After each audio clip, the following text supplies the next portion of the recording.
You know what's really worrying? Now I've got my trombone set up, I might just record a welcoming soundtrack. I might just record a welcoming soundtrack. Okay, right then. So, make sure that's on. And then, hello everybody! Hello, how are we doing? Right, so, this evening, why am I doing the US Navy shipbuilding plan? I'm going to start off with explaining that before we get into it. Firstly, this is live, so if you're watching it at some point a few hours after it's been live, and before I get to it in the early hours of the morning, I apologise. You will be dealing with about a bazillion ads put in by YouTube, because for some reason every time I do a live, after I've done the live has been done, they decide to make changes and add in a whole load of ads, and then I have to come in and delete them later.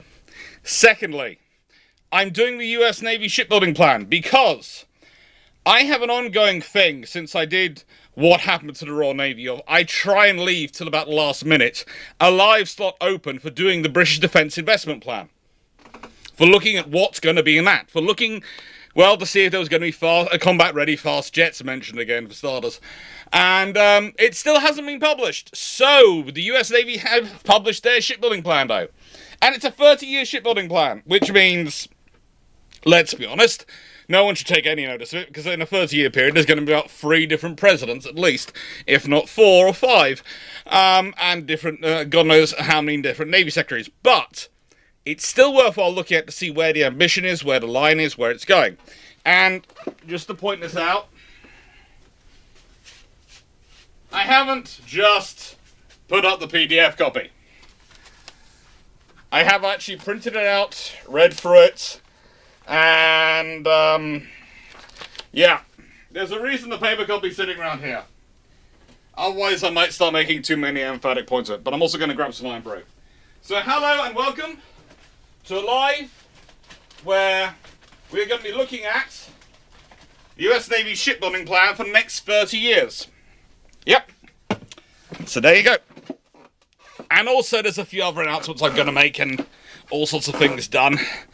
But I would say hold off some of the questions until you get further in, because there will be a lot of stuff in here. There is a lot of stuff in here.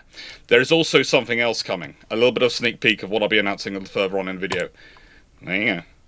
Doesn't that look cool? Look. That looks cool, doesn't it? That looks really cool. So, yeah. Be announcing that further, dealing with that further on. But, yeah. This is fun.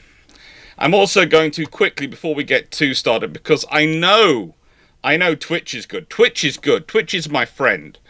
Twitch doesn't do heavy on the ads when I tell it not to.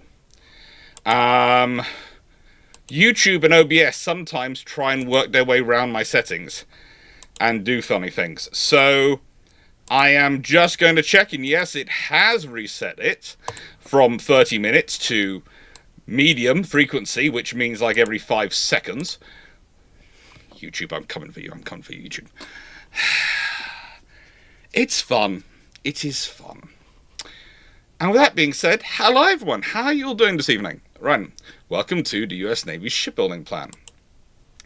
Now, I am also, because I'm not silly, and this could be considered silly, but not that completely silly. I am going to quickly go to my channel and make sure I've shared a link of this on live on Twitter, etc., explaining that I am live. Because if I don't, the system which is supposed to auto do it doesn't ever do it for me. I will get it working. I will get it working eventually. Oh, I will get it working. But the one good thing is that there is this great thing called Buffer, which I use, which allows me to send it out to about 3 different things at the same time. And so that helps make my life a little bit easier. When the bot, which is supposed to be doing, which is the one bot I have to admit that I can solely claim credit for, because it's the one bot I have tried to build myself to get it to work. Because, well, the actual system which you're supposed to be able to do for free doesn't ever work. It never updates me. So I thought, well, I'll have a go. I'll make my own bot. And so far, it's not working. So it's entirely myself to blame. It is entirely myself to blame, but, you know. This is what happens. This happens, you know. You live, you learn, you get used to it, and you go, okay, how can I fix this? An ad from your store?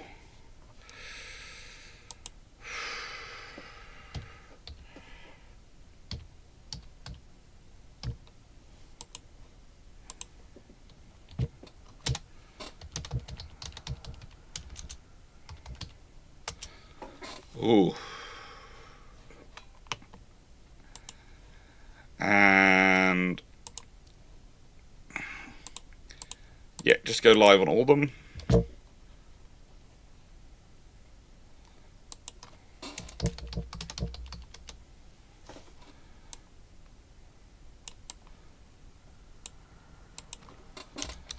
Oh.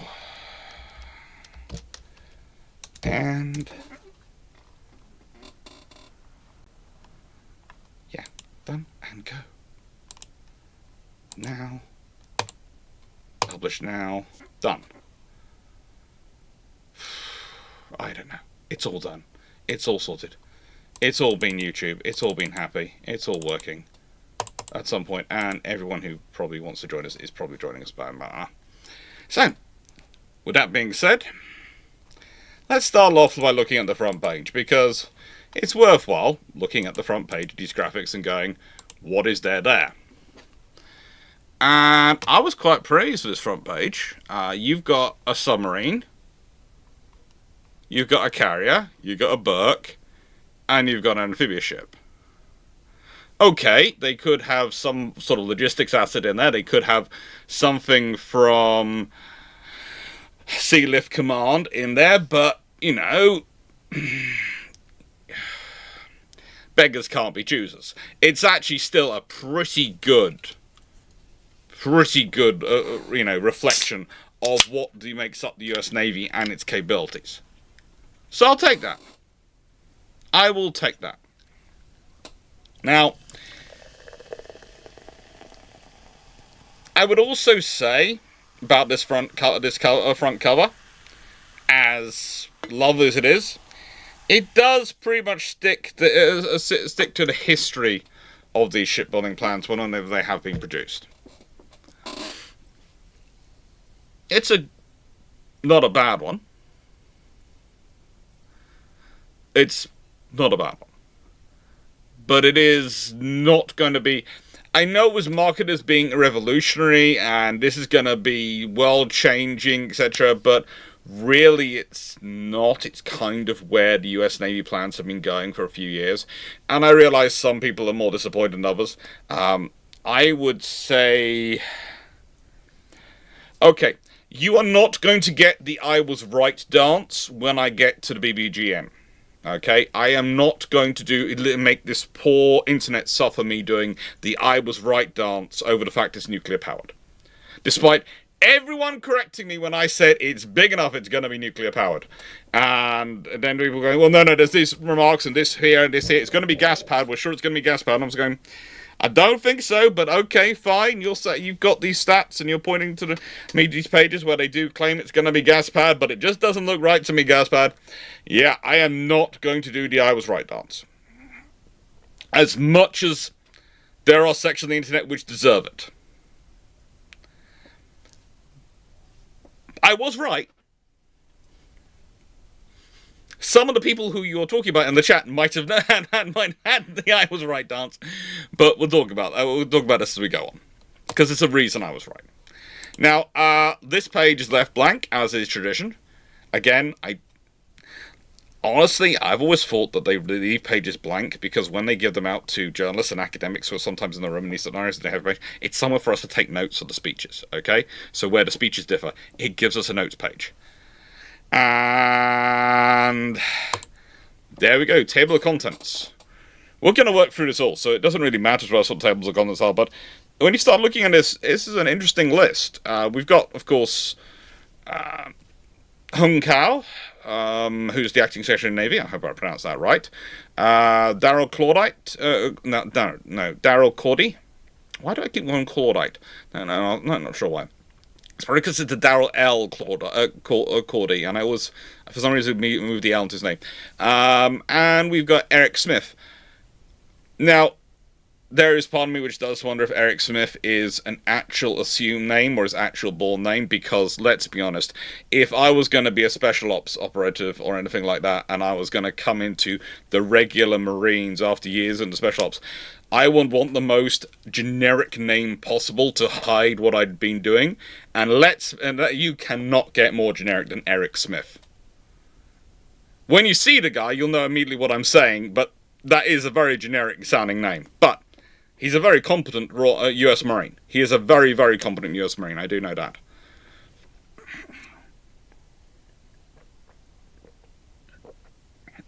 Now, here's what worries me immediately getting into this. You have an introduction, which is on page 5. You have a report requirement, which is page 5. We have CPAO delivered, page 5. State of the US Navy shield building goes from page 6 to page 8. Okay, I'm glad about that, but I'm slightly problematic, slightly worried. I don't know if any of you have done any research, but one of the things about the announcements that are going to come through here is, well, they're planning to build more nuclear-powered ships. I don't know if you noticed, but there aren't that many yards which are nuclear-powered certified in the United States. There really aren't. So, yeah.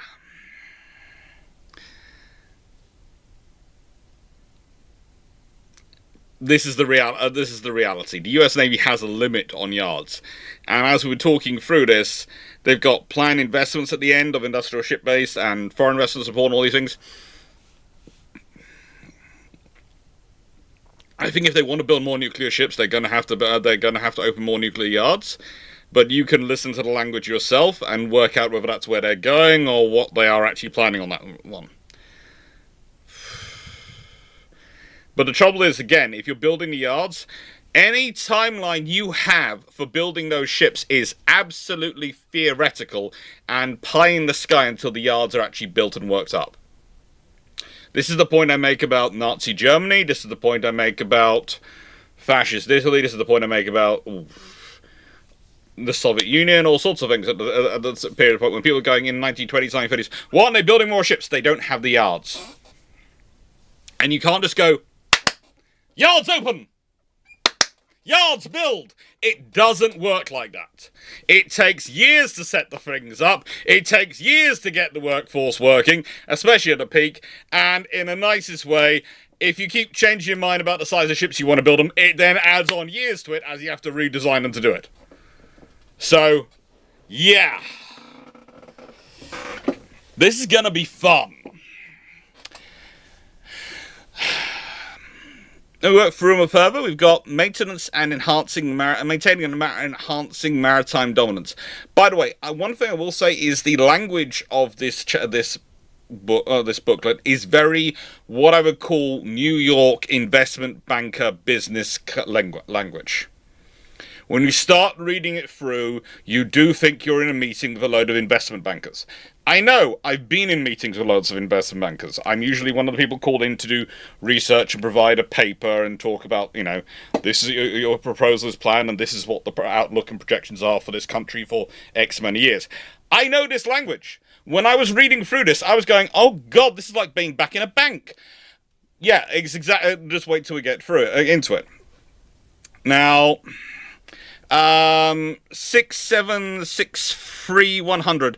I think the exclamation mark goes before the Q&A.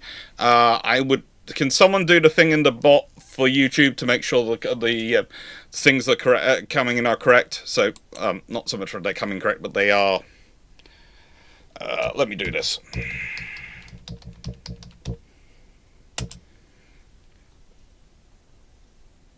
Thank you, team. And all the details should be in the bot in the chat about how to put a question into the system. Because I have a bot which takes questions, which does work because it wasn't made by me.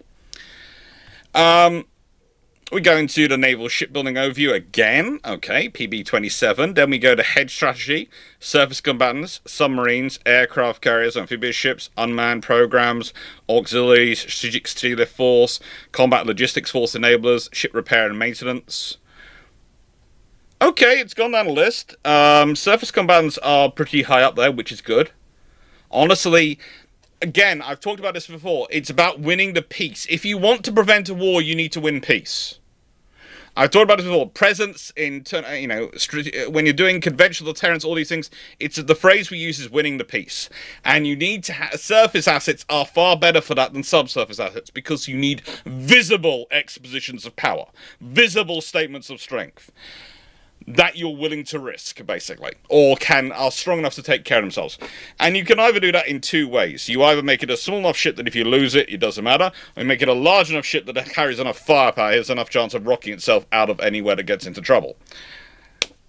This is the point about what's coming up, a lot of the points. And when people start going, oh, this is a strange strategy, it's nothing. It's realistically, the strategy we are seeing would not be out of place in the 1920s. It wouldn't be out of place in the 1900s. It wouldn't be out of place in the 1700s. It's been the same strategy when it comes to shipbuilding for a long time.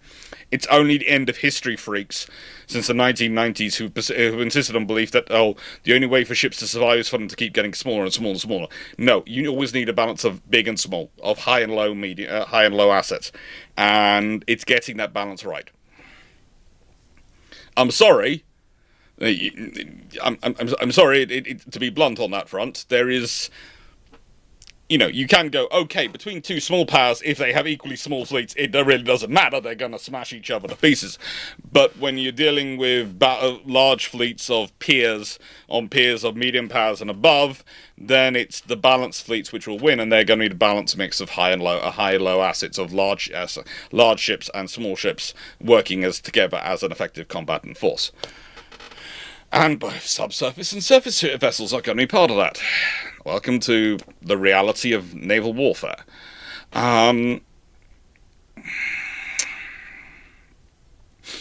So yeah, that's all there. Then we've got revitalizing the shipbuilding industrial base, planned investments, foreign investment and support, conclusion, appendices, and appendices are fun. And I'm going to be slightly naughty to all of you because I'm going to start off by going to the appendices. Because I think everything interesting starts on page 40, because I'm a historian. And once you get to page 40 and you start looking at these appendices, you start getting away from the words. We're going to look at the words in a bit, but we're going to see if the words match the figures. So, funding for new construction battle force, shipbuilding conversion. By the way, this is all proposed budgets. This is the budget for financial year 27 to 31. Here's the first thing, right? When making this kind of proposal, I don't know about anyone else, but I'm fairly certain that President Trump's current term in office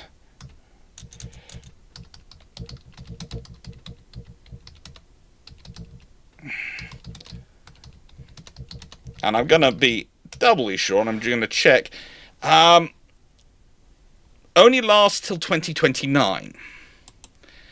So you've already got 2 financial years, arguably free, pretty much, because at least in one of those he's considered sort of a lame duck president, because at the end of your term you're pretty weak as presidents go. There are some things you have more power in and some things you have less power in.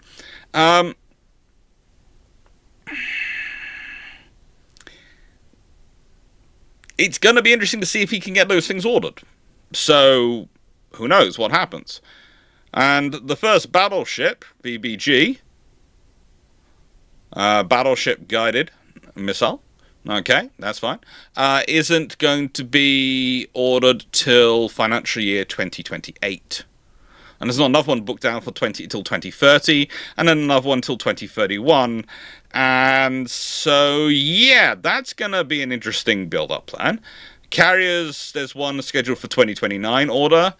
Our good friend the Burkes, though, don't worry. They are 2027, 2028, 2029. 2 in financial year 2030. 2 in 2031. Okay, the Burkes march on.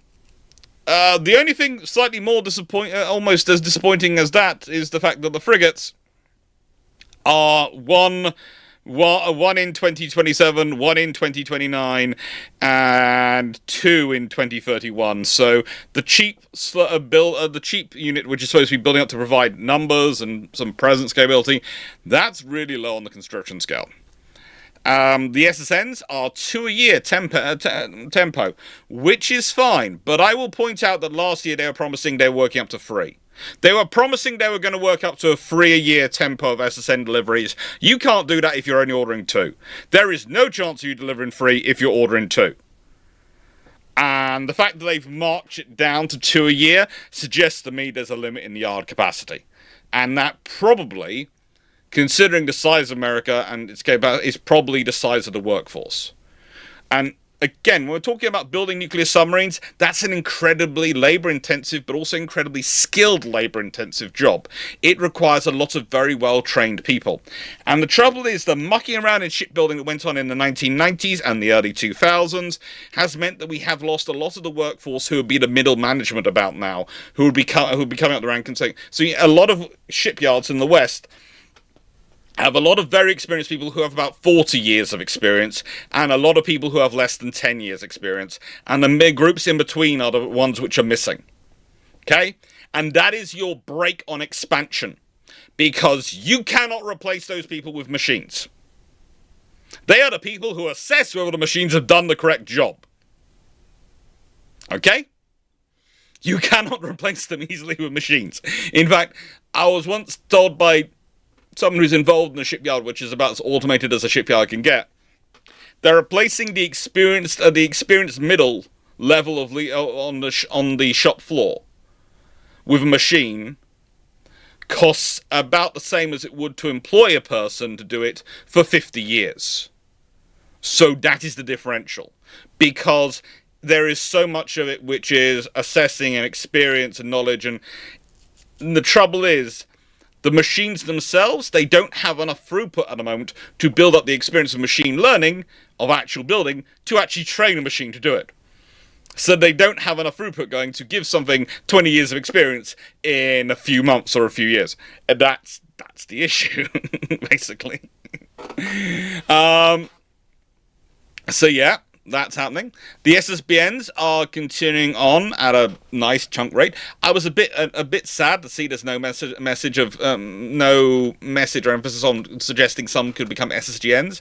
I really think putting everything into the Virginias, including all the strike systems, is not really necessarily the best way to go. I think having some SSGNs, which literally are ballistic missile-sized submarines, SSBN-style submarines, which are loaded with conventional systems, are actually really useful, because they are a massive punch from somewhere you weren't expecting it, and that can be really useful to destabilize things to destabilize your opponent in the early parts of an operation. Oh.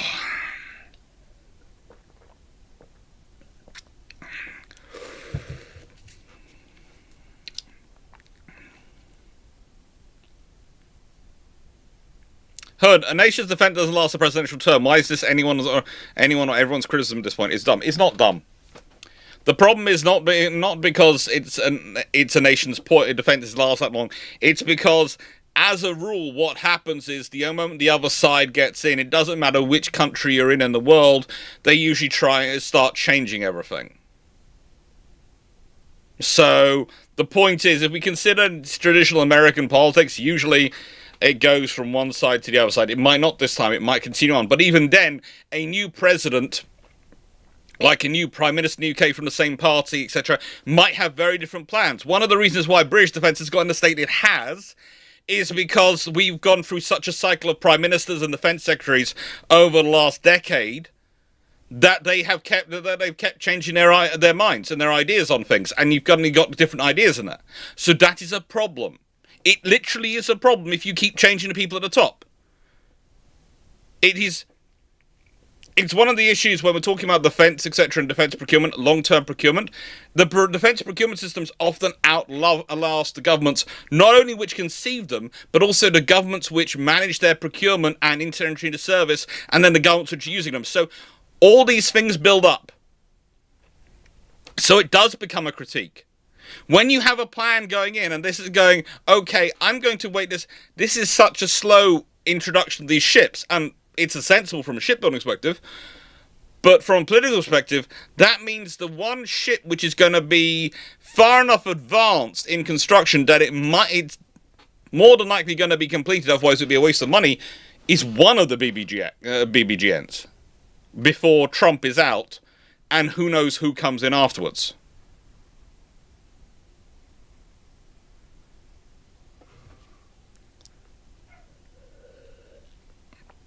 Yeah, and I will say this, please, not with the various political points, okay? This is about the shipbuilding. I don't care what your personal views are on various presidential figures or that. Don't get involved, or don't care. Not the point of this stream. Not gonna have this stream derailed into a politics fight. We're going to talk about the shipbuilding. It's far more important.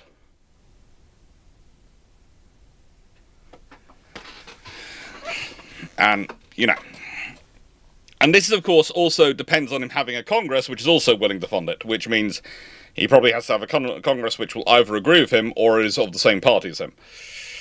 And those doesn't necessarily mean Congress which is the same party won't necessarily agree with him, because, again, this is the same thing in America as in the UK. Just because people are in the same party as you doesn't mean they necessarily agree with your perspective, with what you want to do.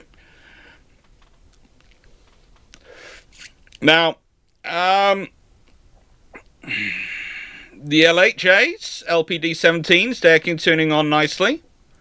Okay, plenty of them coming. We've got the medium landing ships coming in, and they're a good quantity. There are 6 of those being ordered in 2027, 6 in 2028, 4 in 2029, 4 in 2030, and 3 in 2031. There's a total of 23 of those on order, and a goodly number of those will be ordered and will be in service long before anything changes at the top. So they're coming in. They're going to be there. Then we got some refueling ships, logistic ships coming in. That's okay. The next generation logistics ship, we'll see that when we see it. Frankly, that's far too far off in terms of funding scenario. ASX, okay, that's coming in. But the AO25s, yeah, we got plenty of them coming in. Yeah, it's looking okay. It is looking okay. And then, as is always, because these appendices are inevitably written by accountants, and we'll go back to the main document in a bit, but I'm just going to read through the appendices first. We have the footnotes, and it's where everyone buries everything. So, Battleship Advanced Procurement in FY27 will leverage existing efforts, with the lead ship of the class being procured in financial year 28. Frigate lead ship is financial year 27. Okay, things are being delayed even further. Yeah. We've got funds for 10 Virginia-class submarines, 6 Block 6 submarines, and 4 Block 7 submarines in financial year 30 to 31 in the financial year... okay, we've got FYDP. Trade studies and technology developments continue with SSNX, which is, of course, their equivalent of, or their part of the AUKUS program. Lead rope production considered in the early 2040s, which is one of the reasons why we basically disconnect the Americans from AUKUS, because the AUKUS construction for Britain and Australia needs to be a lot earlier than the American AUKUS construction. So, honestly, there is a disconnect going on there. Long-range vessel inventory. Okay. So this is their procurement profile of what they're looking at. There's going to be a quick doubling up of battleships apparently in 30 and 31, but then it's going to be a battleship every other year and carriers every 4 years from that point onwards. They're going up to 2 a year with destroyers. They're going to get to 3 a year with frigates. They want to get there by 32, financial year 32. Attack submarines are 2 a year ad infinitum. Even once the ballistic missile submarines drop off, they haven't worked out what they're going to do with them. And then they've got some guided missile submarines coming in. There are your SSGNs. But they are versions of the Virginias, and they are going to be one every 3 years. That's going out to financial year 2056. Let's be honest, that's a theoretical force structure. It is a theoretical force structure to hold people to, but it's not really gonna be there, is it? Battle Force delivery plan. Okay, when they're supposed to come into service. First battleship isn't expected in service till 2036, so 10 years' time. It seems appropriate. It's about time I'd expect it to be. Destroyers bunch up to some 4s and 3s and 4s in 43 and 44. Interesting. Yeah, we got under the Battle Force, then we got the Battle Force retirement plan. Oh, that's going to hurt at certain points. That is going to hurt. There's a -7 in 2034. That is going to be painful. That is going to be a painful year. Basically, until 2036, you have got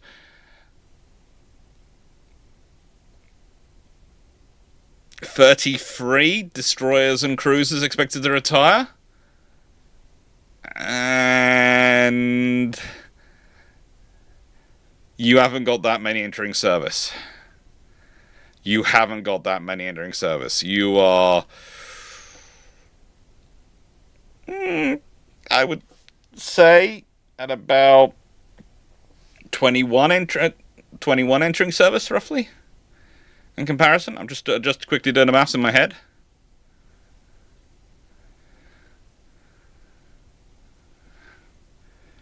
Yeah. And annual funding for shipbuilding construction. Oh, that gives you some nice hits, doesn't it? Of when they're going to drop down and when it's going to climb up. There's going to be a lot in the 2040s. Again, a lot of this is projections, because this is mostly going... It's supposed to come into a constant sort of rhythm, but it's mostly going down. And you want to be building the fleet up. And let's be honest, inflation being what inflation is, I doubt it's going to get cheaper. Funding for sustainment. Oh. And then we've got, disposal, dismantling, the Sea Lift shipbuilding plan. Auxiliary and Sea Lift shipbuilding plan.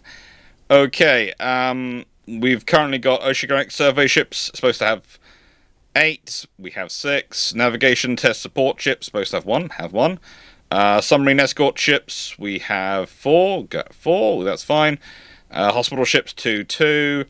Expeditionary medical ships, only 0 currently. Planning to get 2 more. I'm planning to get 2. Cable repair ships for undersea cables. They want 4. They've currently got 0. High-speed transports. They've got 1. They want 0, so they want to get rid of that. Okay. There's a growth planned, a growth margin. Mostly coming in emergency medical ships, cable repair ships, but also in the oceanic survey ships. Missile range ships, again, they want an increase of the instrumentation ships. Makes sense. Sea lift, strategic sea lift inventory. They want to increase the number of roll-on, roll-offs.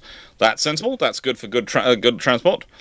Solid roll-on, roll-offs. They're reducing down to 42. Not sure about that, but crane ships, which basically gives you a bit of a mobile port facility. They're going to increasing up to 7.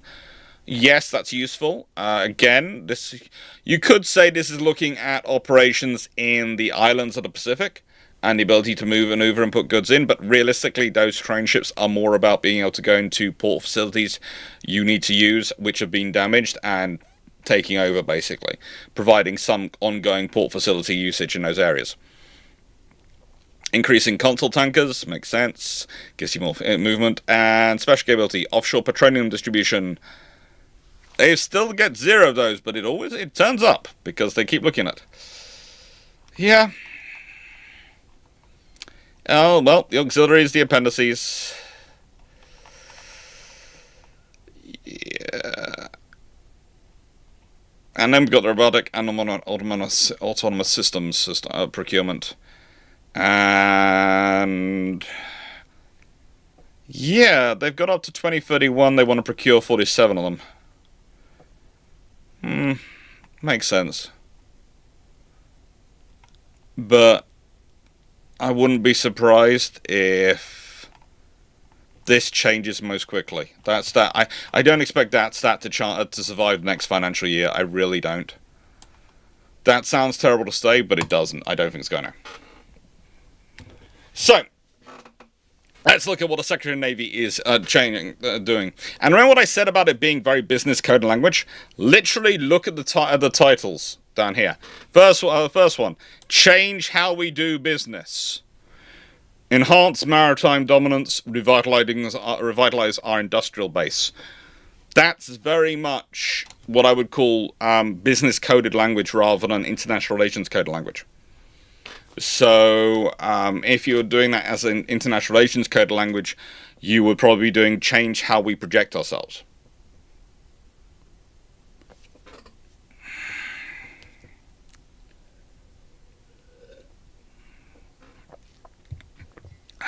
There is no bad time to build a navy.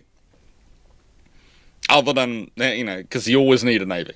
If you are a nation which depends upon the seas as your borders, or depends upon the sea for the transportation of goods, or the maneuver of your ability of your forces to maneuver, you want to invest in a navy. You want to. That's it, basically. So, Secretary of the Navy. Since I first raised my right hand and swore an oath to defend this nation, my focus has been on the warfighter. Today, as acting Secretary of the Navy, that commitment remains my North Star. Okay, small minor bugbear here, but I would, whilst I understand it's a very good political statement to say, I focus on the warfighter.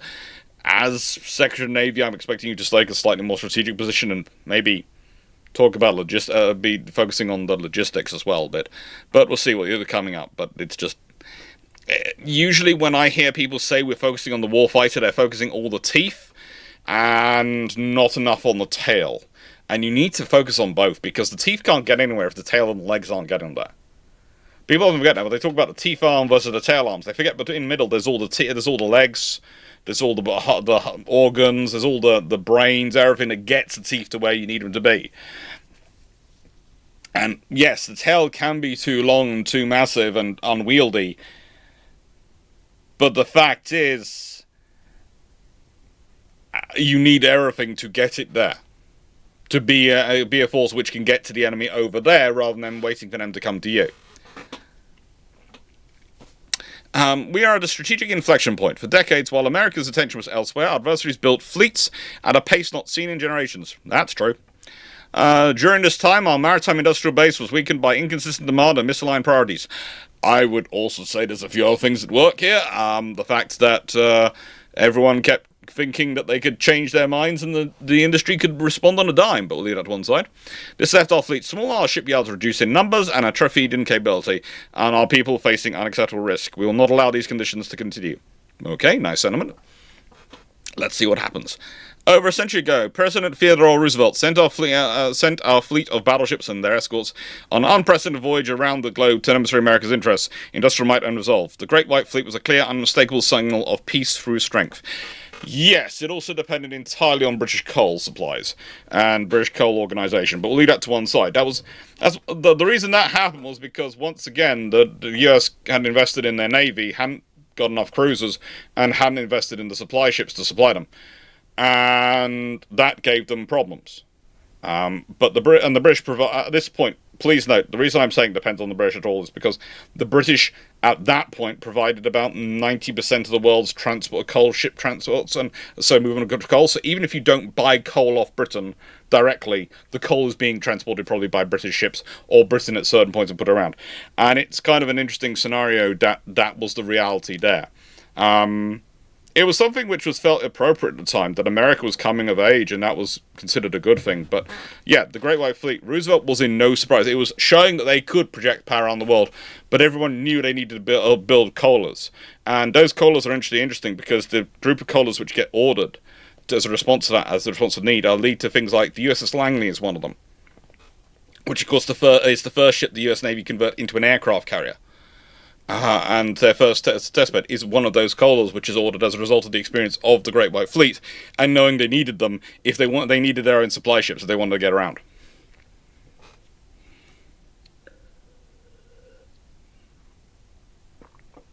Hood, and I was putting it down in 1900, the 1900s when we're talking about it. We'll call Britain and America friends, allies no, friendly. Not allies. There is a difference.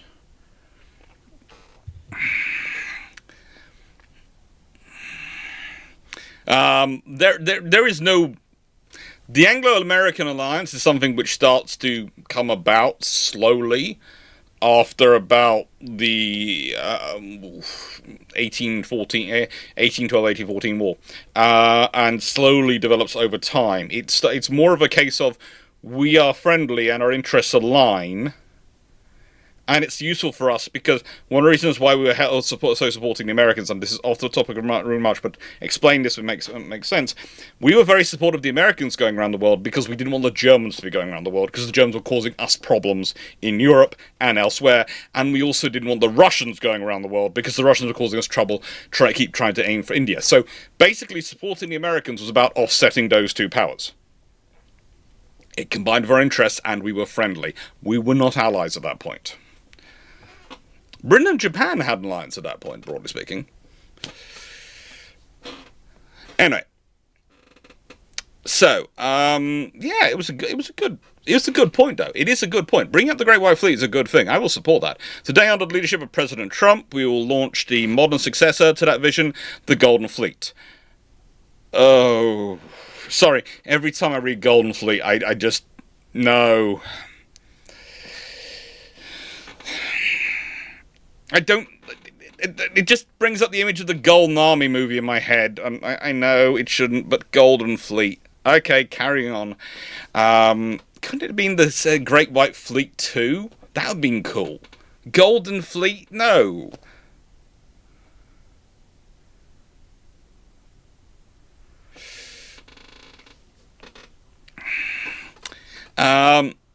This is not merely a course correction, it is a generational undertaking to restore America's position as a sea power state. It requires a clear-eyed strategy, sustained investment, and direct commitment, and you won't get an answer on that from me, to the American worker who builds the ships and the sailor and marine who sailed them into the fight. Agreed, completely. That is very good, that's very good words, and that's 100% truthful. So let's look at this shipbuilding plan. Build on 3 enduring principles. Change how we do business. We are shifting from a slow, compliance-based bureaucracy to an accountable warfighting enterprise. We will demand performance, reward speed, and empower our partners to deliver. We will no longer tolerate the backlogs that put our mission and America's sons and their daughters at risk. Okay, it sounds to me like they're trying to change their conglomerate, multinational conglomerate company, into something which sounds like a tech startup. I'm sorry, it does. I can understand where they're going, and I know what they're talking about in terms of they are trying to reduce the red tape and all these things, and there is a good thing to do on that front. I will never disagree with some of the red tape going. But the code language does, to me, sound like you were trying to... Like a new CEO has come into a conglomerate and is going, I want to make us like that very fiery startup over there. When there's a very difference in the scenarios. You're reducing red tape in a multinational conglomerate is different than reducing the red tape in a tech startup. A tech startup has a crew of about a dozen people, and they're firing, they're pushing on the edge, everything's really, really cool. The conglomerate is a multi-billion pound dollar enterprise with hundreds of thousands of employees worldwide. It's going to be more difficult to get on site. And one of the things, again, you have on this is that even today, not all of America's procurement comes from America. Some of their systems and some of the technology, techs, and some of the stuff they work through come from allies. And so you have to be able to, you're going to have to work through them or replace them, and that's going to take time. But still, I like the emphasis. I might think the language is a bit worrying in my mind.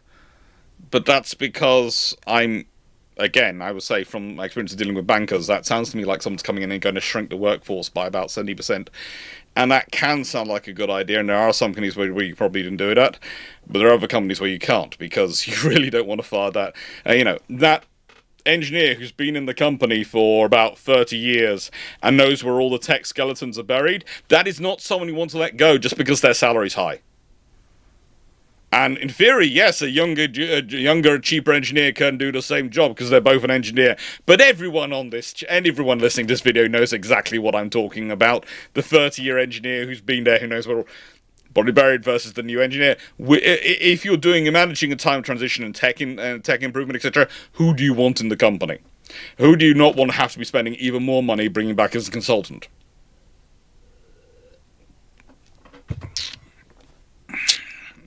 Enhance maritime dominance. We'll build a larger, more lethal, more balanced fleet. The Golden Fleet will deliver a high-low mix of advanced combatants, cost-effective frigates, and unmanned systems, giving our commanders the combat mass and flexibility to win any fight, any time. Notice what its name's checked there. Advanced combatants, cost-effective frigates, and unmanned systems. So that tells me what they're talking about. Everything which is not a frigate is being evaluated on having as much tech in it as possible. Everything which is a frigate is being justified on cost basis, so they are literally looking at the cost of those ships. That's the guiding factor. And unmanned systems, which the critical point is they're going to be unmanned. Okay. Revitalize our industrial base. This is an interesting one. In accordance with the President's executive order, we will restore America's maritime dominance and ignite a renaissance in American shipbuilding. For a stable, long-term demand signal, we will unleash private investment, expand our manufacturing capacity across the nation, and create thousands of high-skilled American jobs. A strong industrial base is not just an economic goal, it is a national security imperative. That I do like, and that is one thing, again, an advantage of having a 30-year plan is you are signaling, look, if you invest in growing shipyards, there are going to be tasks for you, there are going to be things you can compete for. That's good stuff. This plan outlines how we will deliver the capability our warfighters deserve. Our success will be measured by one metric: a larger, more capable fleet, manned and unmanned, ready to defend our homeland and project power globally. To our sailors, marines, and the American workers who support them, I'll always be beside you. Now we have work to do. That's cool. Right then, let's see what the Admiral said. Okay, so the 34th Chief of Naval Operations, Admiral Daryl Cordy, says, and don't take this the wrong way, okay. As anyone will know, recently I have done this thing of I've shown off the pictures that the British government likes to put in their various reports, and that's quite a good picture. Is it me, or does that picture give off, and I mean this no disrespect to the Admiral, but this picture does look like a school principal. Arms crossed, smiling, in front of flags. Hello, welcome to X High, and I'm your principal this year. That just looks like that image to my mind. I'm sorry, I'm not meaning that in a rude way. I'm just saying that that's the vibes it gives off.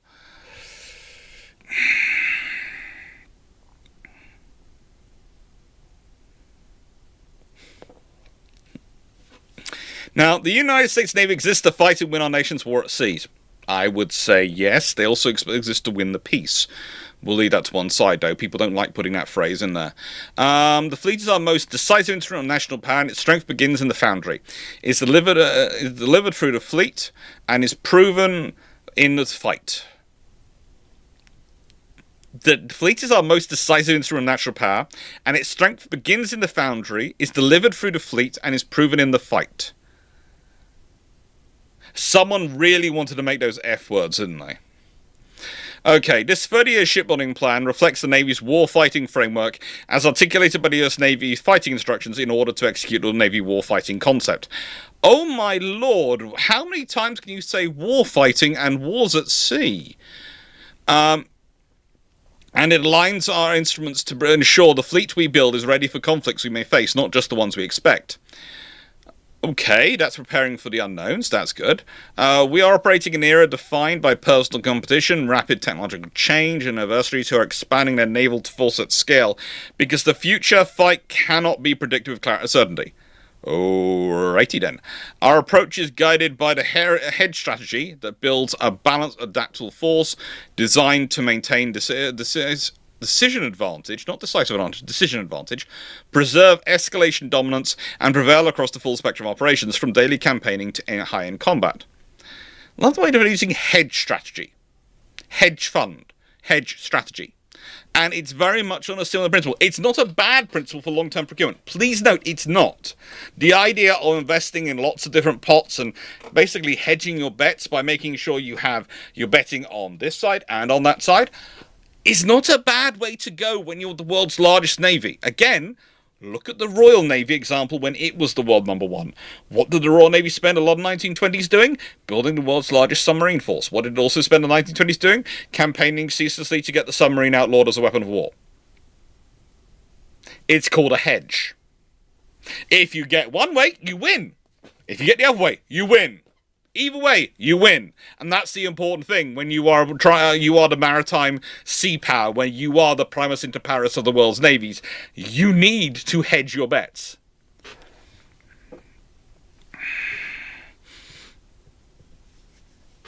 There are a few people in the chat going, yes, he does look like a school principal in that photo. I know, it's the classic school principal pose as well. And I do realise he was involved in reactors and all sorts of nukes programs in the ESN. He's a very good, very competent admiral. I know this. It's just that picture does make him look like... And especially when you compare it to this picture and then this one of the US Marines, as said, Eric Smith. You look at this picture, you go... You got a cool, a nice picture, yes I know, but it does look like the school principal in the group.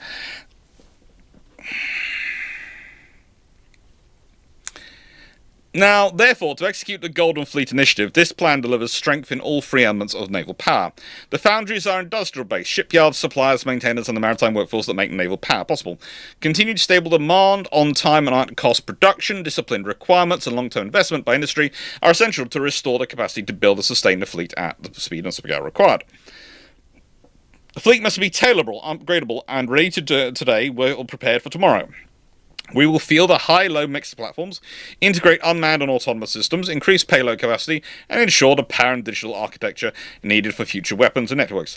Leveraging a smart mix of capabilities allows us to solve the most pressing operational problems faced by combatant commands globally, delivering scalable, tailorable forces that can be applied across the full range of military operations. The fight is the purpose of it all.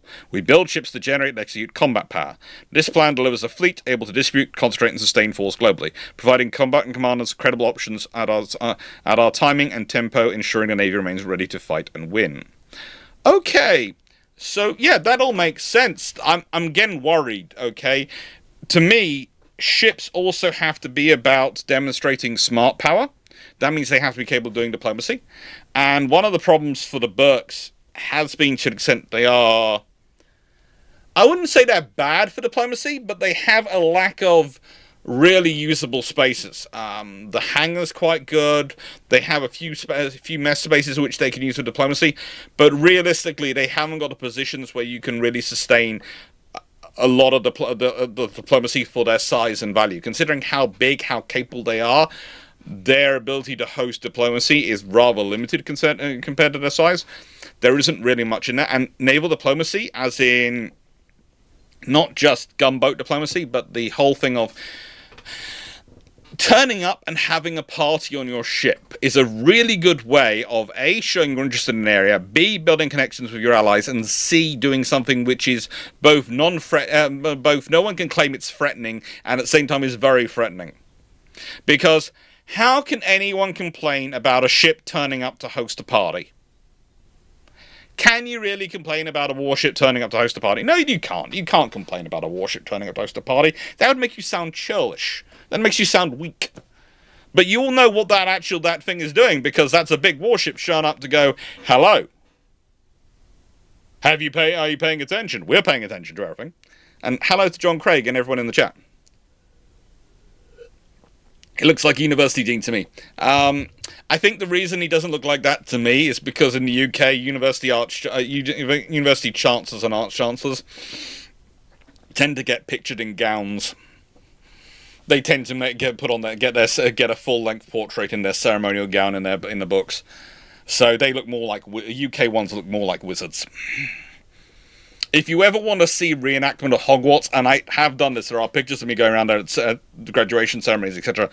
UK academics will all look like they are wizards. They literally will. We have fur on our robes. We have different coloured robes, depending which institution we came from. We have all sorts of fun things. I have the big floppy hat as well, which I have to wear because of where I got my PhD. My sister has a big floppy hat from the university she got her PhD from. I don't actually own a gown. I always rent a gown from the correct institution's colours. But the fact there are rental agencies up and down the country which keep enough spread of each university's gowns to do this does sometimes disturb me.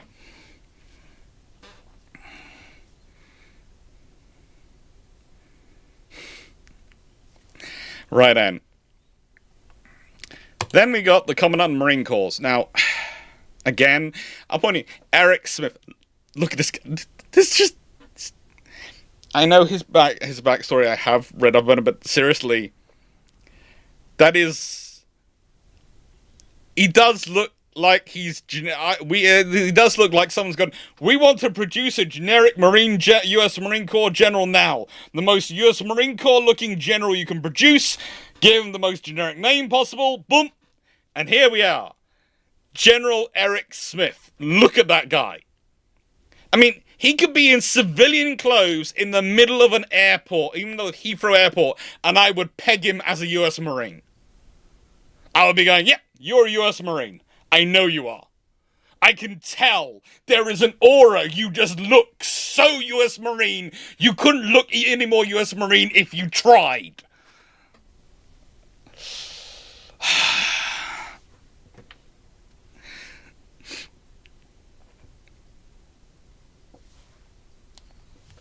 Right then, Marine Corps is the nation's premier expeditionary force in readiness, designed to operate as an integrated element of naval power. That's cool. Yes, Marines, going for integrated element of naval power.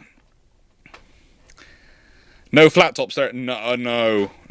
He has just enough difference to make him peg him as being something special, slightly different. But he is obviously a U.S. Marine. But he has a neck. Yeah, no, he's a U.S. Marine officer, not a sergeant. That's usually the way you can work out who are the officers versus who are the NCOs, if they have a neck or not.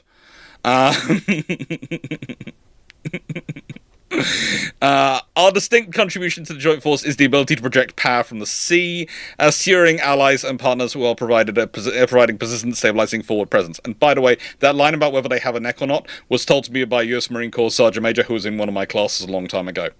He was really, really cool, really funny. But yeah, he came up with these lovely one-liners of how you can tell different groups apart.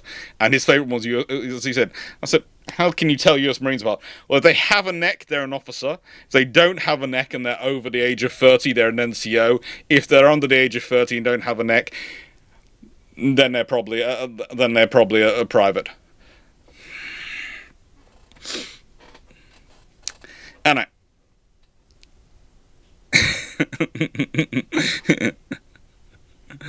Okay. In the era of emerging great power competition, the Navy Marine Corps team is a critical tool for controlling the maritime domain, shaping the behavior of adversaries, and responding to crises of speed and decisiveness. Our strategy is centered on maintaining decisive expeditionary advantage, ensuring our forces can gain and maintain access in the world's most contested littorals. This approach leverages the unique capabilities of the Amphibious Ready Group and the Marine Expeditionary Unit, ARG and MEUs, the premier force offering of the Marine Corps. Forward deployed, the MEU provides our national leadership and combat commanders with combat-credible forces that are persistently on scene and contribute to deterrence, campaigning, crisis response, and combat operations. I like that all. It's all true as well. A continuous free ARG MEU presence is required to provide geographic combat commands and our nation with the forces they need to meet the challenges presented across the globe. I would say you need to grow that, but okay. This shipbuilding plan significantly improves our posture and marks a historic and unprecedented commitment to our amphibious forces, representing the most significant fleet recapitalization effort in decades. The committed procurement of modern platforms, including LHAs, LPDs, and medium landing ships, we are making a generational investment in our capacity for naval campaigning and crisis response. This undertaking will guarantee that your Marines and your sailors remain forward-postured, holding potential adversaries at risk, and standing ready to answer the nation's call with overwhelming force. Okay. That's all pretty good, nice phraseology. I would also point out that this is probably the most, of the linguistics we've seen here, this is the one who has been the most, I'm not bothering with any politics, any campaigning, any sort of things. I'm just going to state facts and I'm going to write it out. This one, honestly, he found Foundry Fleet and Fight, and he's put it in everything. And of course, this one, of course, is political. He's the Secretary of the Navy. He is a politician. You would expect it to be political in its phrasing and how it's going to put forward. This is the one which is the most, I don't care. I'm going to tell you who we are, and what we're going to do, and that's it. No buzzwords, just me, who I am. And I really like that. I'm also interested to see, because of course currently the Royal Navy has gone with a Royal Marine General as its head of as its first Sea Lord for the first time in its history. I don't think that can really happen with the US Navy and the way things are structured, but it's really kind of interesting the way the things work. That, you know, the British, occasionally we go, right then, the one who's the best sort of political head of the Royal Navy, as in the senior officer, is actually a Royal Marine, because he's out of the current crop of senior officers, he's the best option for causing trouble for the politicians. He is also, as you said, the first one to mention allies and talk about them. Yeah, he is, again, that makes sense, to be honest.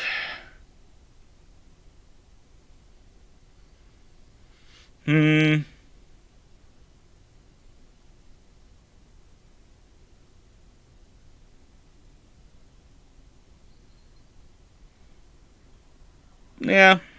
they have some stuff in there. It's a case of this is definitely one which is going, okay, yeah, this is who I am, this is what we are, this is what we're doing. Right then, so before we get into the introduction, I'm going to do a quick shameless book plug because we're going for an hour. So I'm quickly going to do, and then I'm going to answer the questions at the end. Image slideshow. We've got coming up.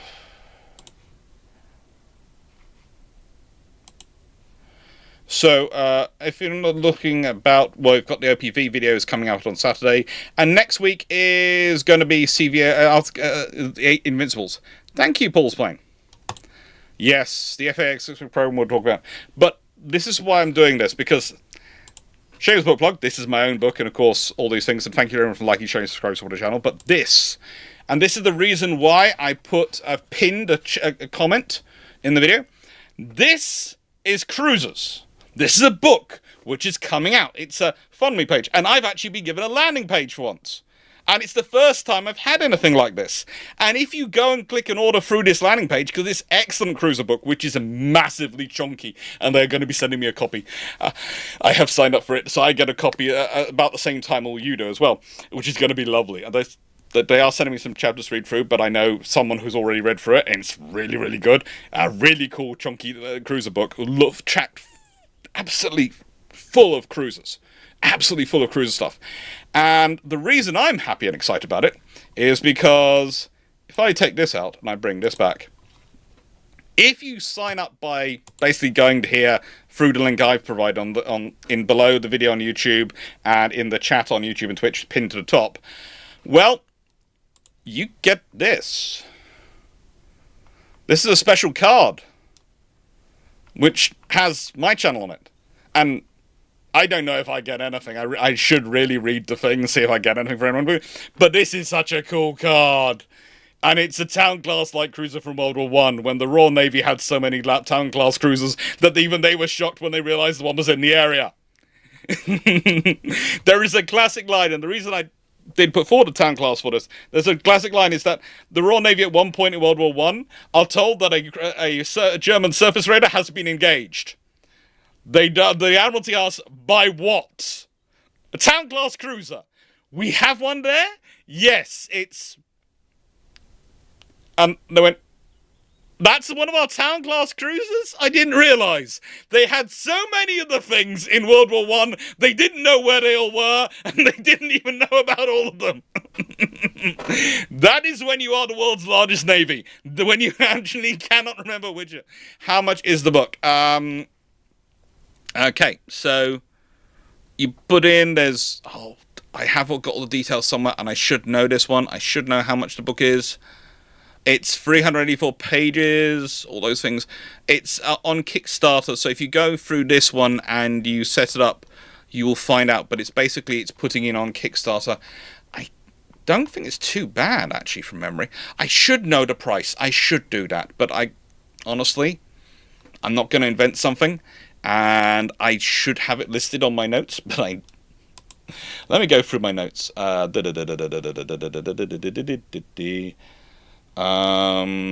have it on my notes? No, I am terrible. I was more interested in the fact that there's really cool pictures, really good stuff written in there, really interesting documents and plans in there, and so all sorts of interesting things in there. And they're going into all sorts of details, and in typical person who spends as much on books as I do, I forgot to write down the price. So, I apologise for that one. But it is a cool book, and it is very, very cool. I apologise. I will look up, and I will put a comment below on the YouTube with the price in it. I will look it up after this is over, but, you know.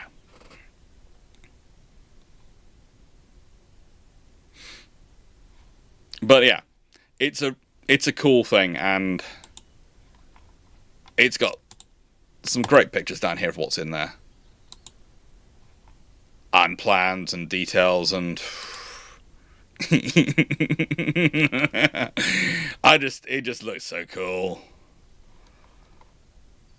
And I have to admit, when I was talking and I was just going, yeah, I'm happy to talk about that book. I'm happy because it's... I sent bits. And as said... Then they said, oh yeah, and if any of your people want, do you want to do this? Because then if anyone from your channel signs up for it, they can get a card with your details on it, with something from you on it. I went, well, that sounds really cool. And it's HMS Weymouth, so it's really cool. Anyway, I'm going to grab some more Iron Brew, and then we're going to get into this stuff. CPAD delivered. Everyone in chat, do you think I should bring back 1 can or 2 cans? 1 or 2? Which do you think? 4! No, I brought back 2. Oh, I brought back 2. Oh, so.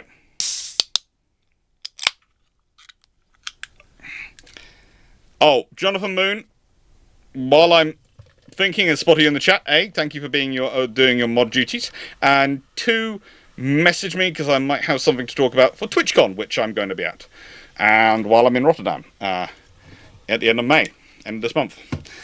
We're going 10 cans. Iron Brew is a soft drink, just for any of our American colleagues wondering, because sometimes some do think I'm actually getting drunk and not. It's a soft drink. Iron Brew is a Scottish, basically produced around the same time as Coca-Cola, and yeah, it's a soft drink. It is a fizzy drink, which people have given various ideas of what it tastes like, but I'd say it just tastes like Iron Brew.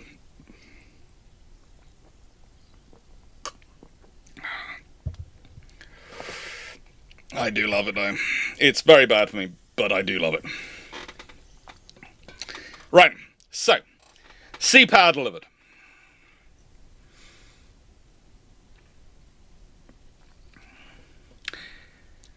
Well, if we look at this, they're giving an example is from Operation Epic Fury, Operation Absolute Resolve, Operation Midnight Hammer. They're talking about all those. C-Power delivered. Over the past year, the United States Navy has continually demonstrated across multiple theaters and mission sets why it's the world's premier maritime force. So basically, this is the section where they are shouting about how capable they are and what they're doing. Okay? They've got Operation Southern Sphere, they've got the Navy and the Coast Guard forces, surging to deal with trafficking and safeguard the southern approaches. So they've got them doing the counter-drugs operations, the counter illegal immigration operations, all those things going on. Okay, that's a complicated task for Navy to be on. We've also got Operation Rough Rider. I'm not sure about that as a naval operation, but there is a reason I'm not sure about that. I know who they're getting that from. It's from Teddy Roosevelt again, who was, of course, a Rough Rider, but that was his cavalry unit, not a naval formation. But that's Harry S. Truman, Carl Vinson carrier strike groups, with multiple Arleigh Burke-class destroyers, of course, delivering millions of pounds of ordnance on targets against Houthi strongholds in Yemen, okay, and Operation Southern Spear. So, yeah, they are telling you what the US Navy's getting up to. They are unashamedly saying, this is what your Navy's doing for you. This is what your Navy's part of. And that is about building the case. They want to get a lot of funding going on. And they've got Delbert the Black, which is an Arleigh Burke class, unsurprisingly, firing a Tomahawk, for Operation Epic Fury, and she's DDG 119.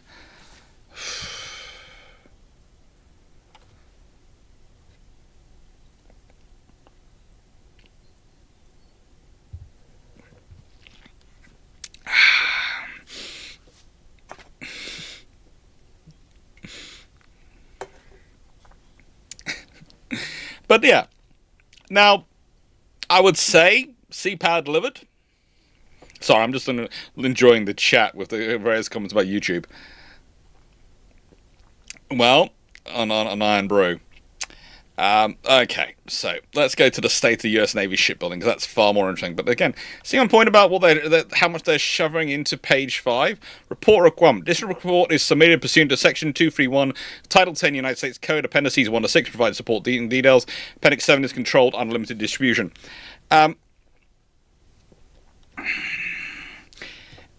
would like to point out again, this is one of the fun things I find, that they actually stick that in the report.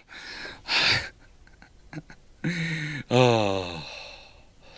Anyway, so state of the US Navy shipbuilding. This is an interesting bit. The Department of the Navy currently operates 291 Battle Force ships, while the Navy requirement by law is 355. Ouch. Ouch, that's a 64 shortfall. That's a 64 ship. In simpler terms, that means the US Navy is short 1 in 6 of the ships it's supposed to have in its fleet, or roughly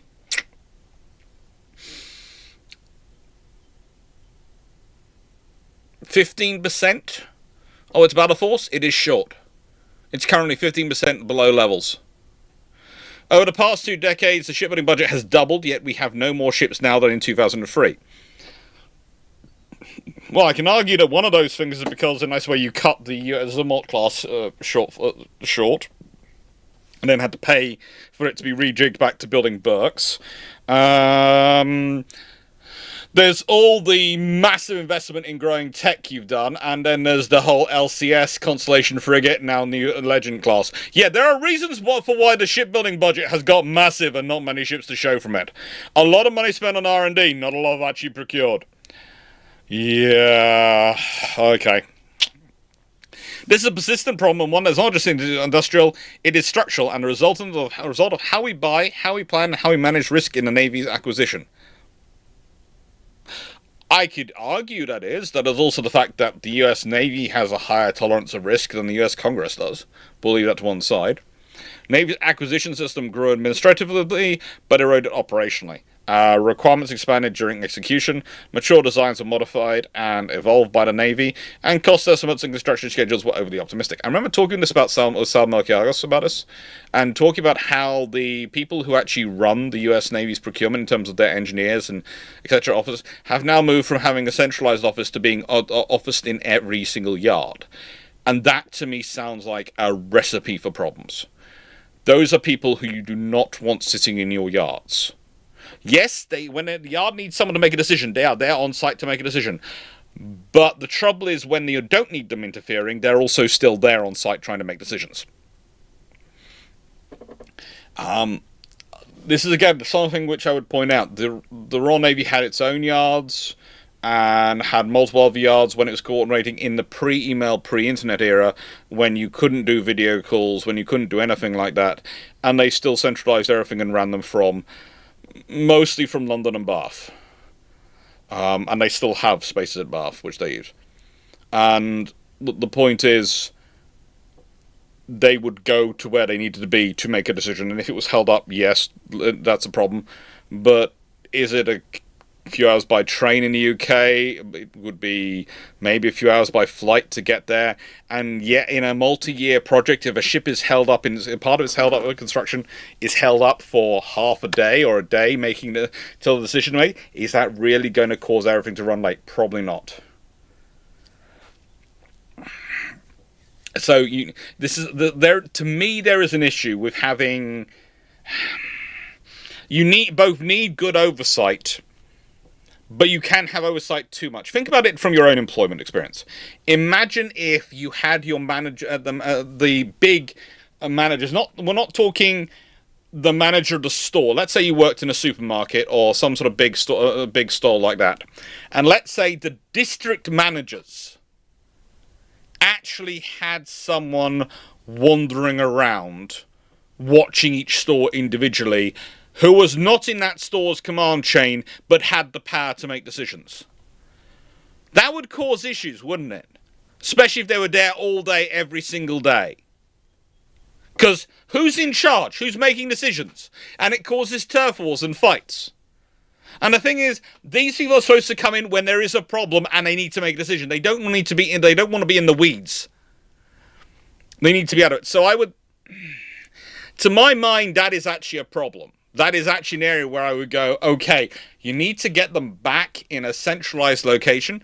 Maybe you have an office for both the East and West Coast. Maybe, considering all the shipyards, or maybe you have one down the south and one north and one, on the west coast, sort of East Coast, South Coast, and West Coast. Maybe that's how you run it. And you have one of those be the main headquarters that coordinates the other two, and the other two are outer offices which they coordinate their yards, and they have their own offices, and that works. But you don't want them actually physically on the same site as the shipyards. You want them separated by a distance. You need a few miles distance. You need enough so it's a car ride to get there. I'm talking a good hour, 2 hours of travel time. You do not want them that close. Oh, you don't. Okay. The Navy's, as a result, schedules slipped, costs are compounded, and the American taxpayer absorbed the bill, while sailors, Marines, and Department of Navy's readiness are left materially impacted. The Government Accountability Office, Congressional Research Service, and our own internal reviews have identified these issues repeatedly for more than 3 decades.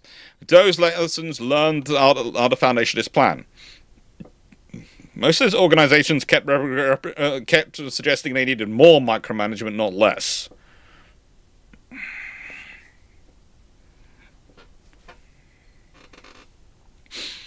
Carrying forward what works and correcting what does not. This also means taking a full life cycle view from the initial procurement through sustainment and reforming acquisition practices that have historically deferred cost and readiness risk into the outer years. President Trump's Executive Order number 14269, restoring America's maritime dominance, and the subsequent Maritime Action Plan, combined with the reform of defense acquisition practices, have been a long overdue catalyst for reindustrialization. Lovely. This has driven a shift away from legacy approaches and towards stewardship, accountability, and disciplined follow-through. Investment in naval shipbuilding will be smart, deliberate, and distributed across the United States, with opportunities for participation by maritime allies. We are creating economies of scale. That's good.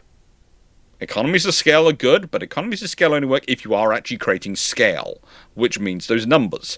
And again, I refer you to the earlier discussion of the appendices, where the numbers really aren't growing that fast, and there's not really a bump in production or even coming through battleship or even the destroyer, the little frigate production, that really the scale is going to be there anytime soon.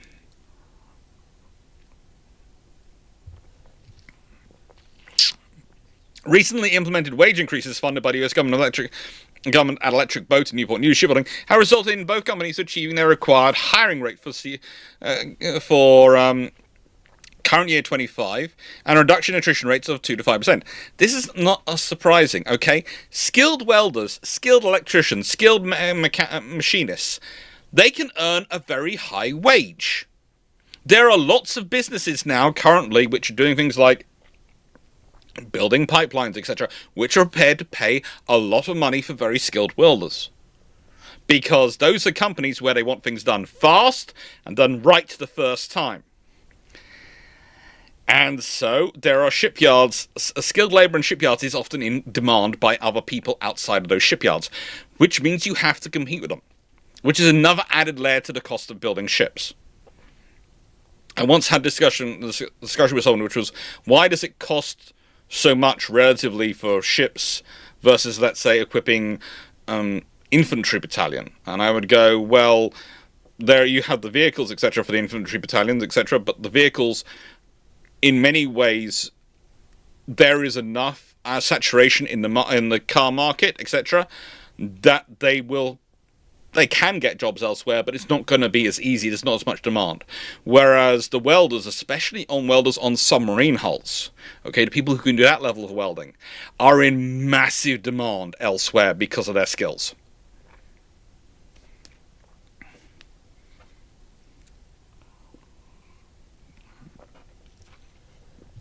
And so this has an impact on the cost of the equipment they're going to get.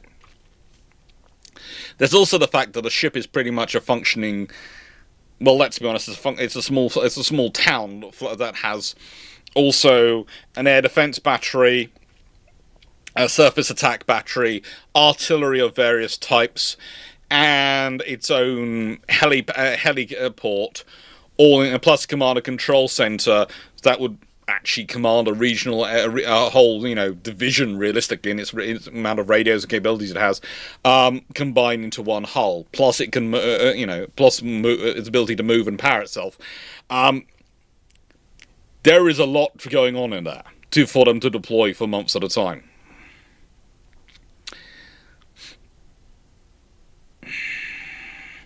We expect industry to do the same and make needed infrastructure investments, pay fair wages, and invest in a skilled workforce that's necessary to protect our national sovereignty, while skewing stock buybacks and dividends as directed in Executive Order number 14372, prioritizing the warfighter in defense contracting.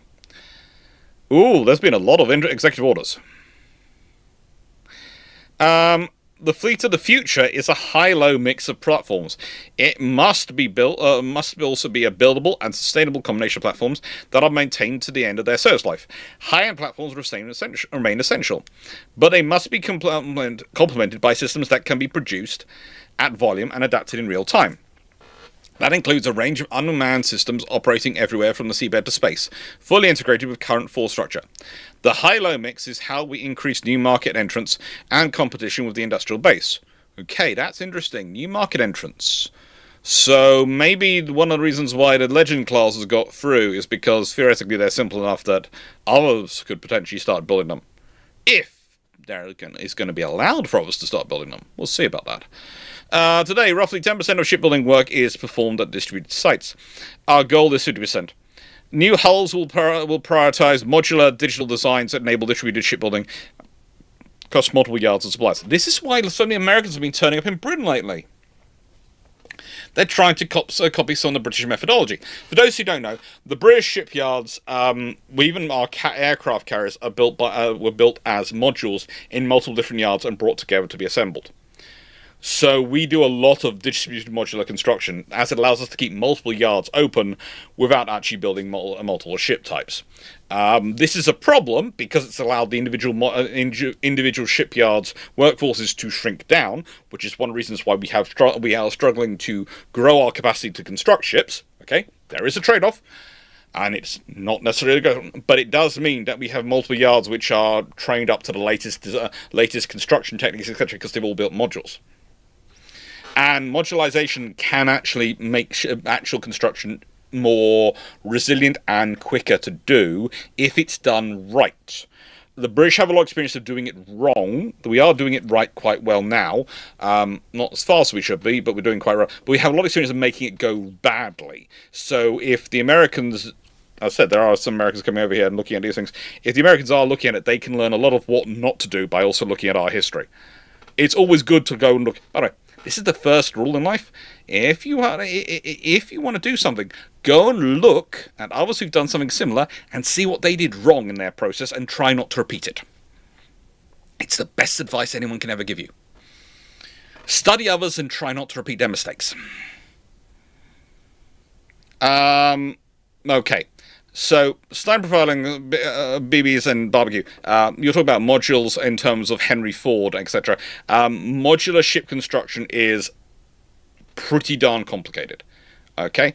So, you have to make sure all the electrical outputs, everything else measures up. And whilst, yes, you can do modules, we're talking on a scale of tens, hundreds of tons, sometimes for individual modules. So... it's one of those things. It's also one of those things which is very easy to lose skills in. So it's one of those areas where it's very easy. You're thinking, oh, we did this in the past. That doesn't necessarily mean you still got the skills because you haven't been doing it for a long time. So you have to sometimes go and learn and study these things. And again, that's not one of the first things you have to do if you want to learn stuff and improve stuff is stop thinking, okay, we've done this before so we can do this again. We haven't done it for ages. We're not going to learn from other people. Go and look at other people. And that's the way I tell people to go and look at how America does things on a regular basis. America is very good at building unified industrial positions, which is kind of what the Chinese have copied. If you look at their shipyard structure, the Chinese shipyard structure, and how the Americans build their ships, especially in terms of their large aircraft carriers, etc., the Chinese are copying a lot of the American methodology because it's a very efficient methodology to build these ships in that sort of format and that sort of geographical manner. So, yeah.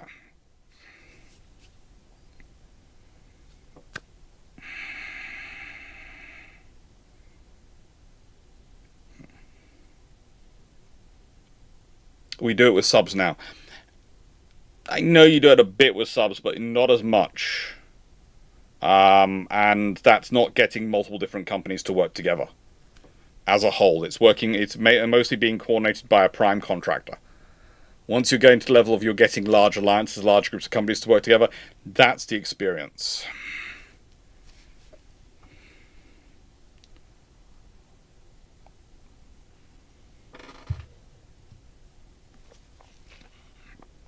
And the trouble is, turning free falls. You'd be surprised how much shipbuilding means deciding it on the spot, not communicating you've got that wrong, but we fix it to you to the design team. Because if you do that when you're doing modular construction, you can end up causing a lot of trouble because your fix could then cause problems with the next module and next module and next module. So you need to be able to communicate it across teams that we've had to make this fix.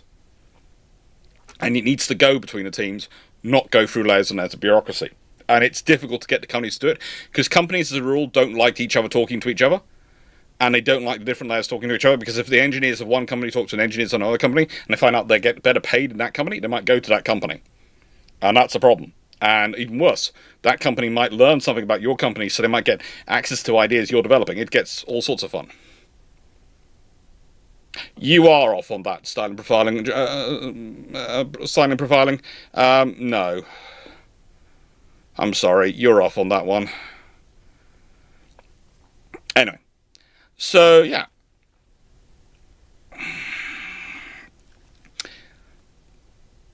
It's looking okay. Every state and nation has a role. We are expanding opportunities on the manufacturing base from coast to coast across the industrial heartland, sort of fleet of the future.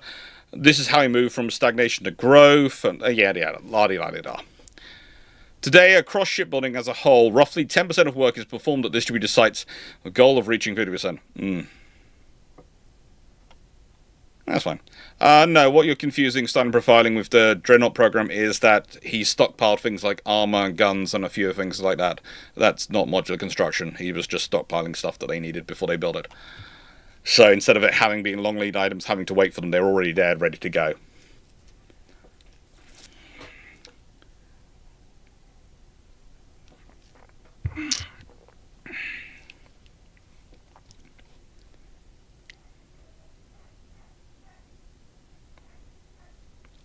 Right, so changing how we do business. Alrighty, so yeah, this section. Look at these titles, okay? Again, I'll say this again. It's investment banking coded. Requirements reform, acquisition strategies, changing incentives, portfolio acquisition executives, vessel construction managers. I like that idea. Amphibious force readiness board. Artificial intelligence is coming in. Okay, all right. So let's start looking at it. Which section here do we think is actually worth looking at? I would say most of this stuff is boilerplate and general discussion, but is once you get down to the portfolio acquisition executives. Consistent with direction from the National Defense Authorization Act for fiscal year 2026. President Trump's Executive Order 14265. A lot of executive orders coming on this. Modernizing defense and acquisitions and spurring innovation in the defense industrial base, and statutory war directives. The Department of Navy is comprehensively transforming its acquisition process and organization to 1. Speed up delivery of capability to sailors and marines, and 2. Have single accountable officials responsible for doing so. Yes! Let's see if they're actually making that. Because that sounds really good. Actually having someone who's accountable, I like that. That is good. The Department of Navy's portfolio acquisition executives, PAEs, oversee portfolios of major programs and critical abilities to ensure quicker development and procurement decisions, make a more effective risk management and more direct communication with Navy, Marine Corps and industrial leaders. Under the PAE model, leaders are empowered via capability trade councils to make and be accountable for disciplined, data-driven trade-offs across cost, schedule and performance, with a clear priority on time to field. Oh, this is making me less excited. Additionally, each PAE is responsible for understanding and actively managing the industrial base, supporting their portfolio, including production capacity, supply chain risk, and opportunities to expand or diversify suppliers. That's better. So basically, this means they have a wide-ranging remit, and this bit means they have someone else they can blame if they make a bad decision, which I'm not so keen on. The Department of Navy's first PAE, Robotics and Autonomous Systems, was established in December 2025. The Department of Navy has stood up 6 additional PAEs: Industrial Operations, Marine Corps, Maritime Mission Systems, Strategic Systems Programs, and Undersea Training. Okay, now I know why this guy's so happy. He literally has one guy to deal with. He has one person to deal with as his problem. That is wonderful. He is happy. Yeah, yeah. There is a problem already in this. There is Maritime Mission Systems, Strategic Systems Procurement, and Undersea. So there's one person responsible for submarines, I'm hoping, in that one. Maritime Mission Systems and Strategic Systems. That sounds like that could be a fight. And Industrial Operations. Yeah.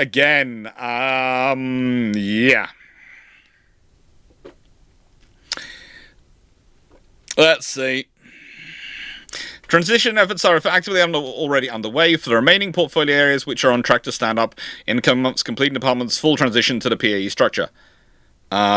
There are more coming? Okay, this sounds like problems. Again, if you're going to set up these large portfolios, these powerful portfolios, it actually is better to have fewer. And so they have more power, but also more responsibility. The more of them you have, the more chance you have of infighting between them, and the more chance they can blame each other's areas or other people for the different for the problems that they create. So this is one of those scenarios where actually they've gone down a right route. You have someone responsible for it. I like that.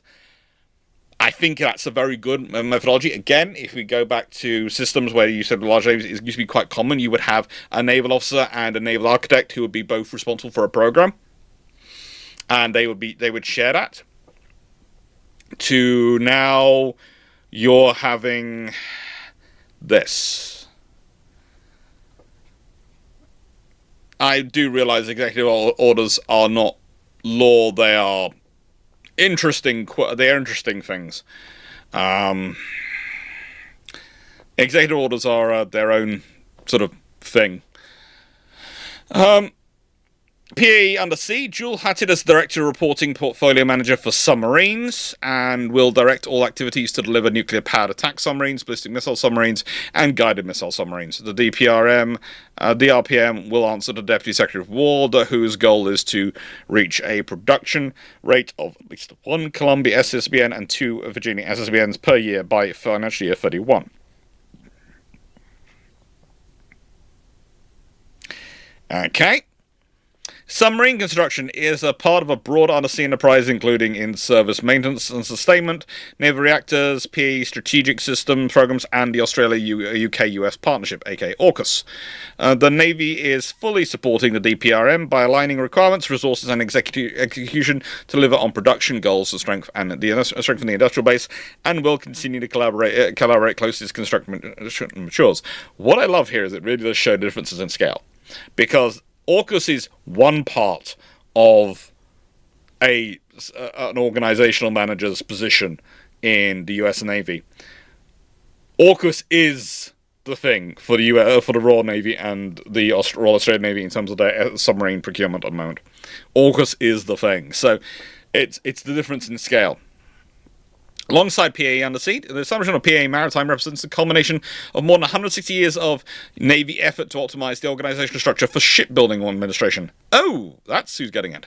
Evolving from the Bureau of Construction Equipment and Repairs in 1842, to the consolidation into the Bureau of Ships in 1940, to the creation of what would become Naval Sea Systems Command, NAVSEA, in 1966, to the formation of the program executive officers in 1986, Navy shipbuilding became bureaucratized, with different phases of acquisition stovepiped and key decisions subject to disaggregated chains of command.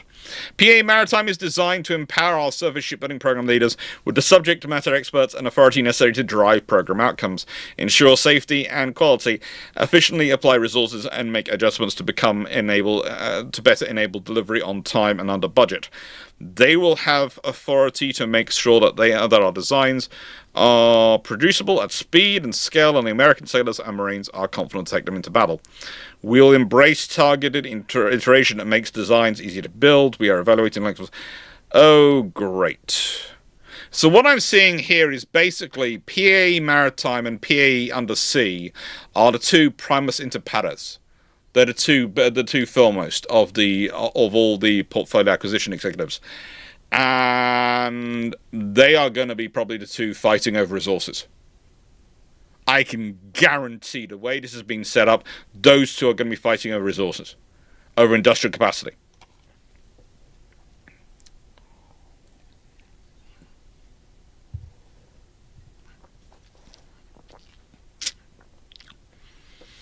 And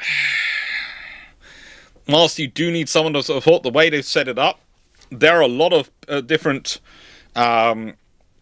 portfolio acquisition executives, but it's this is going to be interesting because you've got a whole list of different PAEs, and this really is by only really explaining two of them has basically said, yeah, these are the important two. The others are there, they matter, but they're below the level of really of mattering as much as these two. Okay, that's fine. But that also basically means that these two are going to be undersea versus PAE maritime are going to be the two power blocks which are going to be probably arguing at certain points.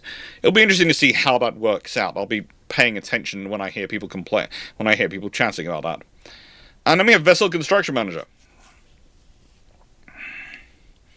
The Navy's current shipbuilding model across the model stakeholders continue costs, growth, delays, and network. A vessel construction manager introduces a single point of responsibility by holding the prime contractor with the Navy and managing shipyard performance through direct subcontracts to align construction. Oh, great. Production, planning, and execution across multiple yards. The Navy retains technical authority and provides complete build-to-print designs, while the VCM oversees multi-yard execution from design. Oh, great. So, this one you're making each ship, each system is going to have its own personal responsibility. Again, that's good. But by taking on the role of the prime constructor, the prime contractor, without having their own yards, I do worry how the US Navy is going to get experience to do this role. Because running a yard is different from running a ship, okay? For starters, if you're dealing with a ship, you're dealing with naval personnel. So if you come from the naval background and you're used to having that very much authority order-driven leadership, where whilst you might work with objectives, you do have at the back of the ability, you can give an order and they will follow it. You're now dealing with a civilian organization and a unionized civilian organization as well. That is not necessarily going to be the methodology that works best. You're also dealing with a lot of complicated engineering. So it's going to be interesting to see who they select for that role and how they do it. Because if they select from the civilian sector, they're basically going to be employing people who are going to do that role then for a few years, then might go back to the defense contractors, which means a revolving door scenario, which means you're never quite sure if they're on your side or not. In the nicest way. They probably will do the best of work they can do, but the thing is, if they're going back, and that's going to be a problem. So it's going to be interesting to see how they manage this. It should be very good. It gives you someone who's responsible for each for individual ships and these individual systems, which I agree with. But I would say if I'm going to set up the US Navy as the prime contractor, I almost want to have a Navy yard system going, other yards, and then you come back to the US Navy's own yard. So you're staying within that system. I know there are going to be people who don't like that idea, but there's a case of it's when you're having this, you always have to remember how long are these people going to be with you, how long are they going to be VCMs, how long is it going to take them to build up experience to be a VCM, how long are they going to stay? Are they going to stay with you till retirement, or are they going to be, is this going to be 5-10 years on their work journey? In which case you have to factor that in to your thinking of what they're going to do and how they're going to run it.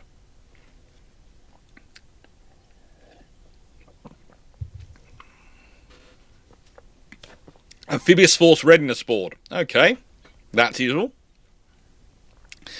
To collaboratively determine the roadmap to achieve amphibious warship readiness. Considering the issues that have been had with amphibious ships recently, that's probably necessary. Chaired by by the Vice Chief Naval Officer and the Assistant Chief Marine Corps. So basically it's the two of the deputies. Assesses progress towards the objective on a quarterly basis.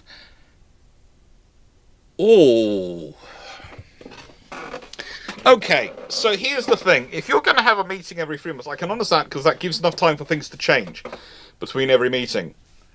But if it's going to be a 3-monthly meeting, it also means you're only actually having 4 meetings a year. Okay? I can understand why, because again, think of it from an economic, it makes sense from a business perspective, etc.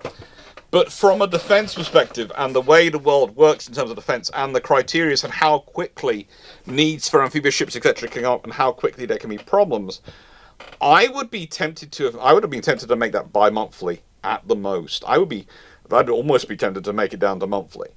Because, and again, I would almost make the meetings sort of less structured of, we will have updates of the ships and discussions, and we will have discussions of what the likely requirements are for in 6 months' time.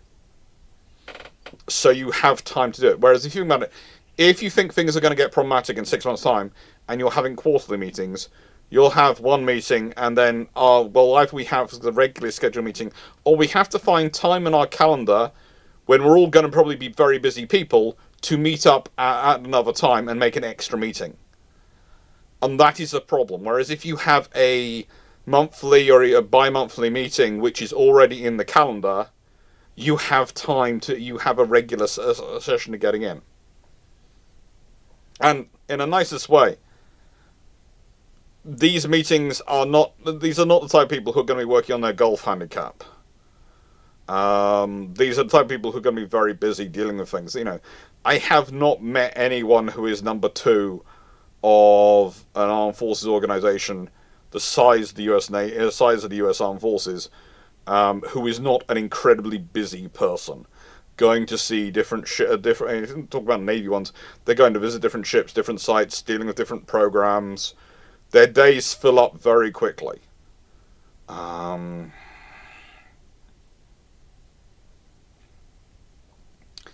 yeah, I would say I'm not keen on the quarterly meeting one. But they're going to be working on optimized maintenance and force generation, targeted service life extensions, and new ship procurements.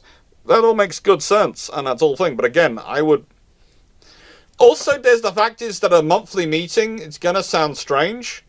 Monthly meetings end up generating pressure for progress in a way which quarterly meetings don't. 3 months, you've got 90 days, you're going to expect significant progress. But when you're talking especially about maintenance, and, ship life extension, we've got a good example at that moment in the UK with the Type 23 frigates, which have gone through a ship life extension. And the reality was, that was put in so they didn't have to make a decision about procuring the next generation. They were delaying making a decision. And that was not smart. That was really, really stupid. It's a good case study of really what not to do.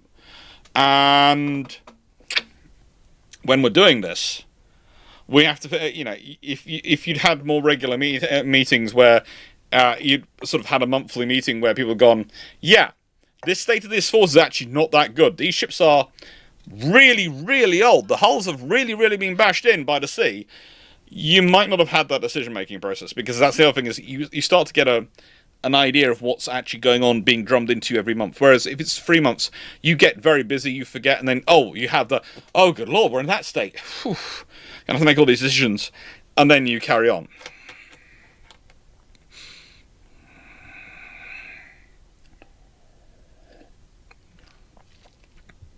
As Lance to the point, you can actually have a monthly meeting scheduled. You just don't always have to actually have it take place.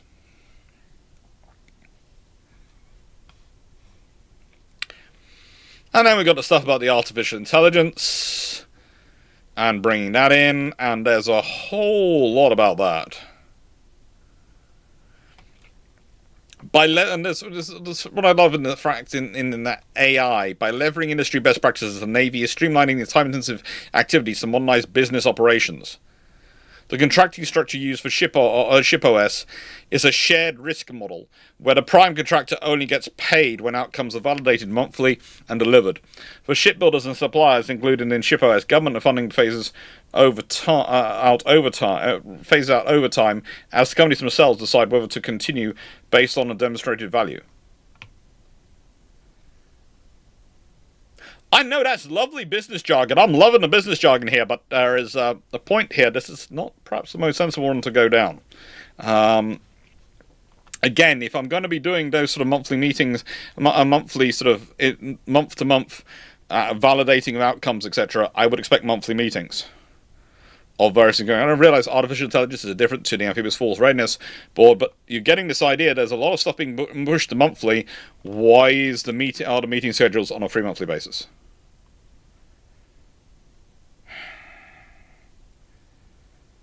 And now we're getting into the maintaining and enhancing maritime dominance.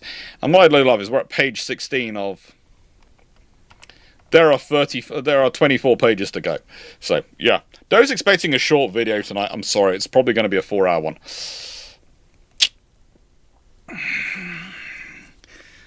And thank you for all the super chats and all the likes, sharing, and subscribing that's been going on. I have been getting beeps. I should be talking about it more. I should be chatting away with you more, but I'm getting back into this again because I've spent the last couple of days reading through this and reading through it again, and every time I read through it, I notice more things. And you might have noticed there are some bits which I've got prepared, almost prepared patter for, where I've thought about it. And there are some bits I'm spotting again for the first time, and even though I've read it a couple of times, going, well, I'd like to add in this, this, and this.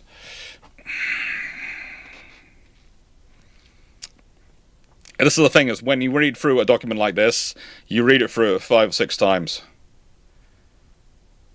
200 iron brews. And this is all the remains of the 2 cans of iron brew. There's going to be more than 2 cans gone through. There has already been a shameless book plug. Yeah. So, here's the thing. When we start looking at the PB27 Navy Shipbuilding Overview, I'm going to start talking through this. This has this great phrase in it. This plan operationalizes,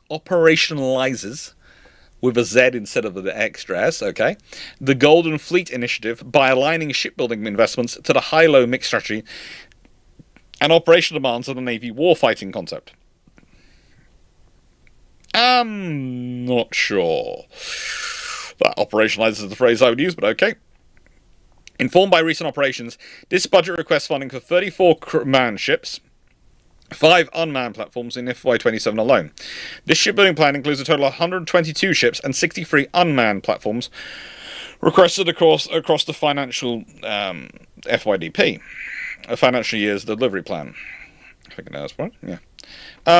Supported by the historic investment long called for by Congress to deliver the capability for our combatant commanders required to widen the margin of advantage and preserve peace through strength. Here's the small point about the US scenario. Congress sets and approves the budget, right? The President makes proposals and makes a budget proposal, but Congress then goes through Congress and they work it through and then they pass the final budget. Congress has been calling, and I know, I've heard this from both sides of the aisle for years, discussions of, improving, investing in defense, investing in these capabilities. Yet they haven't done anything about it. It's almost become a thing that they call for it, someone calls for it, and everyone goes, yes, we all agree. I'm going to do anything about this. Crickets. RT Gangster, did I miss much? I only joined 10 minutes ago. We have not got yet to the ships. I've gone through the appendices at the end, and I've talked through the introductions. We are just about getting into the ships. So I would say you're getting into the meat of the stuff. I've talked about all the stuff around it, and now we're getting into the ship. John Craig, UK has more admirals than ships. No. I've seen that stat. I've reported that stat. The Royal Navy has... one of the troubles is that stat comes from how many people are given the title of honorary admiral in the UK. You can be an honorary admiral. You might be retired and you're still given an admiral. You might be an admiral of this or that or their things. There are honorary posts which have the rank of admiral. There's also the fact that the UK Royal Navy's admirals also include officers who are assigned to the Ministry of Defence for various procurement operations and to NATO. And so when you're looking at actual admirals actually in the Royal Navy for Royal Navy taskings, they don't have more admirals than ships. They, by a long margin, they do not. And they especially don't have more than a supposed strength, the official strength they're supposed to be at.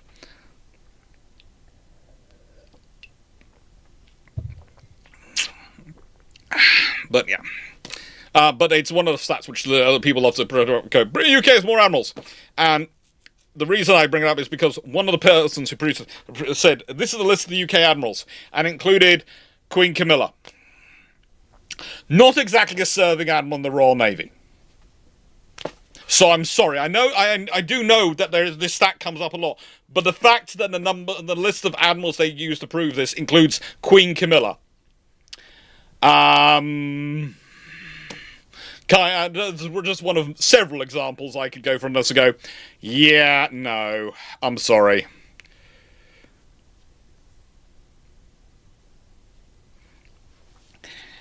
If your listing in the requirement to make that claim includes the Queen, I don't think she's actually earning a wage from the Royal Navy as an admiral. I don't think she's paid by the Royal Navy to be an admiral. I'm sorry.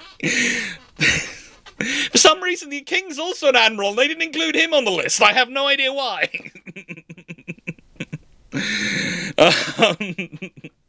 I had fun with that. Now, okay, so yeah, it's good. That's some good numbers of ships. We'll see what happens. Navy shore infrastructure investment is critical to sustaining these investments. Yes! Improving aging infrastructure ensures the fleet remains ready, able to project power globally and respond to crises for the next 250 years. I'm hoping that does actually lead to investment, but the trouble is I know what happens. In my experience, anytime someone mentions investing in shore infrastructure and shipyard infrastructure, is it dies in tons and tons of consultancies, discussions, wildlife, what kind of thing is it, what's the habitat, someone launches a lawsuit, a legal suit on this, and this, and it just gets that. Yeah, it's just fun.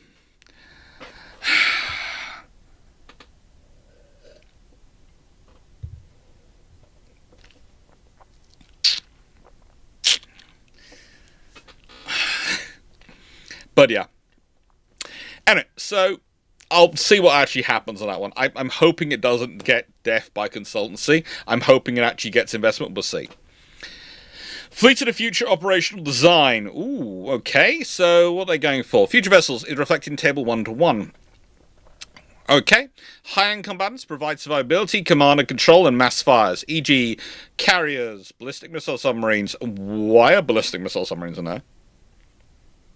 If there is something I do not want involved in my fires, unless there is something unless nuclear missiles are flying, it is my ballistic missile submarines. Why are ballistic missile submarines mentioned in this list? Okay? No, don't want that. They are high-end combatants, yes, but they are not involved in anything of command and control. They don't control anything else, and they're not part of massed fires, unless you're dealing with a nuclear war going hot scenario. So please don't include them in the list. Please don't. I have enough problems that there's a future SSBN of the Royal Navy called HMS Warspite. I do not want ballistic missile submarines included in that list. I'm hoping they meant to have the SSGNs in there. I'm hoping it was the SSGNs. BBGNs, okay. Alright, first mention of BBGN. Battleship, guided missile, nuclear pad, okay. DDGs, okay. LHAs and LPDs. So yeah, that's high-end combatants, I agree. There are a lot of people who agree with me. If you're using a ballistic missile submarine as a high-end combatant, there are issues are going here. Yeah, you don't want that. Low-end combatants provide presence. Yes, they use the presence word. Yes. Okay, first phrase we have, which could be, it's talking about winning the peace. Scalability and distributed operations, e.g. frigate, LCS, and LSM. Alrighty, LCS is included. Uncrewed systems provide tailorable mass. Oh, I like that. Sensing, deception, and attritable combat power. Okay, I'm getting the idea, and this is coming in quite strongly, I have to admit, from other stuff I'm hearing, that the Americans are going down the same route I've been talking about of having basically your crewed ships are the centerpiece of their own little task groups with their uncrewed assets around them. And those uncrewed assets are going to have electronic warfare systems which are going to make them look like massive radar turns if they need to, so that hopefully any missiles getting through your multiple layers of defenses will go, ooh, yeah, take that. John Craig, soft drinks are bad for your teeth. Yeah, they are. But I am nearly 40 years old. I don't care. Logistics and support ships enable sustained operations in contested environments. Yeah. I'll be interested to see how they arm those, because I think one of the problems we have is that a lot of our auxiliaries are underarmed. And I would say things like, well, in the American case, Sea Sparrow, and Enhanced Sea Sparrow would be really sensible if they added them on. I think, realistically, I do not like the idea that you have these auxiliaries, which are so important, going to sea without helicopters for ASW to provide them with some sort of escorting capability in terms of their own helicopters, but also with some torpedo decoys on them, and without Sea Sparrow and close-in weapon systems. I think they need to be able to defend themselves, to give themselves their own bubble. It's useful. It's sensible, and it's one of those things which are annoying because you see them so many ships. At the end of the Cold War, they were just getting so close to this. All these sea lift ships were being designed. All these logistic ships were being designed for the capability, but they didn't get it fitted. And it's just designed for, not built with. And you just go, oh, why? Why?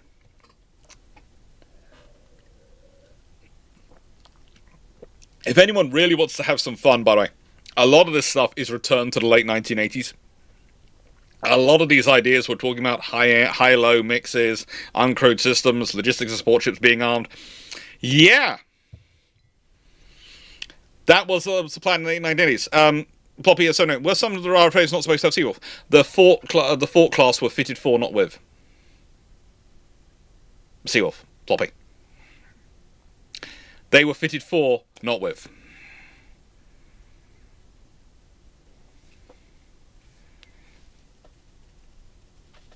But yeah, this is it's returned to the 1980s. It's 40 years late.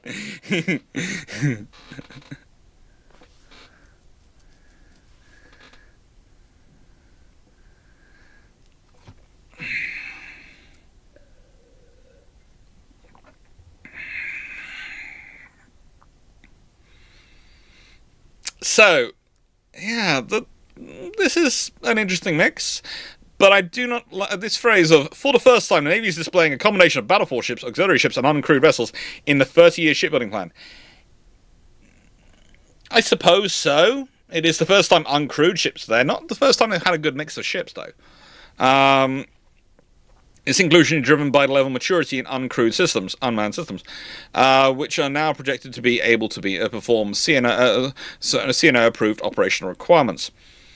That's interesting. So they've put operational requirements have to be approved at the level of the Chief Naval Officer. That's interesting. Okay, that's putting command and control rather high up. But I suppose it's putting command and control for operational assets. These assets have been signed off and assigned to you by the CNO. You can use them. It is giving a centralized command authority. And I suppose currently, until you do set up a separate command authority like the US operates for their various ship groups, it makes sense for it to be the CNO. So I can understand this. The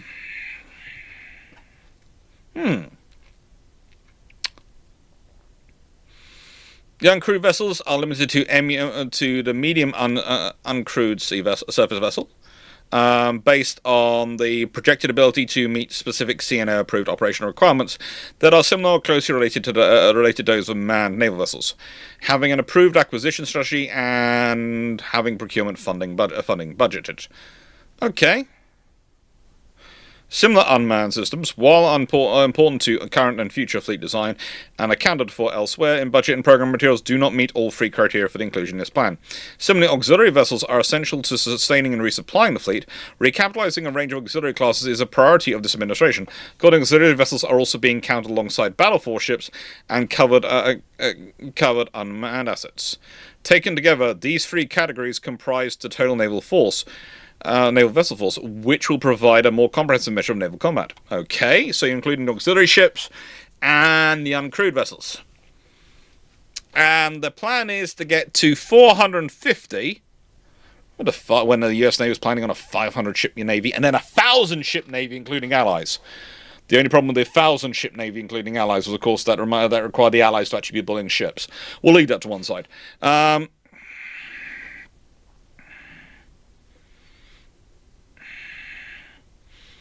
So, yeah, you've got battle force ships. Well, they're supposed to raise up to 299 by financial year 31. I'm wondering how many of the frigates are included in that number, Legend class, because I'm not sure. I wouldn't necessarily include those in the battle force. They're going to be an interesting discussion. They're coming up actually tomorrow. Well, not tomorrow, in Saturday's video this week, the OPV's video, because the NSCs are technically OPVs.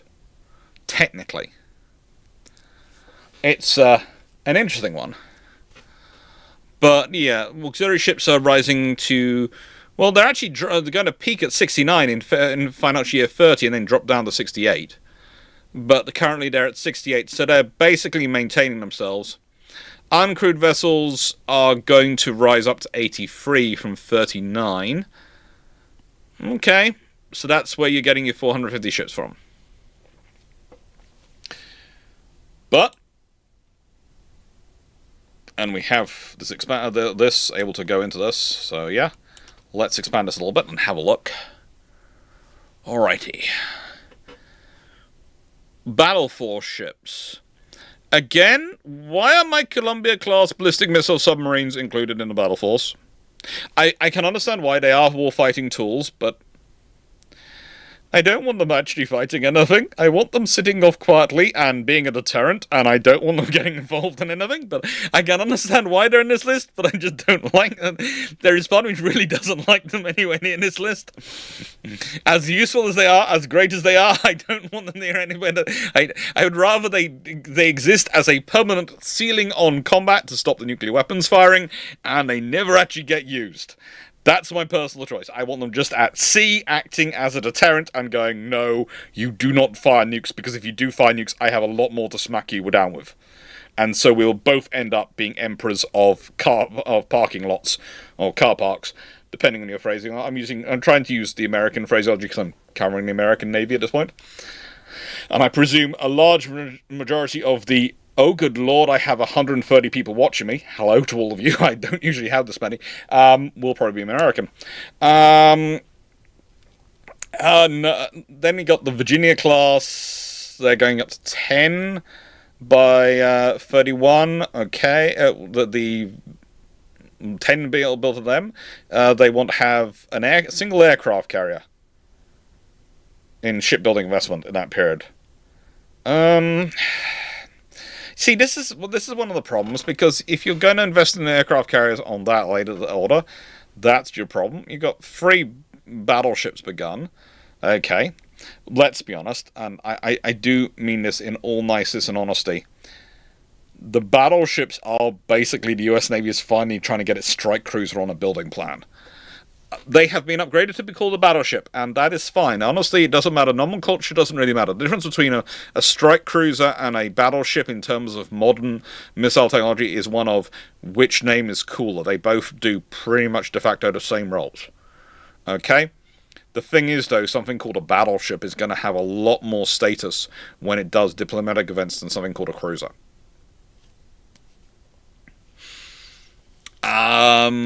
Frigates...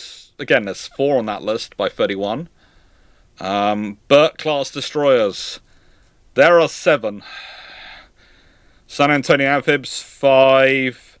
Medium landing ships, 23. John Lewis-class oilers, 7. Okay. Submarine tender replacements. There are 2 of them. They're also supposed to be able to do reloading potentially for destroyers, but there's only 2 of them. It would be... in the nicest way, if you're gonna... considering how the VLS system is going in terms of replenishing VLS at sea, I would expect more of them to be around. And also, yeah, so why not call it a battleship, is the logic.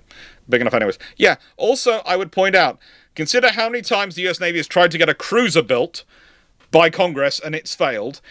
I think there is an honest reasoning going on here that, in a nice way, maybe they won't turn down a battleship. I can understand. And the scenario basically you're going for in the missile scenario, in the way we fight these days, is you either are big enough to be able to carry a huge amount of missiles and power something like laser defenses and rail guns and those systems, or you're small enough to try and hide. And if you're talking about having large coordinated fires and command ships, etc., then you're probably going bigger.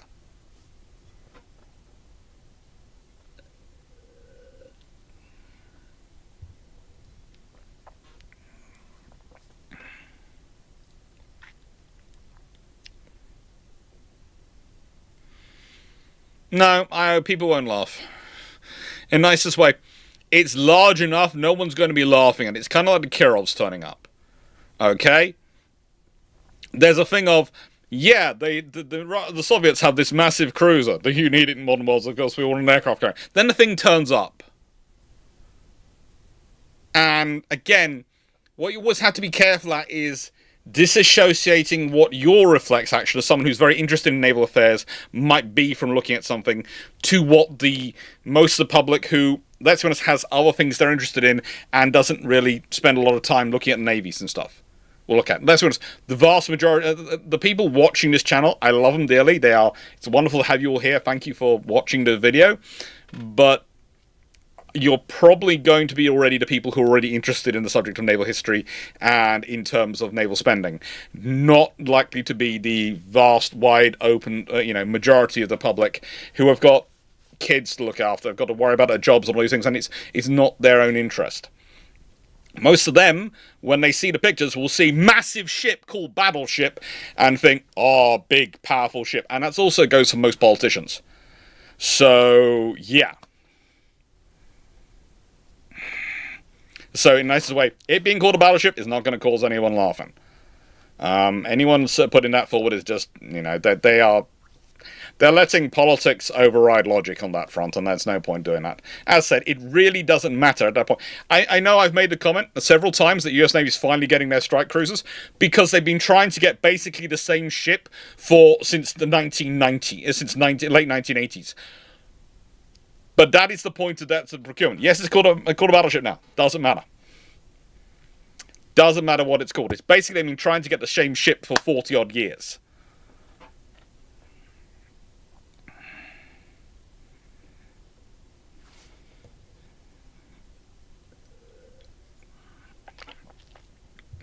Medium landing ship. Again, this is why the Marines are looking so happy.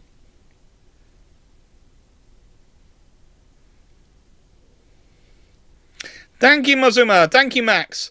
The very nice people who are organising the cruiser book have put in the details. It'll apparently be $99. Ooh, Indianapolis Ford card is bonus. Okay. And this is again why I am not. I'd say this is a very cool book coming up. It's a lovely book. I would also say this is the trouble having someone like me talking about books, because $99 for that size book and that cool book, that looks like a good price to me. But again, I love my books and I spend a lot of money on them.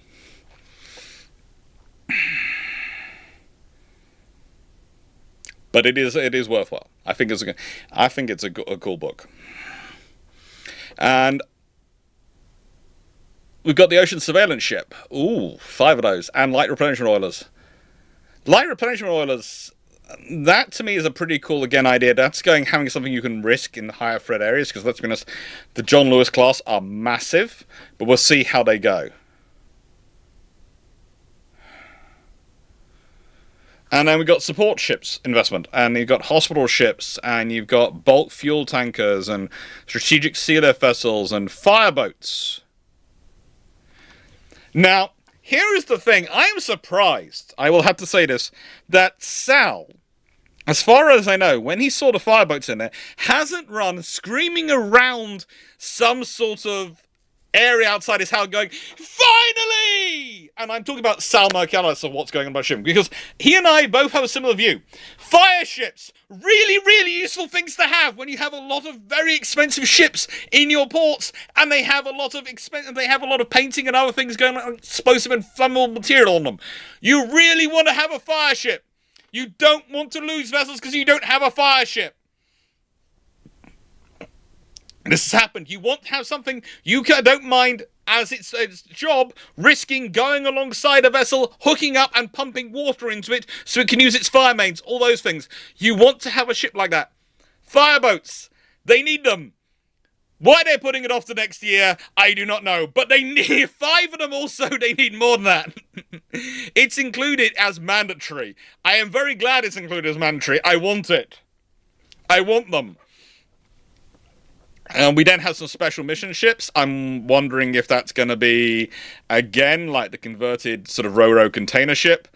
Yeah, there are lots of options for those. Short ship-to-shore connectors. Okay, that's useful.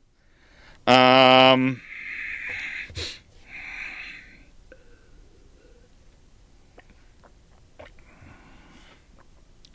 yeah, there's some good ships going on there. But let's start looking at this. Okay. Submarine plans. The financial year 27 to 31 plan invests 124.9 billion across the FYD for submarine construction. Why they didn't round this up to 125 billion, I do not know. 125 billion. It sounds like 124.9 billion. That sounds like an accountant's written that, doesn't it? And I don't mean that in a nasty way. I just mean it's 125 billion. Why not just say 120? It's $100,000 short of 120. 100. No, $100,000. It's 100 million short of 125 billion. It's a less than a rounding error away from it. Why not just call it 125? That is pretty much what you're planning on spending. For the economic class, that plan invests 15.2 billion and sitting in the financial year 27 and 62 billion across the FYDP to procure one submarine and across that, and further 5, so 6 submarines. All right, ballistic missile submarines are never cheap. They're designed to be the quietest things on the ocean. They are designed to literally disappear in the ocean. They are not cheap. You cannot make something that big, that quiet in the world's oceans for cheap. You just can't.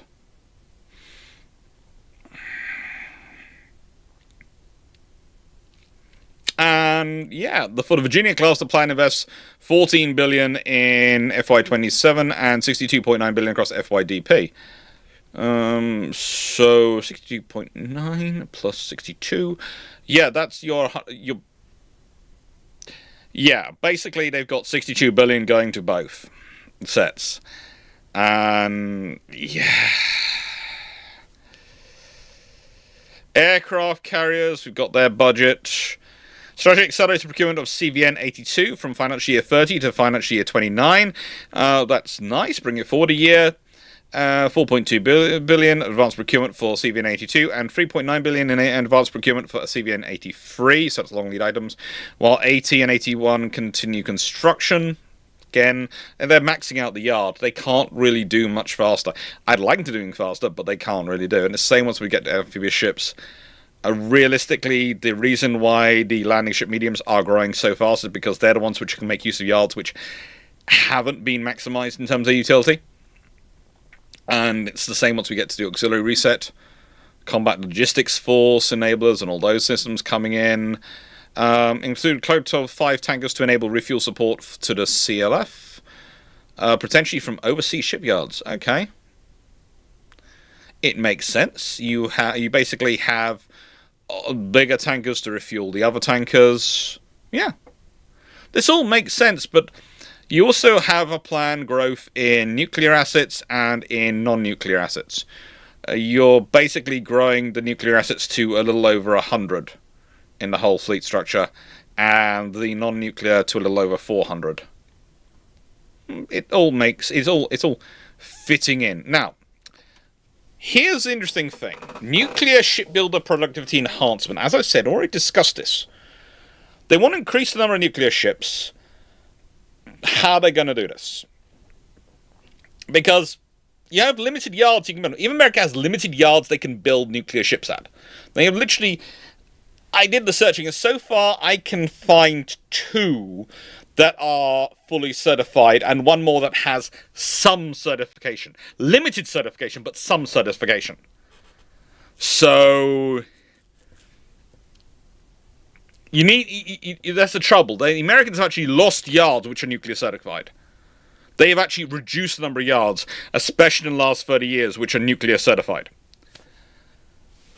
And they want to increase the number of nuke vessels. FY 27 to 31 invests 3.2 billion and 7.2 billion across the FY to drive productive gains within our nuclear shipyards.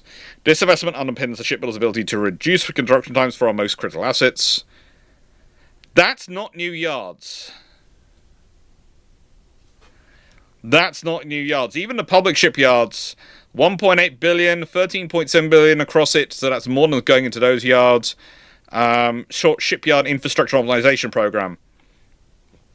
That Navy is, and at the same time, Navy is evaluating innovative ways to bring the performance of public shipyards in line with private sector analogues, whether through a government-owned contractor-managed model or through private investment in shipyards infrastructure, where return on investment is tied to on-time completion of maintenance failures. No, public-private finance partnerships are really not good. Please note, really, really not good. They sound so sexy up front because the cost is apparently borne by the private sector. But trust me, from a country which is currently in the hot to many of them, and it's in health service and everything, they are ruinous long term. They are really problematic long term. They look so good up front because, you know, the money's coming from the private sector, not the government sector. So it's great. But that's the initial investment. Those private investors are unashamedly, and that's their job, are looking for a return on their investment. And they will do everything they can to maximize that return. And that is not a bad thing. But unless you're very careful with the structuring, they will find a way to make sure they're getting the maximum return for the minimum effort. And that's not good for you if you're wanting, if the return you're looking from a shipyard is productivity in terms of ships produced rather than profit for them. I have seen this happen. I am one of those people who understands private companies exist to make a profit. That is a good thing. That's their purpose. But not everything is a profit-centered industry. Some types of industry, they are about national security, or they're about other things. And those organizations, if the profit is if your actual primary effort has got to be national security, not profit, then sometimes that means you need to make sure the profit-driven industry is kept to the minimum in it. I'm sorry to say this, it can look really good. And this is the phrase where I can get into, come up with people who go, smallest possible state. And I go, that's lovely, but let's consider this. If you've got someone who's looking at their legal focus as a director of a commercial enterprise is on maximizing profit for shareholders, but your focus is on maximizing provision of defense assets, you are talking about doing something which is not going to be profitable. You're going to be directly opposed to each other. Because what you're doing is, I want to have ships available even when it's not profitable. I want to have ships available and working odd hours. I might need people doing overtime, because I might need to get a ship out overnight. And so that's going to be expensive for profits. Might need them working on a weekend. That's going to be expensive on the profits. And the private company's going to go, well, okay, fine, I'll do that weekend, but I'm going to charge you extra because I don't want to affect my profit margins.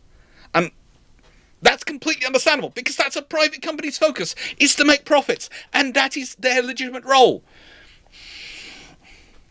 Yeah.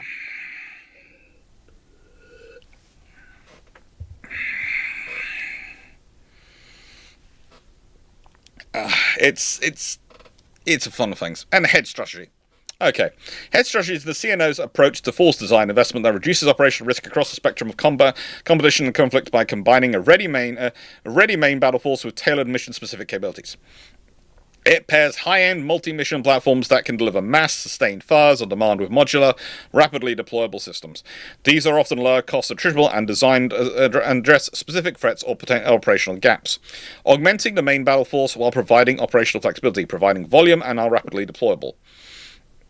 Together with joint allied partner and industry contributions enabled by concepts of operation and command and control that support distributed decision-making, this combination of forces and capabilities provides a model to build and field a navy that can deter and win a high-end, peer-level fight while simultaneously meeting the relentless day-to-day demands of global presence and crisis response. In other words, we're building a bit of everything and hoping it covers it, and that's the most sensible thing you can do long term. Faith Depot, Navy side least, the defense industry is all about profits. Yeah. Defense industry in terms of private companies are all about profits. And that's fine. That's what they're supposed to be. They are private companies. They have, I think the phrase is, a fiduciary responsibility to their shareholders to maximize their profits. That's them. Recognize that. That's not a bad thing. That's not a good thing. That's just what they are. But then when you're defense procurement, you have to work out where that's going to be working in your favor versus where that's going to be working against what you need done. And you have to be honest about that. Now, to better measure and manage this force, and as required by law, the head strategy will inform an updated battle force ship assessment requirement, which will be released in the coming months to provide an accurate, modernized assessment of vessel requirements for the future of the fleet. Okay, I'll look forward to reading that. So now we're into surface combatants. And the surface combatants are looking interesting. And they have this phrase, expansion cannot be limited to the low end. And this lovely paragraph here, which, on the high end, the battleship program will expand the combat power of large surface combatants, providing mass-sustained, long-range fires in a modern, resilient form that will be able to accommodate future weapon systems as they are fielded. And I think that's the point, realistically. Larger hulls are easier to adapt as new systems come in. They really are. They tend to have space. And that's the thing I think they're going for in this. They're going for space. Battleship, BBGN. The battleship addresses a fundamental requirement in modern naval warfare, the need to generate sufficient combat mass to culminate battle. In an era where distributed forces provide reach and sensing, the battleship provides decisive high-volume fires and survivable command and control, enabling the fleet to transition from shaping to decisive action. This validated requirement for high-end endurance surface combat capability directly supports the Navy's warfighting concept and expanded maritime maneuver, the NWC and the EWEMM. Here's the interesting thing, and this does come into the battleship, and this is why I'm sort of in favour of the larger surface combatants, because I do think they are useful for deterrence. I do think having larger on the escalation before you go sort of Burke, multiple Burks, and then Burks plus assets turning up. You can have Burke. You've not taken notice of Burke. Well, hello, here's the larger surface combatant come in to go, excuse me. It gives you another option. Deterrence is our highest duty, and deterrence begins with credible combat power. The future battleship is the high end of the high-low mix of our joint force needs. Survivable, hard-hitting, and built for the scale of the fight. It brings a resilient command and control, deep magazines, diverse weapons, and long reach in one platform. Fires is the king of battle, and wars are won by forces that bring both capacity and killing power to the fight. This ship delivers exactly that. Okay, so here is the thing, as I've said before, and I'll say this again. We have talked about on this channel several times the reality of trying to supply and resupply VLS, vertical launch systems at sea. I know there's a lot of efforts going on it, I know, but I'd say to an extent the commitment to the battleships is kind of revealing about how successful those really are. They are working on it, they want to get there, but you need something which is going to have a far larger magazine than existing escorts do, including the Burks. You want something survivable. These days, that is... Someone talked to me and was going, well, you can't use armor, etc. These days, most defense is shifted towards active and electronic defenses, rather than passive defensive armor, although you will probably have armoring and subdivision in this, included in this vessel. The thing is, that's not going to be to extent as dreadnought battleships. And this is the other problem you have coming out, is people go, okay, does it look like a dreadnought battleship? No, it doesn't. But a dreadnought battleship isn't the only type of battleship. There was the Royal Sovereign types, aka the pre-dreadnoughts. I prefer to call them Royal Sovereign types because that's what started off that style of battleship. And let's be honest, they didn't realise dreadnought was coming when they named them and when they created them. So it's far more fair to call them the Royal Sovereign style. And before that, there were the ironclad battleships. And before that, there were the Age of Sail battleships, which were the battles, the ships of the line of battle, etc. There have been battleships for a long time. They're usually the largest core component of your fighting force. They're usually vessels which are designed to deliver, I would say, effect through direct firepower. So by launching, for most of the period, by launching a large amount of artillery at their opponents. These days, modern artillery is often missile-based. So launching a large amount of missiles makes sense. When we put this in a context, you need something which has deeper magazines, you need something which has some command and control capability, and you need something which has active defenses so it can operate, not probably, someone are going, oh, this is designed to operate 10 miles off the enemy coast. It is not designed to operate 10 miles off the enemy coast. Okay, no one is designing Navy ships to start operating 10 miles off the enemy coast. If we're fighting in the Pacific Atlantic, we're talking hundreds of miles away from off the coast is where we're planning to be operating. This is the other problem with people comparing it to the Black Sea, etc. In the Black Sea, especially with the way the Russians have been running things, they keep getting drawn into coastal waters, or they are found in ports, or they are found in predictable trade routes. If you look at a lot of kills, a lot less kills are taking place in the center of the Black Sea than taking place around the edges. That makes sense. That's easier when information is easier, where it's easier to spot the enemy and engage them and overwhelm them. Also, it's usually in closer inshore waters where you have less room for maneuver. So the warship's going to be further out. But there still is a level of survivability, and you want something in the task group which is going to have depth of arsenal, depth of firepower, and is going to be able to basically fight its way through things. And that's what they're going for. However, I still stand by my initial assessment of the battleship class as they are, by saying I think they needed more VLS. I did think their VLS, even with the hypersonics added in, was a little light for their size. And yeah. And then it's a straight in comparison to the Burke class. And this is the point, again, I made in the Burke video earlier this week. Actually, last week. I think it was last Saturday. The Burkes have become the dominant measurement by which US Navy shipbuilding is compared. And everything's compared to Burkes. The Arleigh Burke class guided missile destroyer is the most capable surface combatant anywhere at sea. I'd probably lean towards the Myers, but okay, the Myers are technically the Japanese improved variant of the Burke. So technically, okay, we'll go with that, but that's me being a little bit picky. The Myers are Japanese ships, by the way. Look them up. You'll find basically they're Arleigh Burkes built by someone who, instead of building Arleigh Burkes by the dozen, is building a couple, so can afford to put the money into the individual ships, which you can't do if you're building a dozen ships. Because basically, as I would say, if you built a Burke to the same cost profile as the Myers, then you would be able to, for every sort of, I think it works out as every 6 Burke, so instead of being built by 7 Burkes, you could buy 6 Myers. And the US Navy needs a 7th ship. They need them. Even the planned DDGX program made undesirable capability and weapon system compromises. That's suggesting that program is well and truly over. I know it's got to go through Congress and various things, but it's sounding more and more well and truly over. Our fleet deserves our national security requires the most comprehensive capability in the surface combatant can provide. Not just what we make do with trade-offs. The nuclear-powered battleship is designed to provide a fleet with a significant increase in combat power by long endurance, higher speed, and accommodating advanced weapon systems required for modern warfare. I think the latter is the key thing. The problem with the Zermotz was power generation for various systems. Okay, if you're going to put railguns, all these things on them, generating enough power, maintaining it. And I'm still tempted to believe that they're going to have nuclear power as its base load power, its hotel load, its ongoing operations, and have gas turbines on it can spool up for when it needs to generate a lot more power very quickly. Because let's be honest, nuclear reactors, they are most efficient when they can be just left running. Not when you're going to go, I need to generate more power. No, I need to generate less power.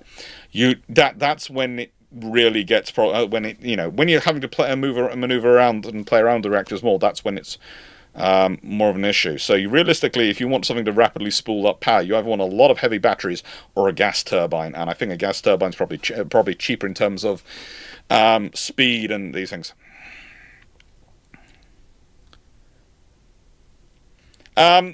Anonymous vendor said, yes, initially, when I first looked at the battleship, I said, I reckon this is going to be nuclear powered. But everyone told me, no, they've said it's going to be gas powered and it's going to have these. And they pointed out to various things. And I did say, well, okay, maybe it is going to be gas powered, but no, it isn't going to be nuclear powered. So I was right, because I said, look, in this way, if you've got all the systems, it's going to require a huge amount of power.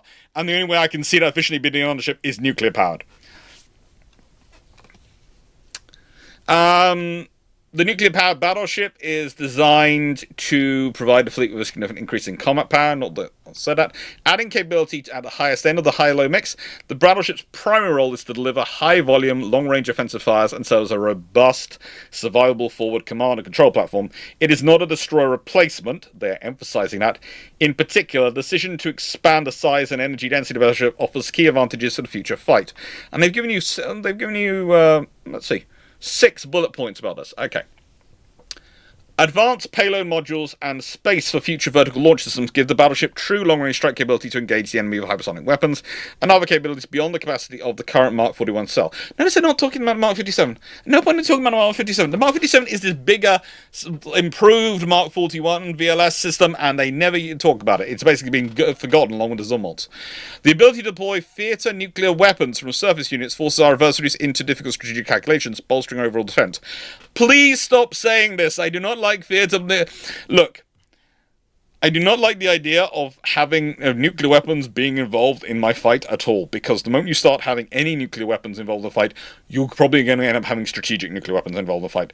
So I'm guessing this is again part of the whole deterrent strategy, but they keep bringing up ballistic missile submarines, now nuclear weapons again. I don't like it. I don't like it because that starts to normalize using the idea of nuclear weapons, and I don't want them back, because I am a firm believer, and I have taken part in enough theoretical exercises and tabletop discussions and tabletop battles, etc., where this, scenarios where this has happened, where the moment you start off with theatre nuclear weapons, or tactical nukes, as they're usually called, it's not long before you have the strategic nukes involved.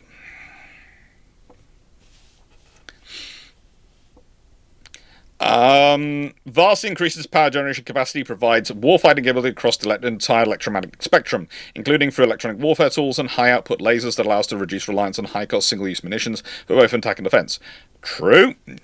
Advanced naval gunfire capabilities provide new options for medium-range strike, support to amphibious forces, and even air defense at vastly reduced cost per round than missiles alone.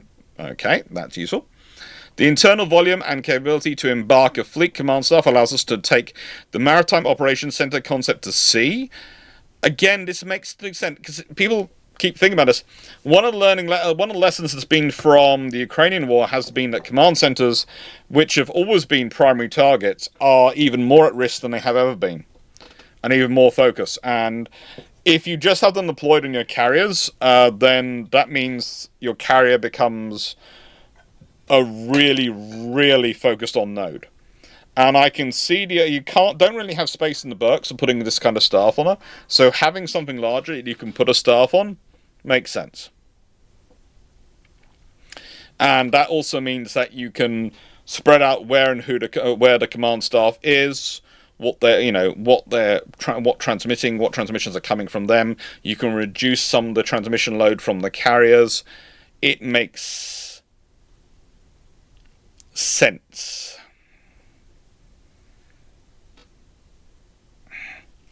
Now, so yeah, as a tactical command and control platform, battle group ship can lead a surface action group, integrate systems for carrier strike group for layered defense, or operate autonomously, possessing the organic capability to defeat advanced threats and distributing our forces' capability. Probably, but it's going to be threats which are not of the highest peer-on-peer alone. Because, again, we don't send ships to fight alone. I don't know where this idea comes from. Combined capability in all war-fighting domains allows the battleship to single-handedly perform key missions to the sustainment of commerce, like holding open choke points on critical sea lanes of communication, that would otherwise require a wider commitment of assets from the fleet. Okay. One laugh is, then it goes, in addition to these discrete benefits, it also offers 2 broader unique advantages, which go all the way down here. Please note, the battleship gets not just half this page. Not just this whole page, but half of this page. So it basically gets the equivalent of 2 pages. The frigate, in comparison, gets half a page. The Burks and the Burks get half a page. The Zumwalts get a quarter of a page. Littoral combat ships get a quarter of a page. So quite literally, in the surface combatants, the battleship is getting 2 pages to itself.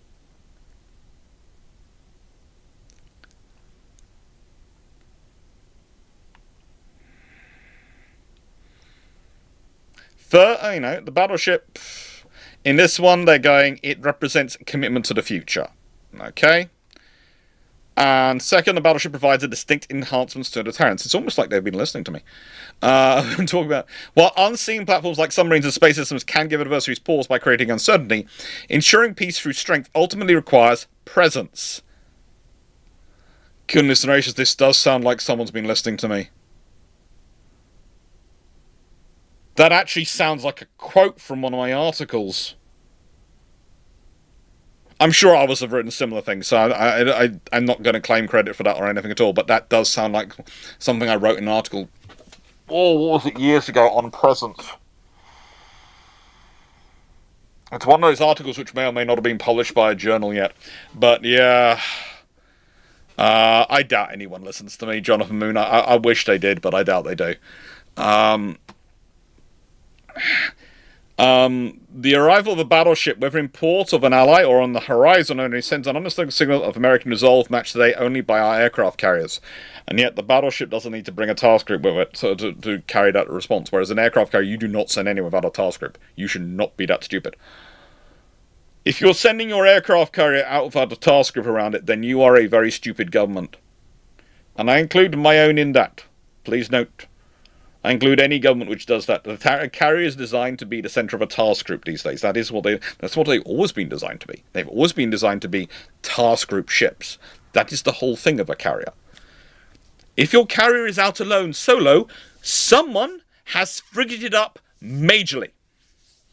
In fact, they've shipped up.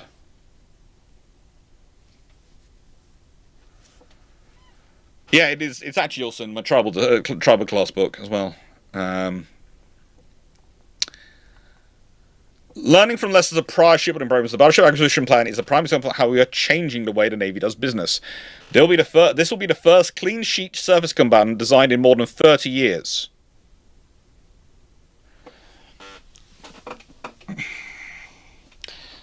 The Zumwalt's literal combat ships and a few other assets would like a word. It does validate a lot of what I say about the Burks. I will leave that to one side. But there were other ships which have been clean sheet designs. I know the Constellations are theoretically adapted friends. Theoretically, I say. But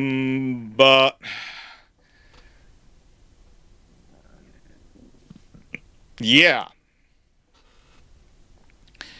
Now, we are deliberately incorporating modern digital engineering, advanced production practices, and AI-enabled design tools to reduce costs and schedule risk from the outset. To strengthen this approach, we're adopting proven best practices from foreign partners with advanced shipbuilding techniques. This includes front-loading production engineering to ensure high design maturity before construction begins, using precision modular construction methods, and tightly integrating design, planning, and production teams to minimize net rework and accelerate throughput. Okay, that's a lot of engineering buzzwords. We are also applying long-term production planning, rigorous process control disciplines, and more buzzwords. Modeled on commercial shipbuilding, this digital-first approach will accelerate design, reduce manual work, and create a direct link between design and production. Sounds like they've swallowed the Japanese and Korean buzzword factory. Battleship will employ a highly modular architecture that enables a distributed construction across the industrial base while allowing US shipyards to focus on final assembly, integration, and testing. This strategy strengthens workforce stability, increases industrial base resilience, and delivers a more predictable, affordable path to fielding capability. I'm wondering if this is how they're getting around the fact they're not including the increasing nuclear bit and nuclear yards. So you have the nuclear bit and the final assembly done in one of the two nuclear yards, and everything else which isn't nuclear is built in the other yards. That seems to me the likely scenario of how they're planning getting around not only having two nuclear yards and without blowing us up, but you have to also distribute other work from what those yards are doing, i.e. submarines and aircraft carriers. So it's going to be fun. It's going to be fun. But that was a lot of buzzwords. That was a lot of a buzzword salad. It was Calvin Guy's work. Buzzword salad. I should remember that phrasing. It was a full, rich salad of buzzwords. Okay, let's talk about a frigate. And this only gets half a page. It still gets more than the Zumwalts and the LCS. And it actually gets a blue bit. Okay, it gets a highlighted bit, so that's quite cool. That's cool for it, you know. The frigate's versatile design optimized counter DTOs in both literal and blue water environments, while also serving as command and control node to manage unmanned systems, aligns perfectly with my vision for the future of US Southern Command. That's General Francis Donovan, commander of US Southern Command.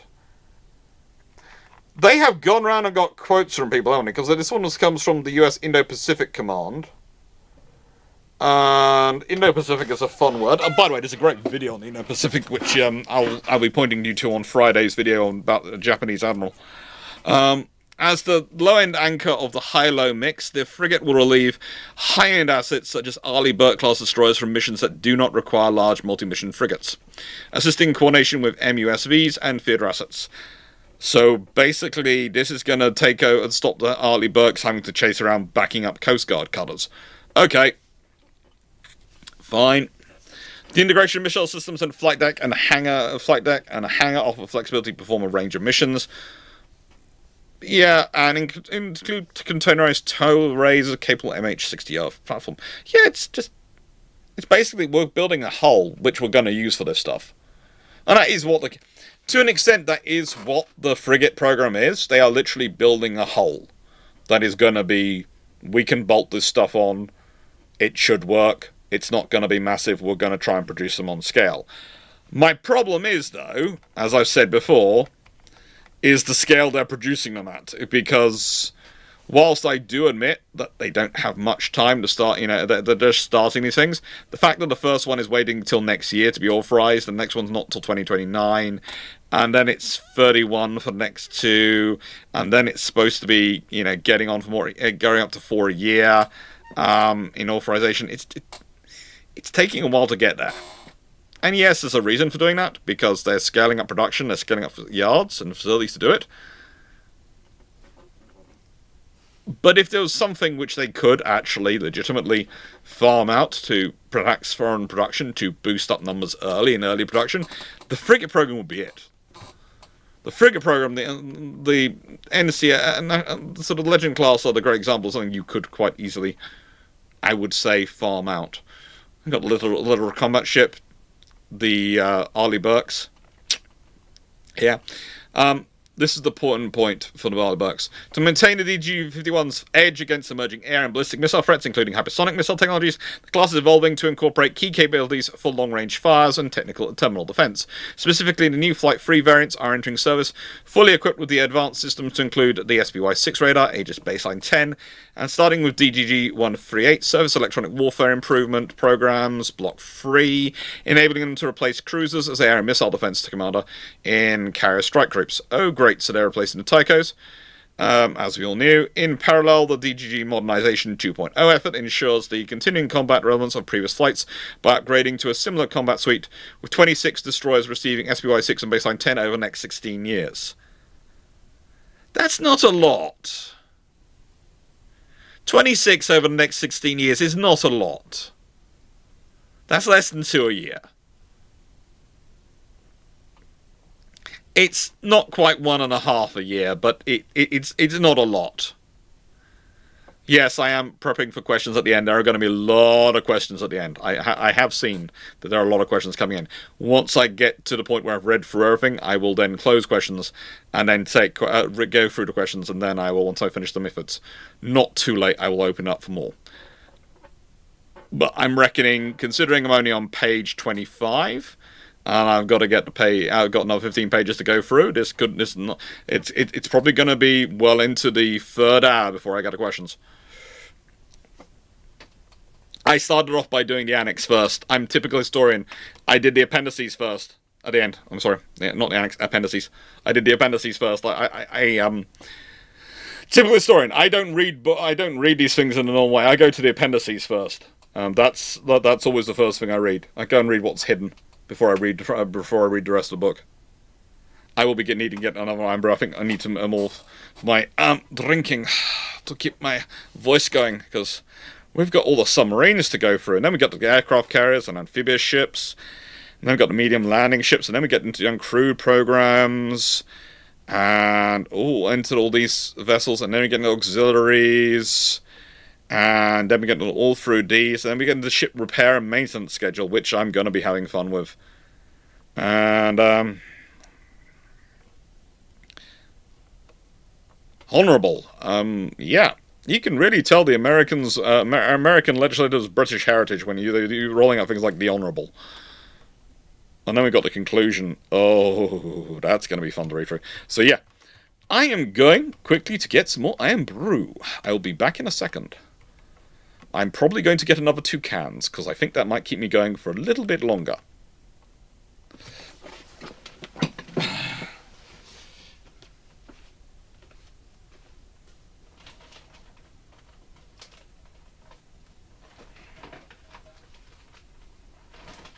And I resist the phrasing that I'm an addict to this. I just very carefully didn't drink any for the last couple of days so I could save cans for tonight, because I thought I'd be going for a lot. Lions would be more correct. I think at this rate I'll be going through 6 to 8 tonight. You did tell me to get 4 the first time. You did, Paul. Oh, Lions, you did. You were right.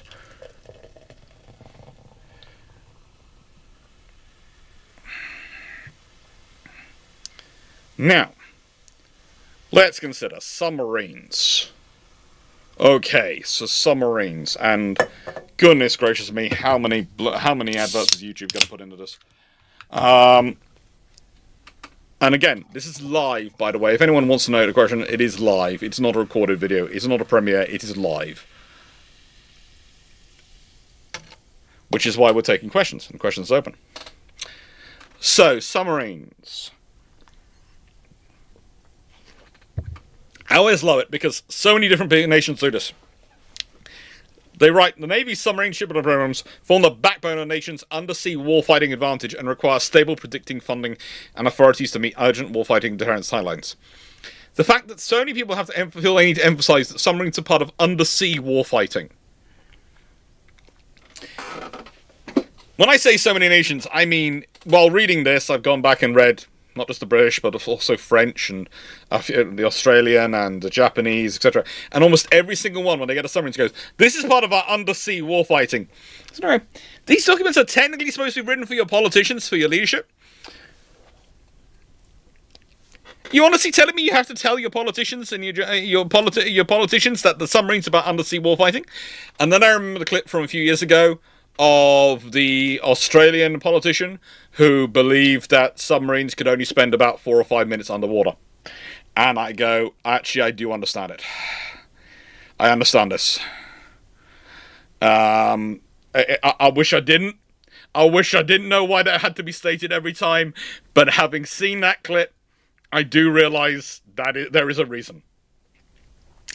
It worries me. It has worried me, Nan. But there is a reason.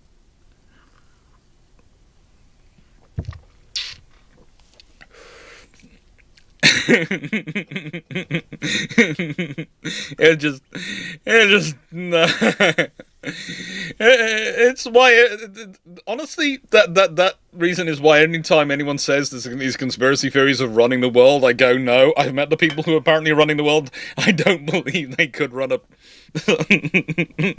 I'm honestly surprised they can get out of bed themselves in the morning sometimes. We'll leave that to one side though.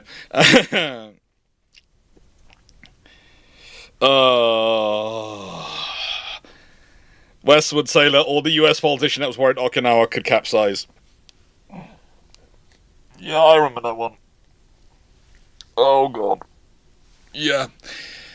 I could start listing all the weird stuff I've heard from British politicians over the years, but there was the one in a thing where a long time ago, they're no longer in Parliament, where there's a person who confused Iran and Iraq and India and Pakistan. And yeah.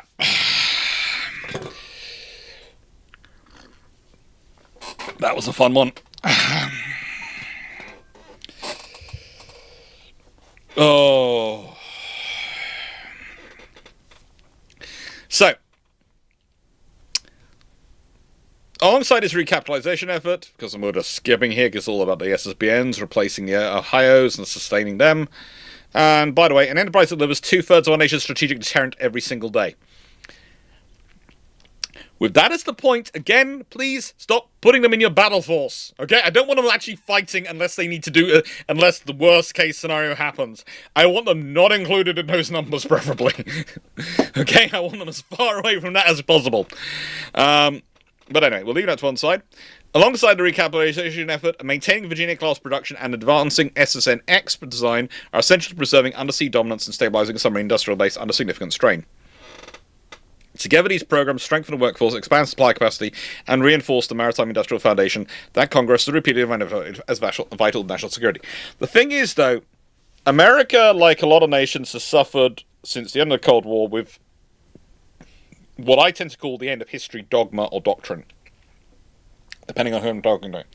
It was the people who believed that now the Cold War is over, humanity had evolved to the level, there was never going to be another war, there was never going to be a fight over the sea, it was never going to happen again, and none of those things, all wars in the future were going to be wars of choice, because the West was so technologically advanced, no one would ever fight us, all that malarkey. And, yeah.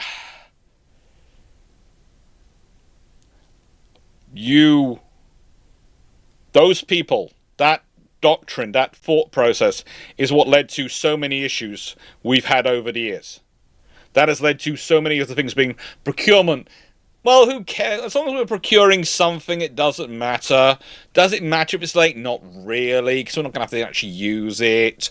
All those things. That is what we've been dealing with, and that is why we're in the state we're in.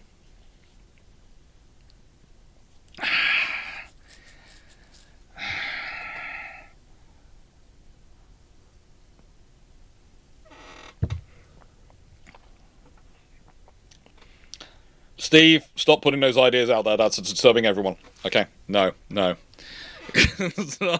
encourage them. No, please don't. The bot is slowly catching up with everything. Anyway, so ballistic missile submarines. That's program's continuing. That's good.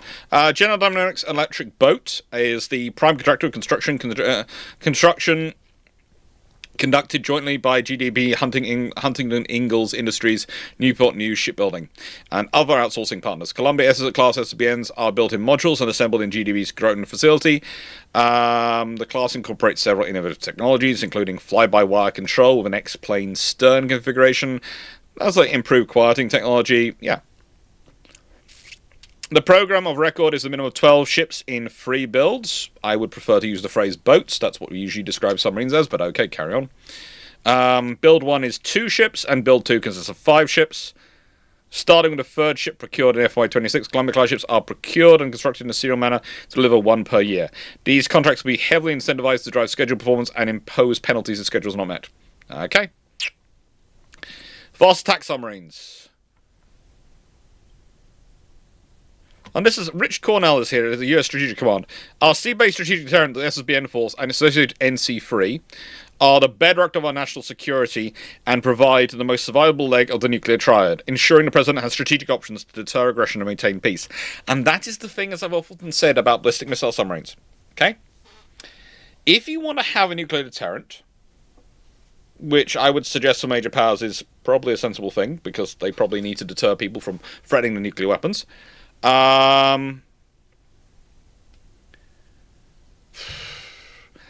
you want it to be as survivable as possible. And if it can disappear off at sea and hide in the depths of the ocean, that is survivable. Now, I do realise people have been threatening for the last God knows how many years that we are going to get to a system of modelling where we're so accurate in terms of our ability to model the movements of the sea. They will be able to detect where the difference is, where the model is different than it's supposed to be because of the positioning of a submarine in those waters. And so we'll basically be able to use sea tracking versions of weather satellites to work out the positions of submarines. So far, every time, and there are lots of nations which have been working on this, everyone's worked on this one. Every time we get into it, the model gets bigger that's required to get more to get accurate. The level of amount of data you're needing. I'm not saying it will never happen. It is basically a data-driven analysis exercise. But the model has to be sufficiently massive because of all the different factors involved. Especially when you consider the sheer range of tectonic and other activity going on below the surface of the world's oceans. And then we've got shoals of fish and all those things wandering around as well. That it's so far beyond capabilities to actually do with the level of accuracy where you can pinpoint individual vessels. Whether a more manageable point is to go, well, hang on, this is going to provide us with a list of anomalies which we should check. That is a different data scenario, and that's always the one I start to question people on. People keep telling me to keep aiming for the one where they can go, that's definitely a submarine, that's a submarine, that's a submarine. And I think that's blooming difficult. That's a that's probably a long way away in terms of the sheer quantity of data we're talking about. But I think the point of being able to take it down to go, okay, we have about 200 or in this area we have a couple of hundred of anomalies which we need to check out. That is a different scenario. But again, ballistic missile submarines tend to go to the parts of the world's oceans which are deepest, noisiest, and they hide as quietly as they possibly can. And in that case, that can make them, that can make them very problematic to deal with. And remember, there is this actual thing where a British and a French SSBNs actually crashed into each other underwater, and neither heard the other one coming. Because it turned out that we had both, by completely random, chosen the same. The British had chosen the same route out. The same route back as the French were coming as the route out. Neither heard the other. It was a interesting experience, and it's one of the reasons which caused such a. If you consider the legacy the British have of these longer and longer deployments to their submarines, that's one of the factors which led to that. There's also the argument of why I suggest you need to have more than 4 boats, but we'll leave that to one side. Okay. So, the Virginias are essential for maintaining the nation's dominance and sustaining its critical understanding advantage. Don't take this the wrong way. I do not like having. This is a formatting critique. I do admit it's a me being picky, but having this bit here, and then you have a quote about the SSBNs here, and you have all this about the ballistic missile submarines. It just seems messy because this almost looks like it's in the fast attack section. I think that should have been skipped over to the next page. And I'm sorry, I know that's me being very picky, but I would have put it over.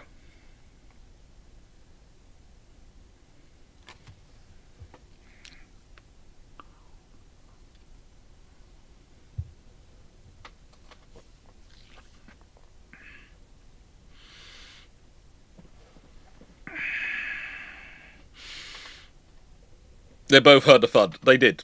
It was in the middle of Atlantic where it happened. It happened deep into the Atlantic Ocean. Okay. So the Virginias are being called multi-mission submarines, which is true. They are, and they're useful. But the thing about the Virginias is they keep adding in, instead of building a new submarine, they keep adding in an extra module, and growing the submarine. It's getting longer and longer and longer, and where at a certain point you're going to get the Block 25 Virginia or something. But you have got SSNX coming up, and that is hope. That is where our hope lies. The Virginias do not turn into the submarine version of the Arleigh Burke. At the moment they look like they're turning into the submarine version of the Arleigh Burke, but the SSNX is our hope, okay? Now, they basically talk about the nuclear submarine industrial base, processes, specialized design capabilities, developing our decades of immense investment, and how they're sustaining this and keeping it going. They're going for 2 units a year. That's, again, they were aiming for 3, but they're now down to 2. It makes sense. There's a limited number of personnel, but SSNX, that's getting a whole load of discussion at this point. The SNX class is essential for maintaining the US undersea supremacy, designed with increased lethality, survivability, and availability needed to outpace all future threats. Okay, that sounds like they're trying to rebuild the Seawolf idea. This submarine will be first of its kind, engineered from the outside to accommodate and utilize unmanned systems and payloads. Okay, this is going to be a big boat, and it's going to have a hole in it. Starting in mid-2040s, it will complement the Virginia class to create a mixed attack submarine force built to penetrate and dominate heavily defended adversary areas, sounding more and more like the Seawolf. With larger payload volume, superior survivability, and organic housing of unmanned robotic and autonomous systems, RAS SSNX will assure continued persistent access to denied zones and eliminate enemy safe havens. SNX program builds on decades of submarine production and industrial base growth, combining new technologies with proven systems through focused research, development, and designing and planning. This work conducted alongside Virginia Block 7, Block 8 development. Oh God, it is the Burks. It's the Burks and the Sunwaltz, isn't it? Okay, carry on. It's time to capitalize on the submarine industrial base.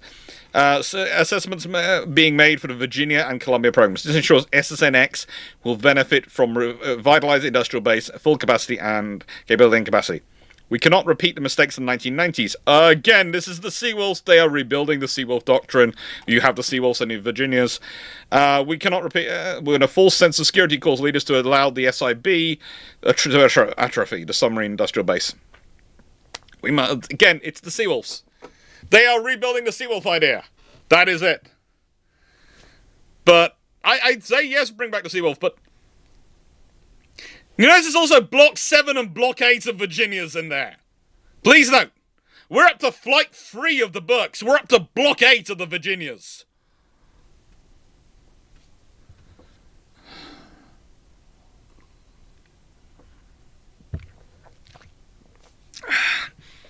To do, because the computer you need to do all that, and I presume this is through the processing of the sea, modelling the sea, is the size of the freaking sun.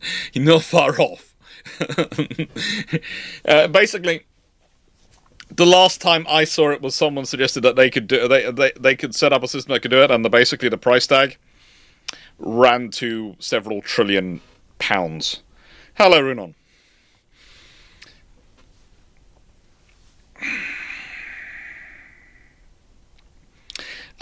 Floppy Donate, are the dreadnoughts and the USSBN not using the same missile commandments? No, they're not using the same commandments. There's an adaptation and difference, but the compartments are different for what are going to be undersea. Oh, you're talking about the British dreadnought and the SSBN.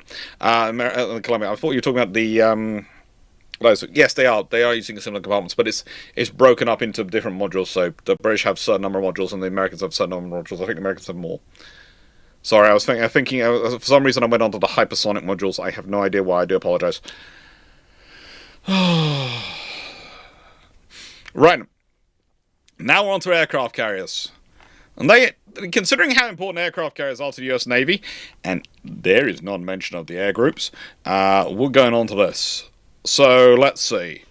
Nuclear-powered aircraft carriers are the ultimate flexible instrument capable of delivering deterrence as well as decisive lethal capabilities. Again, I would point out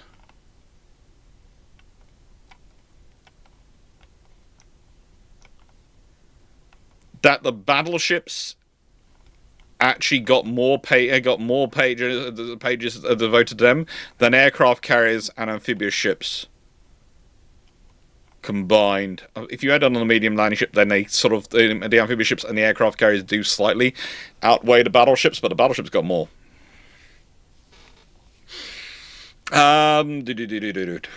Ultimate flexible, yes, thank you. Underpinning expanded maritime maneuver, yeah, they do. And anti-access area denial, A2AD. Okay, yeah. That's what they're talking about. It's access, basing, and overflight. You don't need those if you've got an aircraft carrier. You can just mosey up the aircraft carrier. Yeah. This is definitely interesting, but it's the case. The Ford class is not just an update. It is a strategic shift, providing a 3 times increase in electrical power and expanded launch recovery envelope, purpose-built to integrate heavier 6th-generation manned or unmanned platforms and lightweight, undermanned collaborative combat aircraft. These capabilities, coupled with a $5 billion reduction in total ownership costs, ensure the Navy maintains a sustainable lethal advantage over near-peer adversaries for the next 50-plus years. The fact that they're now able to call the Ford class a battle-proven design, showcasing advanced capabilities including increased combat power, ability to maintain high-tempo global strike operations in support of Operation Southern Spear, absolute resolve on Operation Epic Fury, executing 10,500 fixed-wing launcher recoveries. It is useful, but I would say, yeah, I think the interesting thing to me about the aircraft carrier that's not mentioned, and of course is not going to mention this document, is they've reopened the naming debate over some of the Ford class ships and what they're going to be named for and who they're going to be named for. And that's always an interesting thing when they reopen the naming debate. And this is the other reason why I doubt when people start claiming that the battleships are going to be named the Trump class rather than the Defiant class, because I think probably if President Trump wants his name anywhere, it's going to be on an aircraft carrier. And that does seem to be the ongoing thing. I prefer my ships not to be named for politicians. But I regularly lose that argument, and they get named for politicians. So that's my personal choice. But there again, I'm British, and I've managed, so far we've managed to avoid naming our ships for politicians for quite a while. There's Winston Churchill occasionally pops up, but so far we have not managed to, and our prime ministers haven't managed to get in order. In fact, every time they tried to name a ship HMS after Pitt, William Pitt, the actual king at the time, I think it was one of the Georges, basically turned around to the prime minister and said no, and the prime minister president was Churchill. And the king had been actually served in the Navy. So I think it was the George before, George the Sixth? I think it was George the Sixth. Basically went, no. Might be George the Fifth. George the Fifth and George the Sixth both had a lot of the naval experience. And basically, both of them, the response, I think, from George the Sixth every time he saw Pitt turn up as a ship name was no, because naval personnel will rename that ship to something to HMS. Probably what we in this channel we'd say ship, because the little cousin's watching, but you can all work it out. I think it was it was fun. Churchill was also a First Lord, but you know.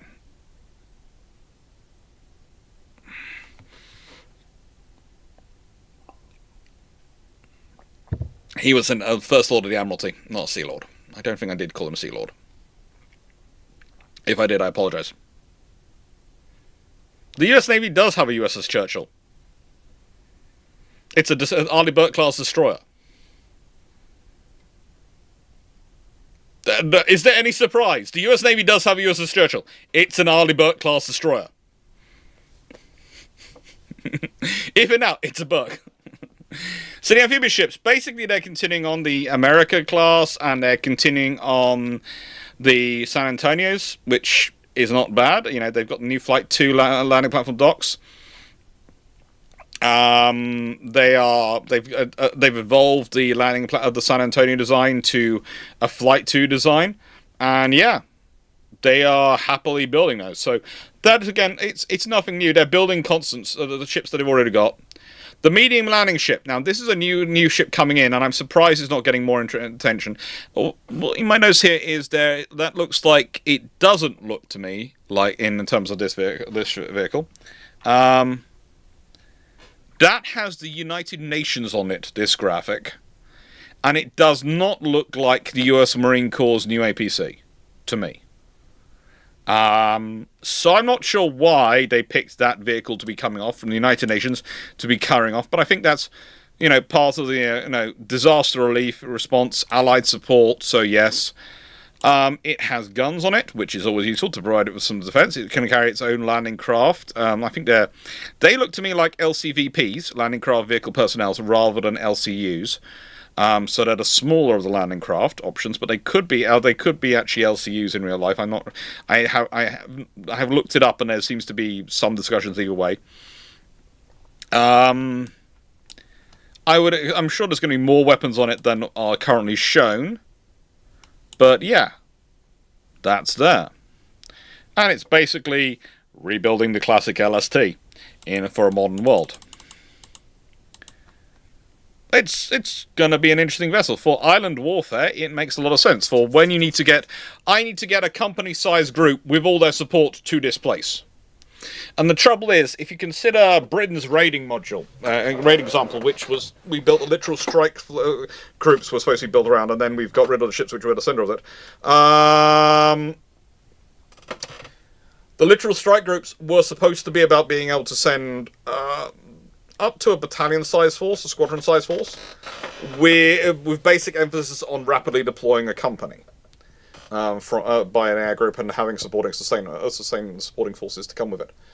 And the thing is, that's great, but we're planning to deploy them by helicopter or, light craft and without any vehicles, and really that's not sustainable. The legacy, I would say, of Ukraine and more of the recent conflicts is forces have to be organically self-sustaining. And that means to an extent they need the vehicles with them. They need to have some ability of their own mobility. And honestly, that means vehicles. They need to have mobility, they need to be able to carry more increased logistics, they need to carry all these things, which means they need vehicles. And this is one of the things, these ships, the medium line ships, I really like them. I hope the Americans produce so many that it becomes a cheap enough design, other nations buy some as additional efforts. I really do. Because I think they could be really useful. It does look like a Daemon boat for a reason, Jacob.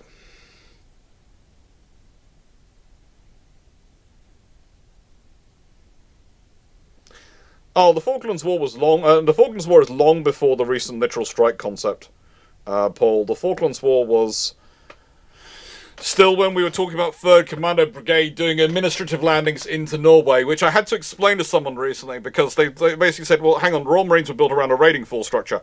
Yes, they were, but the whole idea was that as a whole brigade, they'd be administratively landed into a secured port in Norway and would then fight as a brigade in Norway's terrain. But they were being trained and readied as a raiding force. Yes, they were, but that's British procurement, and that's been stupid for a long time. Excuse the French. But yeah, so we've got the medium ships, the landing ship mediums, they're looking good. Now we've gotten to the uncrewed programs.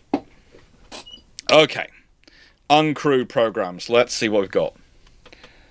And you have a whole load of what I would call over-the-top general discussion at Earth level. And it's, things that they're saying. The Navy's past unmanned efforts were too often driven by technology demonstrations rather than operational need, and did not meaningfully expand fleet capability. That's an interesting point to put forward. Again, when you're doing technological evolution, when you're bringing these systems in, it's very easy to be distracted by the, oh, new shiny, that looks good, rather than, actually, do we need that? Or what do we need this to actually do? It's very easy. We are shifting to a mission-driven, iterative model that prioritizes rapid development and continuous improvement based on commercial solutions and responsiveness to fleet requirements. This approach drives competition across platforms, payload sensors, and autonomy to deliver relevant capability at controlled cost.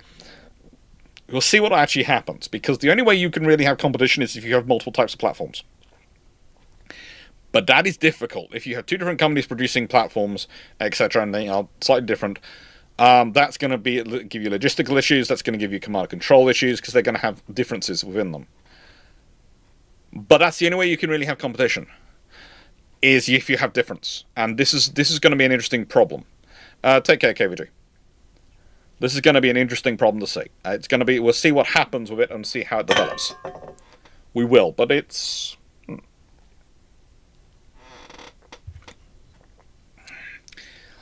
Okay, then we carry on. And then if we skip down this paragraph of more buzzwords. In the next 5 years, the Navy will field dozens of medium unmanned surface vessels and has previously delivered hundreds of small unmanned surface vessels through FY 2026. These vessels will deploy with carrier strike groups and expeditionary strike groups, as well as operate independently. These platforms will facilitate rapid development of operational concepts for future tailored force packages. In the next 10 years, we will field tailored forces consisting of unmanned vessels with manned vessels, such as a frigate, that are purpose-built to integrate with unmanned platforms using these proven concepts of operation. In the next 15 to 30 years, the Navy will employ thousands of small and medium USVs operating globally to perform tasks that require persistent presence with baseline capabilities. Using unmanned surface vessels for those low-end missions will free ships and our sailors and marines to focus on high-end operations. As they proliferate, unmanned vessels will present our commanders with expanded options in both peace and war. I've been talking about this a lot on this channel. And basically, the crude ships are moving into being the cruiser roles, the various levels of cruisers from World War II era. And the uncrewed assets are starting to move up into what I would call the smaller escorts, the sloops, the frigates, the corvettes, the escort destroyers. And this is what we're sort of seeing. They are talking about it. They're actually openly talking about these crewed, uncrewed task groups, where basically your crewed ship becomes the center of its own task group. Now, the interesting thing is, how is this going to affect the development of command and control? Because long-term, the experience with destroyer flotillas, etc., was that destroyermen ended up dominating their navies. Why? Because a person who ends up commanding a flotilla of destroyers, that's usually 8 to 9 destroyers, at the rank of captain, has group command experience already, has the staff, has been used to running multiple ships and coordinating them between each other. So therefore is a ready-made officer to promote to Commodore or Rear Admiral, and then promote up for running other task groups, and that gives them an advantage of getting senior ranks. This could mean that frigate roles in the US Navy, especially as they're going to be early on running these task groups, are going to start having officers getting up very much up the command structure a lot quicker, because they're going to have this group command experience. So it's going to be interesting to see whether uncrewed assets works the same on career prospects in the 2030s, 2040s as it did in the 1930s and the 1940s.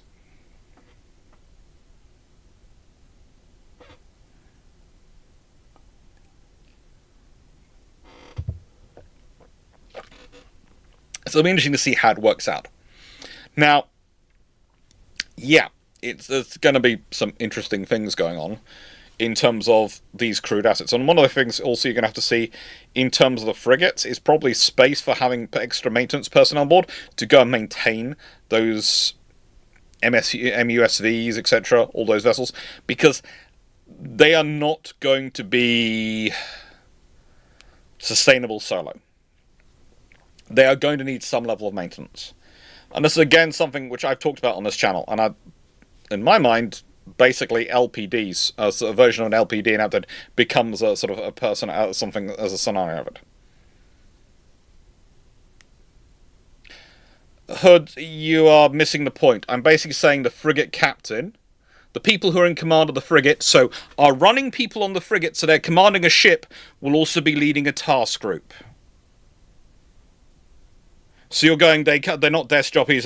No, they're going to be running their task group. It's going to be the frigate is going to be the central point of a task group. So they're running a task group of ships. They're commanding and controlling multiple assets. So they're also commanding a ship, and they're commanding and controlling multiple assets. That is going to be their experience point. So I think you misheard me at that point. And this is going to be a scenario you're going to see coming. But as I said, I do think potentially landing platform docks, etc., things which can have these vessels go in so they can be rearmed and reloaded, or maybe reconfigured, could be the longer term asset you could be looking at for those things. Because again, you can do stuff inside on a landing sort of an LPD style docking space that you can't do outside.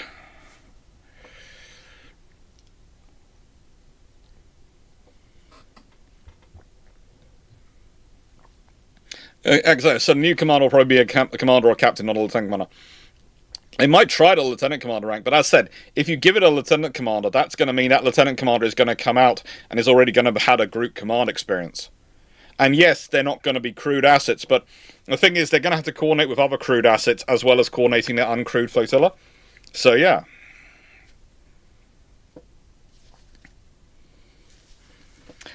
Flaky, could the Trump battle-class battleships end up just being a takeover replacement? No, that's the Flight 3 Burks. And basically, there's going to be no next-generation cruiser. Basically, the US Navy's given up trying to get a cruiser through Congress, and they're calling it a battleship. As said, the difference between once you're looking at a strike cruiser, which is nuclear-powered, and a battleship is arguably semantics. Realistically, once you're looking at the size and scale of asset you're talking about. So, yeah, it's a large surface command.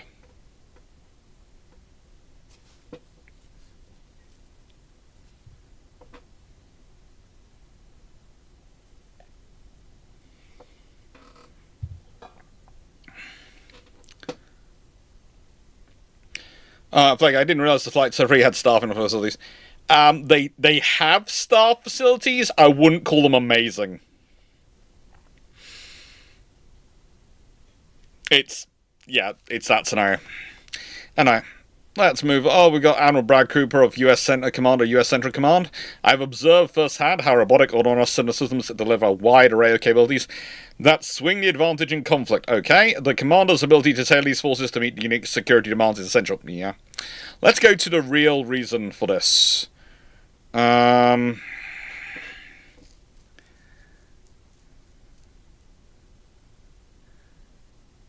Okay.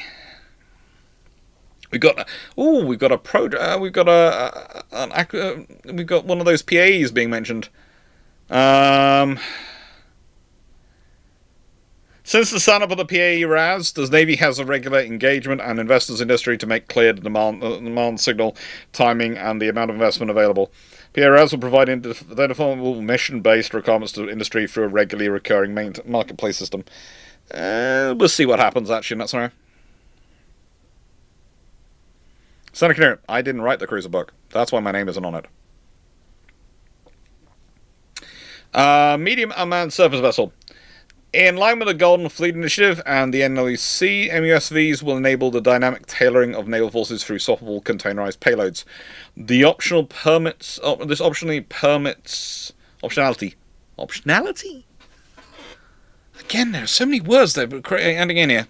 Permits the strategic combination of assets to create precise, tailored offsets for a spectrum of operational demands. Okay. That's a load of buzzwords: scalable, deployable, adaptable, and cost-effective. Okay, that's basically a buzzword sentence. The MUSVs will be able to compose formations to bolster scouting, screening, deceiving, denying, or strike through their capability to combine containerized weapons to perform a wide variety of functions from sensing to strike. Again, as I've said before, basically they are taking over the World War II frigate and sloop and escort destroyer role and corvette role. Screening, deceiving, denying. Yeah, basically it's the small ship aggregates. Then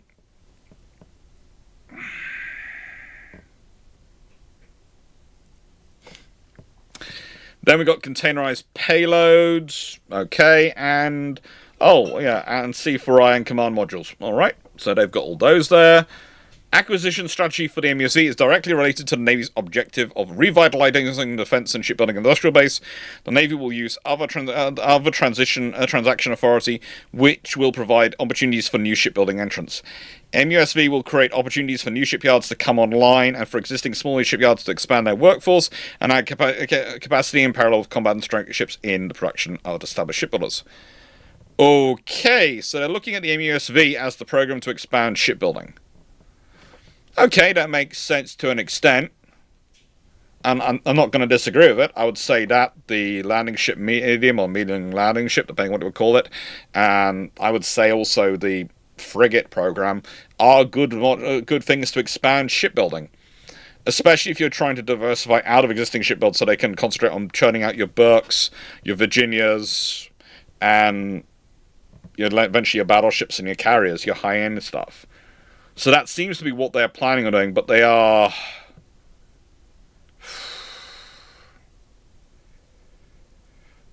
They're having fun. They're having fun. And now we're into the auxiliaries. Okay, finally, we're into an area which I've been really looking forward to. No, I was sort of... But the trouble is, the thing with this area, with the uncrewed assets, and as I would call them, looking through this whole section... It was when I read through it in the paper form and even reading through it now. It's a buzzword bonanza. It's just we're going to have these and this, and they're going to do this, and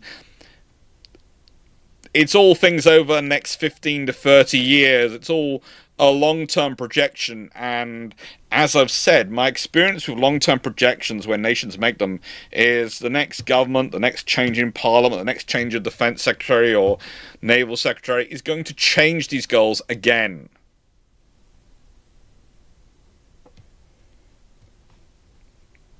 Yeah, Regan, the SBNs too, the Columbus is going to be important. They are, as I've talked about, they are important. I have mentioned and discussed them a lot, but I haven't really got it.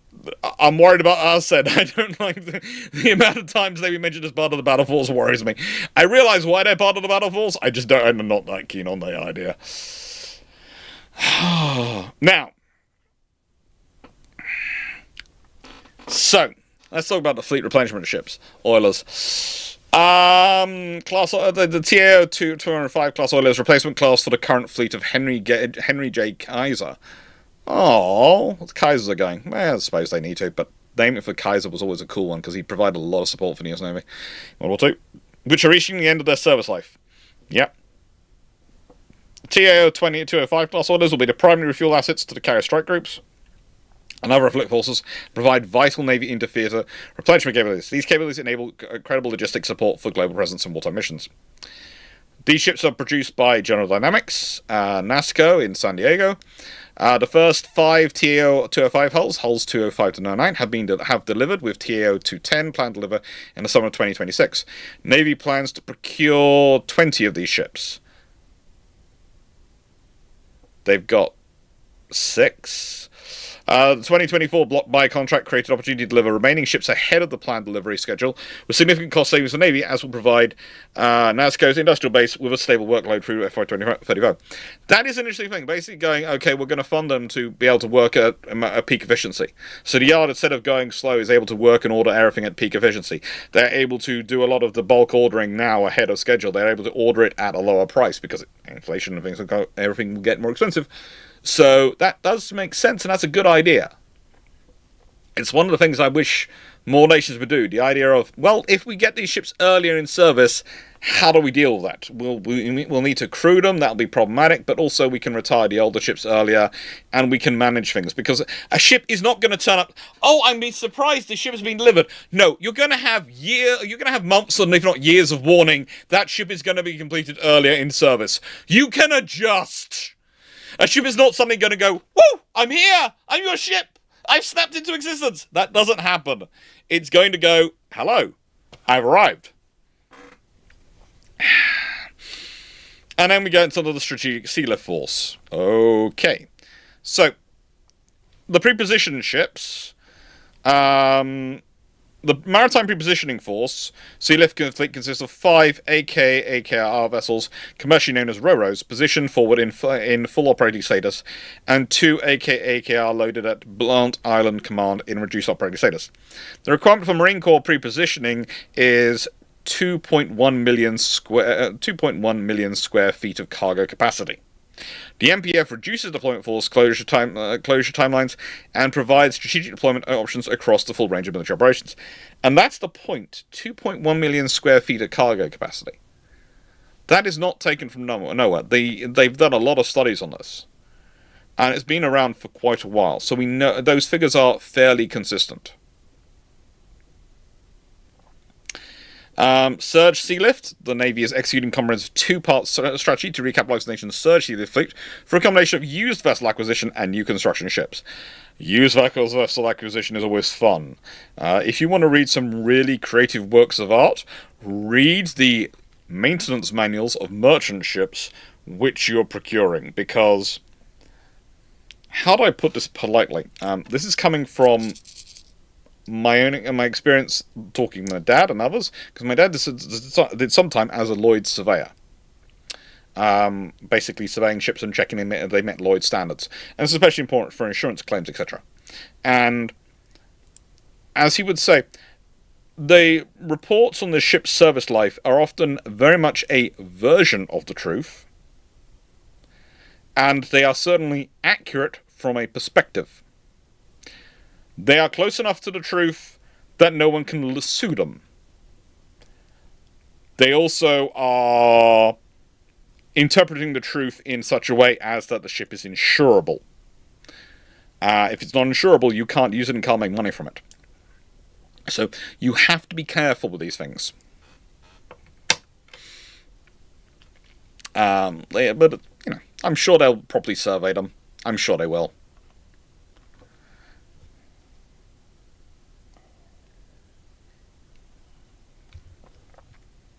Submarine tenders, they're auxiliary ships that support submarines. That's a surprise. And surface forces, whilst also offering mobile expeditionary rearm, repair, resupply, recover capability. Again, why are you just getting 2? If they're going to be covering so many sins under this heading, you probably need more than them.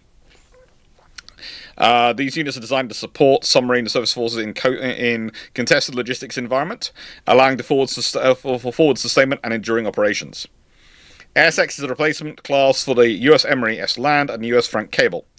Again, if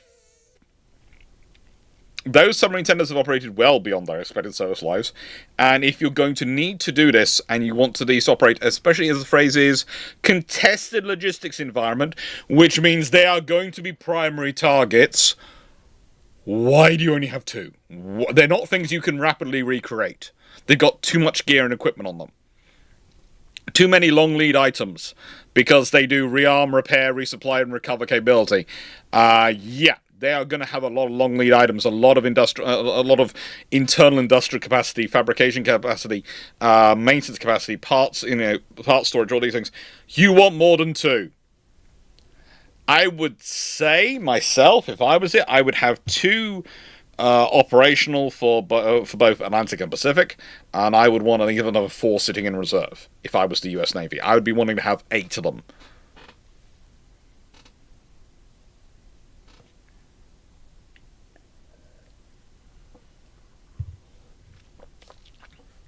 Now, as we carry on with this, though, it's looking pretty good. It's looking pretty good and pretty interesting. And we've got the hospital ships, and they want to add to those. So they are planning to add some more vessels. But realistically, again, the Mercy class are getting old, and probably will need replacement at some point.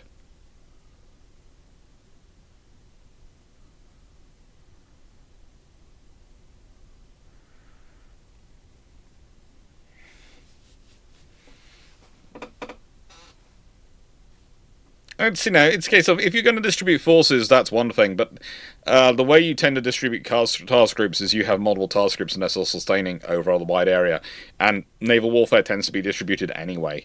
That is one of the things. Is there's a whole one of the fun things I will say, and this is Tima. One of the fun things I've had is when you talk about distributed forces in terms of land forces and distributed forces in terms of naval forces. Naval forces tend to be distributed over areas of thousands of nautical miles, because that's how you create that's how you create the operation. But it's going to be, there's a task group here, and there's a task group over there, and there's a task group over there. Not so much you have one whole task group together, so you have multiple task groups. Naval warfare is distribution anyway. The Battle of the Philippine Sea is a great example of this.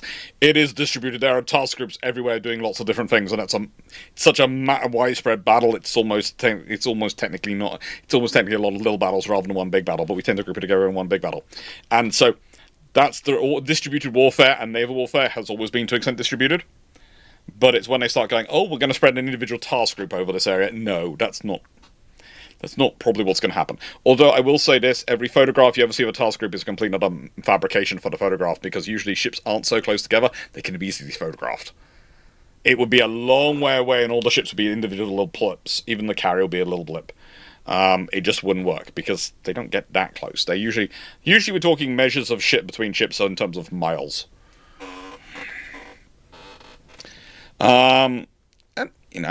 Okay, so you have the Combat Logistics Force Enablers.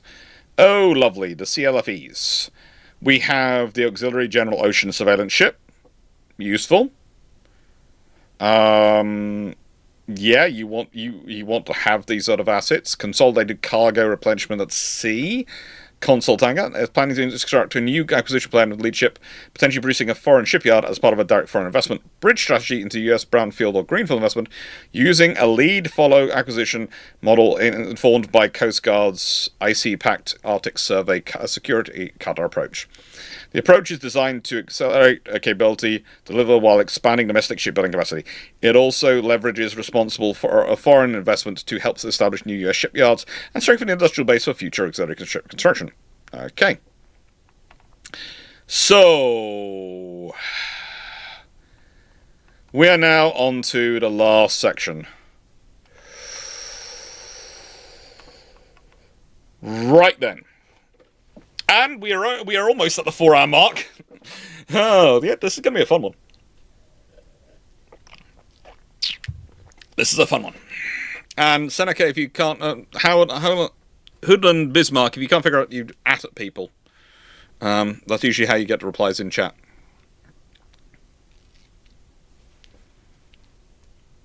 Turn 3-4. The Russians can have 120-year-old tenders. So they don't have a 120-year-old tender. They had a 120-year-old floating crane, which is a kind of special piece of kit, and also realistically should have been replaced a long time ago. This isn't even brew ships. No, it isn't, Steve. It isn't even brew ships, and I'm still going. It isn't even a historiophon. So, ship repair and maintenance. Delivering capability a warfighter's need requires our current fleet to be ready. Okay, yes, because ships which are available you can actually use. Ships which are sitting in dockyards you can't. Increase operational tempo and continues to strain execution of established and class maintenance plans. Yep. Oh, great. The Navy will no longer attempt to restore all capabilities and add upgrades in a single lengthy maintenance availability. Instead, the Navy is integrating operational maintenance into a maintenance continuum that will use smaller, more frequent availabilities to do needed work while increasing operational availability. That sounds like someone's going to be cutting upgrades. In a nice way, you can imagine that. Oh, what's this thing? Oh, we're going to be upgraded for our air defense. Oh, we're going out for a surface search operation submarine. Don't worry about it. Pause that. Get out. We need more ships out there. Okay? Or, we're going out dealing with aircraft. You've had the aircraft upgrades. That's good. You don't need the anti-submarine upgrades. Go on. Get out. Get out. Go. I can see that happening. And whilst, in theory, it could be a very good idea to do smaller upgrades and do them more often, and I will be happy if that's what happens. My practical experience of whenever navies have tried this, so what happens is it's a case of, oh, we're only doing this, so it's not that massive, so we can skip it. We're only doing X, okay, then we can skip it because we don't need it for the Y and Z we're going to do. We're only doing that, and that argument happens a lot, and as Regan Brenner's, that's going to happen to the older Burkes, and it's going to happen to ships. Now, there is a possibility it works perfectly, and it works as intended, and you actually keep the battle of the fleet at a higher level of readiness. You manage to have a more quicker integration of these capabilities, and you do improve it. But also, there's also quite the possibility that you end up with a very wide range of fits on ships, and so your fleet management becomes more complicated, because some ships are capable of X and some ships are capable of Y, and there's no really rhyme or reason, because you can't go, okay, has that ship had this, and it becomes a far more complicated management to go, do I have enough air defense ships of the latest grade in this force? Do I have enough ASW ships of the latest grade? This. Yeah. It's gonna be fun.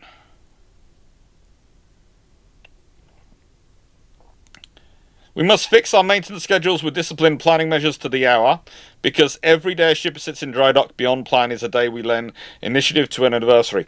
I agree and understand this, but I also think that there is a level of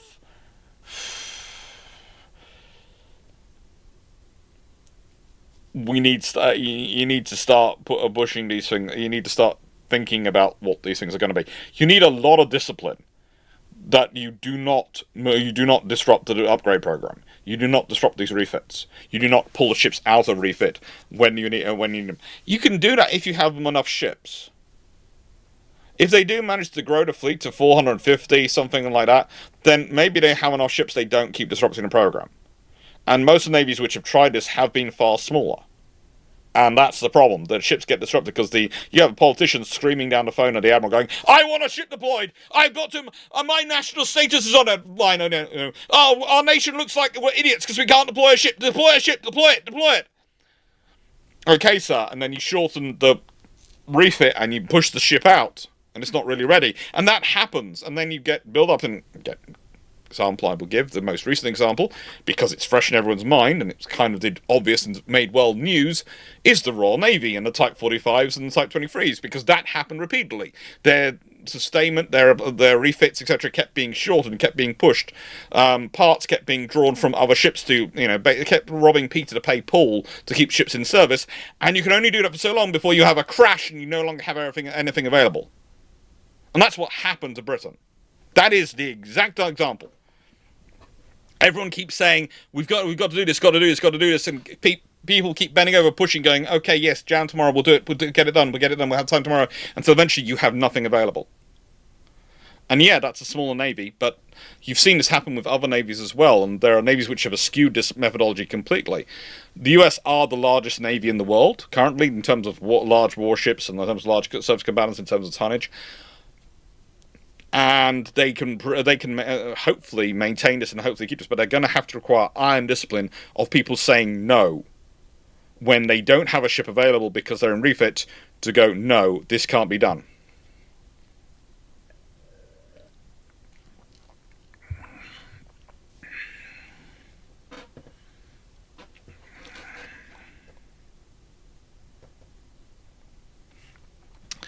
With that being said, and the fact is they keep going through this and they keep restating this. We must, they keep almost restating this. We perform this operation work through the PAE industrial operations. The industrial operations combines control naval regional maintenance centers, now sees industrial operations directorate, and the 4 naval shipyards and all naval regional maintenance centers. So all maintenance etc. is going to be coordinated through through a single office, which does make sense, and there's going to be someone responsible for it. But that does also mean that this person is disconnected from shipbuilding. And if you remember correctly, when I talked about it in the UK, when we had the most efficient force structure, we had a third Sea Lord who was responsible for maintenance, maintenance, repair, and construction. The whole lot. All came to the same person. And that gave them significant power and sway. Because if you were doing maintenance and you fudged up maintenance, you weren't winning any shipbuilding contract. If you fudged up your shipbuilding, you weren't getting a maintenance contract. And various other things. And it was quite brutal. And it was watched. Differentiating these two, they're both large enough organizations for the US Navy in terms of procurement that it should work. But it is going to be interesting to see how it does work, and again, if they start competing. And again, this will probably lose the battle with the shipbuilding, because the shipbuilding is going to be sexier. And what do I mean by sexier? I mean, in terms of political terms, which looks sexier? Ordering a new ship or maintaining an old ship? Which is going to sound cooler to the politicians? So who's going to get the political support and the funding in the committee meetings and in the halls of the Pentagon and all the other things? It's going to be the one doing the construction.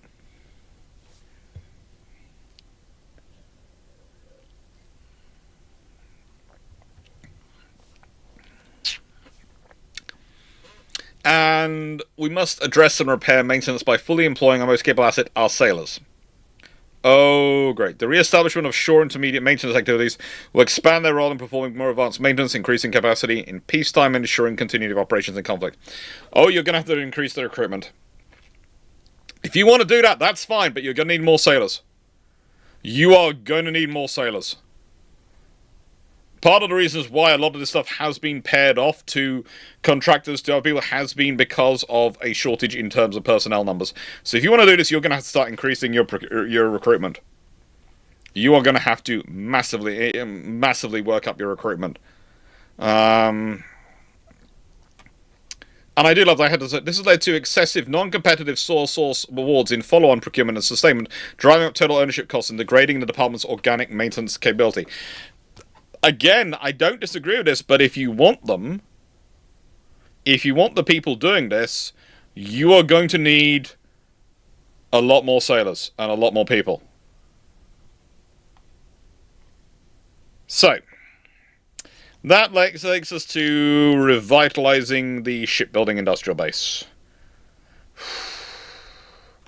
Expanding domestic shipbuilding capacity is a whole of government undertaking that requires stable demand signals and targeted capital investment, supply resilience, and expanded skilled workforce development. Okay, that means you have to have more work going through it.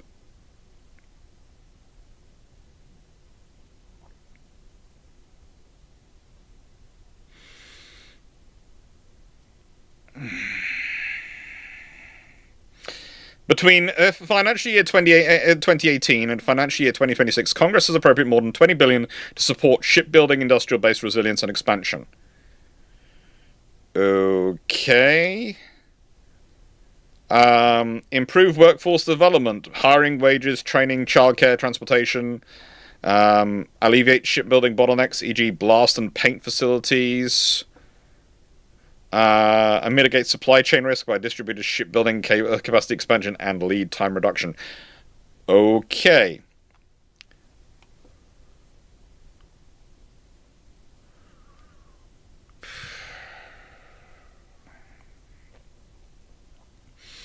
Historically, the Navy has relied on a small number of capacity-limited coastal shipyards. Historically? Okay. No, the US Navy has had some pretty massive shipyards in its past. In World War II, they were freaking massive, and some of them were not quite coastal. So, I would say there's a...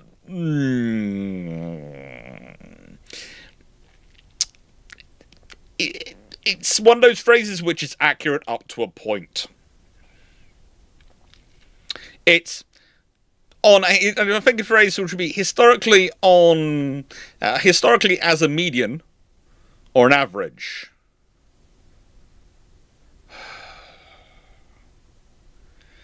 Yeah, and they're talking about more naval shipbuilding. They're not talking about commercial shipbuilding, as Daniel Barber has pointed out. You do need to. The best way to grow shipbuilding is to have commercial shipbuilding. If you consider Japan, if you consider most nations where naval shipbuilding is easier at the moment, they have a lot of commercial shipbuilding. If you consider when the Royal Navy was really strong and capable, there was a lot of commercial shipbuilding in the same yards. It's when you have yards which are completely focused on procuring for the Navy, and that's all they're doing, and they're also commercial enterprises, then that's when you get problems. As I've talked about, again, in the past, basically if you have a yard which the sole customer is the government, and they are their sole customer, and they will not order anyone else, you basically have created a monopoly which has a single customer. So it's a monopoly with a monopolistic customer. In which case, you have a very bad feedback loop going on. And historically, how that works out in the commercial market is if there's one company which depends on the other to buy everything from that, and this company depends on that everything to buy it, one of them will buy the other. When you've got a government and an industrial scenario, that basically means the government should probably buy the company, not the company can't buy the government.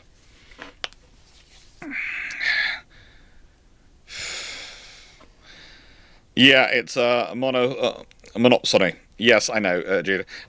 Monopsony is just a word I often seem to have trouble with pronouncing, so I was trying to avoid it.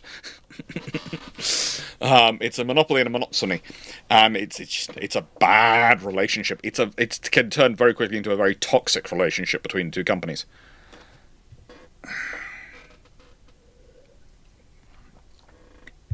As is normal with governments, they're telling you technology is going to be the cornerstone of this, and technology is going to make all this possible. Many shipbuilders are using 1960s technology with 1980s manufacturing processes. We are modernizing our shipyards builders by creating a centralized, digital-first in data environment that seamlessly connects shipyards, suppliers, and program offices. The program office is essential to identifying production bottlenecks, managing schedule risk, and accelerating decision-making. We can hope that hopes. We'll see about this one. This is a lot of... We are putting in money, we're going to be talking about it, but realistically, as a lot of people have talked about already in the chat, in both Twitch and YouTube, you need to have commercial shipbuilding going on to really grow shipyards and really boost them. But you've got infrastructure, wages, workforce development, distributed shipbuilding capacity expansion, supply development, all these things. That's nice. But now we get on to the foreign investment and support. Okay. As President Trump's Maritime Action Plan states, rebuilding America's shipbuilding industrial capacity is critical to restoring America's maritime strength. However, the Navy acknowledges the challenges of the current state of domestic shipbuilding capacity with both facilities and human capital. To meet the CNO's warfighting requirements and deliver the scale, speed, and resilience demanded by today's security environment, the Navy must employ a strategy that will use a globally integrated industrial model to expand US capacity whilst leveraging the strengths of the trusted allies. To that end, the Navy is executing a framework that enables the Navy to build, field, and sustain a modern fleet capable of deterring adversaries and supporting global operations.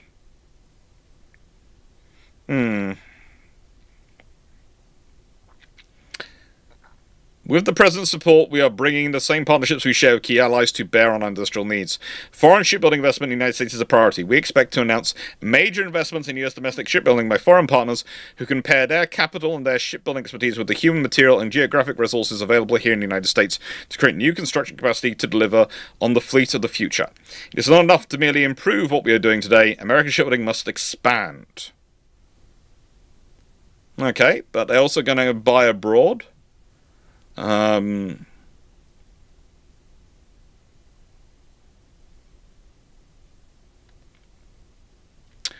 And here's the interesting phrase. For surface combatants, we propose providing US prime contractors with greater flexibility to subcontract work with foreign partners to fabricate large-scale non-sensitive modules, i.e. hull structures, in allied overseas facilities. The approach pairs stable US-controlled designs, e.g. BBGN, DGG 51, LHA, and LPD, with the advanced manufacturing capability and throughput efficiencies of partner nation shipyards. By the way, one of the things I noticed recently, if you haven't noticed it, go look at the British firm Babcock. They've got some capacity. They've been awarded something to build sections of US submarines in the UK. And there's a few other bits coming in like that, which are kind of interesting, because submarines, again, you can argue they are all sort of sensitive sort of modules, but they're not. And so, yeah, there is options there. But it's also one of the interesting things is, it shows how much the Allied members are also not keeping up with their production, because if there's spare capacity in British yards, that's because the British aren't building enough. Spare capacity in the Allied yards, because let's be honest, they don't have a lot of yards. They need to be building more as well themselves. And for limited auxiliary ships, we propose following a similar model as the Icebreaker Collaboration Effort Pact. In this model, we would leverage Allied shipyards with proven commercial designs to lead construction efforts overseas, while enabling follow-on ships to be built into print in US yards. US-based foreign-owned yards, or Allied overseas yards, depending on the cost, schedule, and industrial-based needs. That makes sense, again. It does make sense. It's recognizing one of the limitations is if you want to ramp up ship production, you're going to have to wait for shipyards to be built. And if you want to ramp it up before the shipyards are built, you have to go to other yards. And the other existing yards, you're already maxing out most of the working yards in the United States, you're going to have to go to other foreign yards.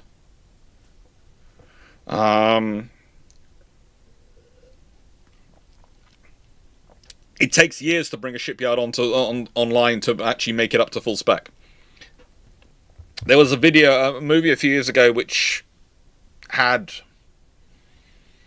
this company being broken up. Who was it in it? I'm trying to remember it. Ben Affleck's in it, and it's all about their companies going through changes, and he ends up a guy basically restarting a shipyard based on his Amex card or something, and the point is, they're talking about it, and it's a years-long program to get it set up. It's not something you can do overnight. And there's this whole joke of, if we break even the first year, I'll be happy. Yeah, breaking even the first year, I'll be surprised. The company man, yes, that's it. It basically, the part of the movie which made me most annoyed was how quickly they were talking about bringing that shipyard online. And I was going, yeah, good luck with that. You've shut it down. Restarting it's going to be fun.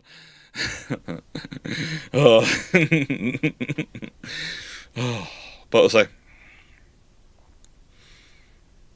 Right. Not the accountant, no. It was the company man. It wasn't the accountant. There wasn't as much shooting. But anyway, now we've reached the conclusion. And once we've done the conclusion, we'll be at the 4-hour mark, I'm going to go get some more Iron Brew. because I'm almost finished, and then I'm going to come back and open up the questions.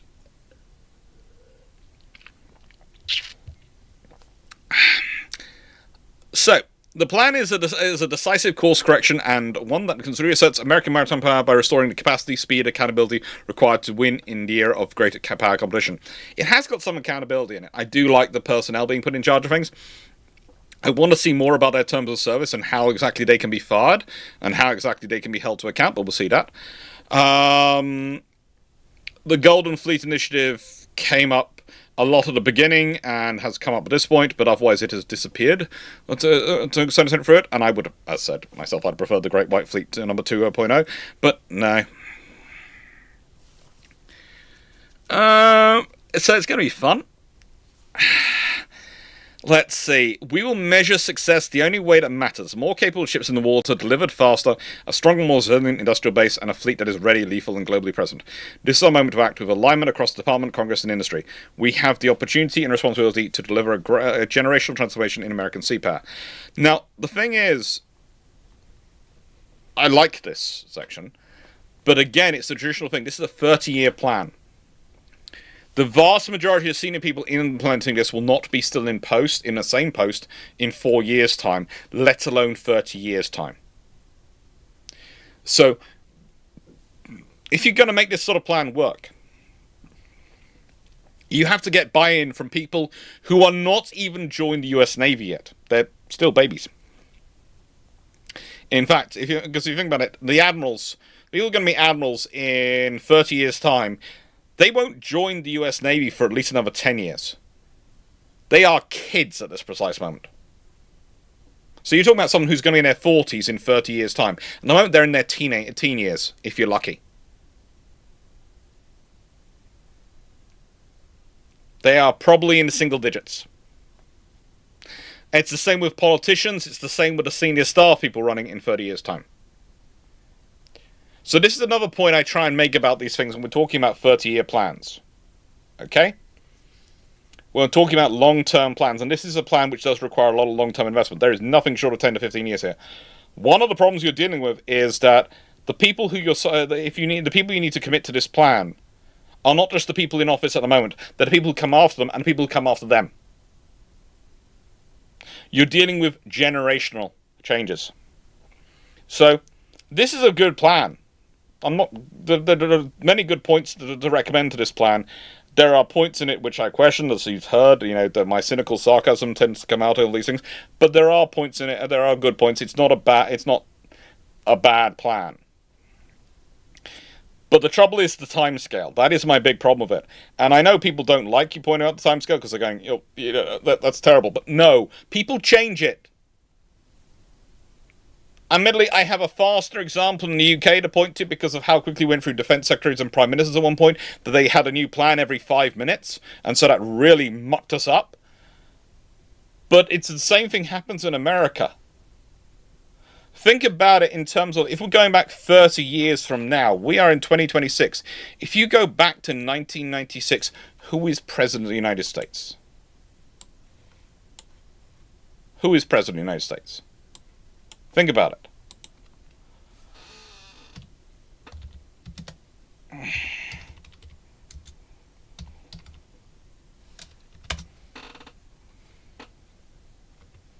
It's Bill Clinton in his I think it's his second election from memory. I think there's actually, and so think about how the world has changed from Clinton through Bush 2, as in George W. Bush Jr., and then you had Obama, then you had Trump first term, then you had Biden, then you have Trump second term. Think about this, that's 30 years. Has there been a consistent shipbuilding plan in that time? No. They change. So yes, this is a good plan, but unless you can buy-in from lots of different levels because you need buy-in at congressional level, long term, you need buy-in at executive level, long term, and you need buy-in institutionally in the Navy, long term, you're not going to deliver on a 30-year plan.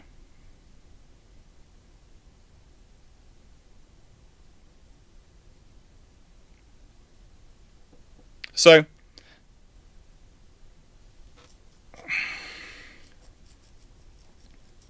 you need warships. You need to be building them.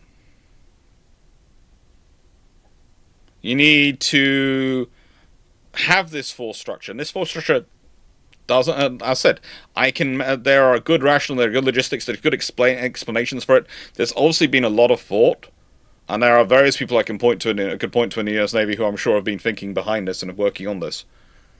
And it'll be an interesting. It's an interesting plan, but it also is a plan of its time. As said, we will go. I'll be opening up the questions and going through the questions in a second, but I'm going to get some more iron brew because I need more iron brew. I'm down to this point.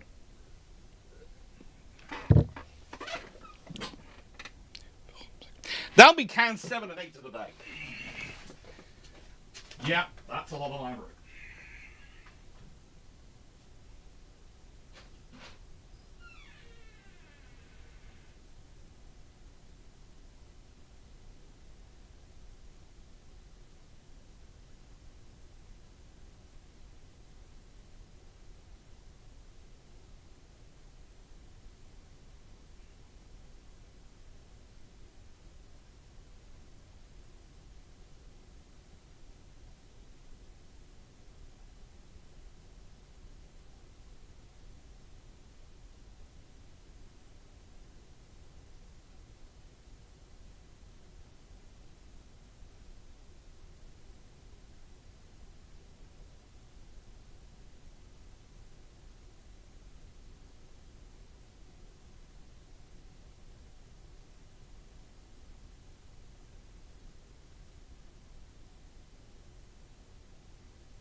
Oh, so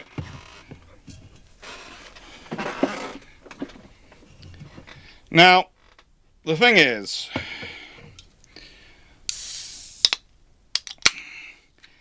let's see what the questions are gonna. Hood and Bismarck. Bismarck was better than the Hood. Well, Bismarck's a fast battleship produced in the late 1930s, early 1940s.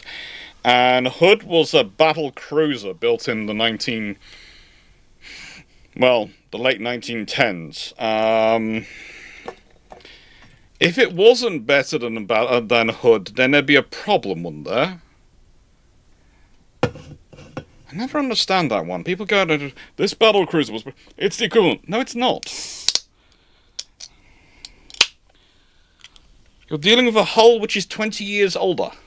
Has been through not enough refits, and yeah, trying to add filler to break the silence. What I would say is, we've kept this to the Navy plan, and we've done quite well without getting the politics into this. Let's try and keep it to that, because this is the thing. Is this channel's about looking at the Navy stuff, and I'm British. Don't take this the wrong way. Whilst I do have interest, I don't really have a dog in the political fight in America. I have enough dogs in my own fight back in the UK. I'm not getting involved. And I like treating the history and things, and even stuff like this, as a break from getting involved in the politics, and just get to read through this and look at it from the strategic side and the actual industrial side, as we've talked about. So, with that being said, I now have to open my Discord, and I have to open up the questions section. Now, there are people chatting away and various things. I have got flotillas. The flotilla leaders have been trotting away. Sorry, the moment I log into my Discord server, I get all the updates from the various systems coming towards me.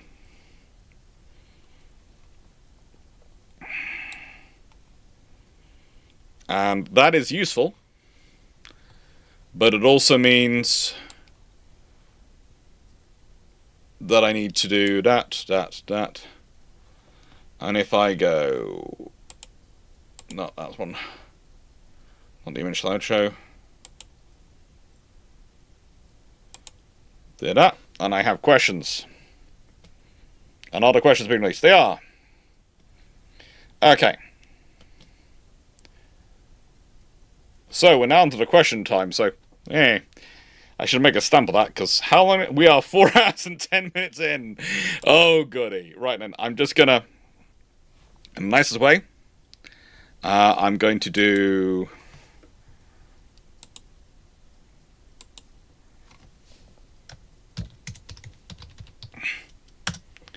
And I'm going to take off the questions. The reason I'm turning questions off live is I'm going to get through the questions before I open them, okay?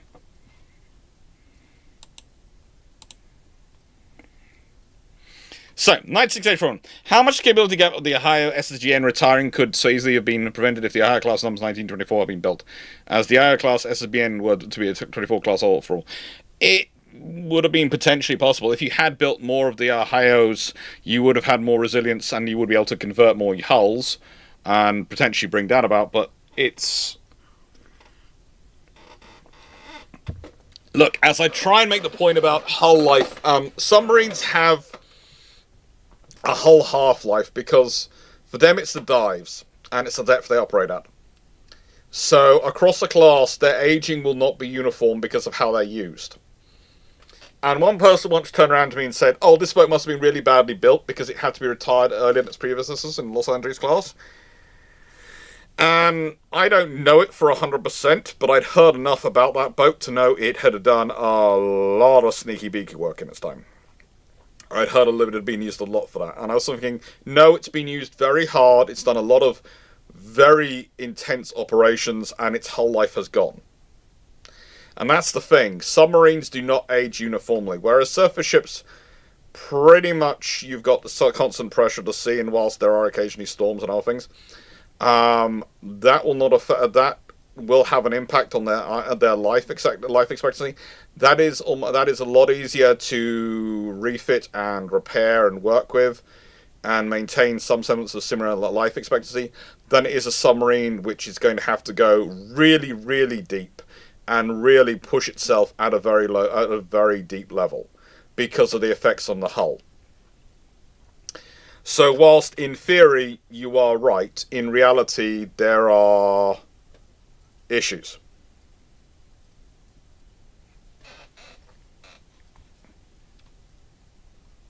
23434, 4 plus hours and not a single drop of booze in the house. I apologise, but as I don't drink booze, I'm okay with it. We do actually have quite a lot in the house, though. For people who don't drink alcohol, we have a surprisingly large amount of alcohol in the house. Blame on the fact that half my family are involved, well, a good chunk, not half the family, but a good chunk of the family involved in whiskey. Questions are closed till I've got through the questions. Night. I'm not making people keep putting in questions and then I'm not going to get to them until ages. Wayne Tour sounds like, which nation among NATO is worst off in shipbuilding?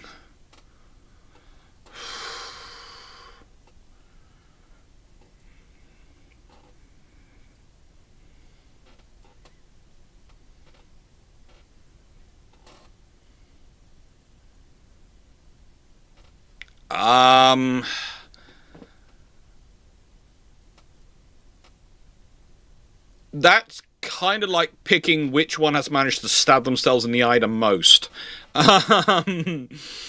Yeah. Yeah.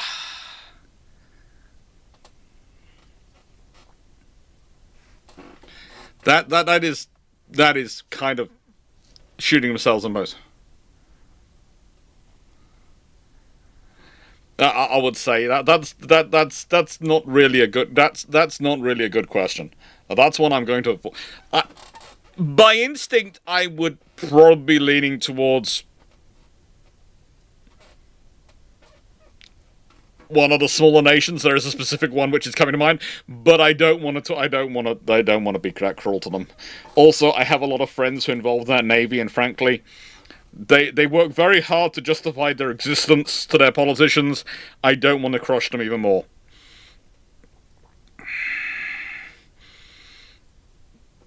And one of you has already guessed which country I'm talking about. I'm not gonna name names though. Knight 6A for 1. I'm sorry I'm looking away from the camera, it seems like, but that's because the questions I've got here, I've got the chat here, and I've got the shipbuilding plan there. And so if I'm looking towards the questions, I'm looking here, and I'm sorry that means I'm looking slightly away from the camera, because I had everything set up, because while I had the the thing there and the chat there, then I'd be looking towards everyone, which would make sense, but the only space I've got on my screen for the questions is here. I really do need a third screen. I really do need a third screen so I can have the chat. Then I suppose I'd become a proper streamer rather than just an academic who streams. Free streams, one specifically, free screens, one specifically for the chat. The fact that so many who have realised which nation I was avoiding talking about does suggest that they are in a situation.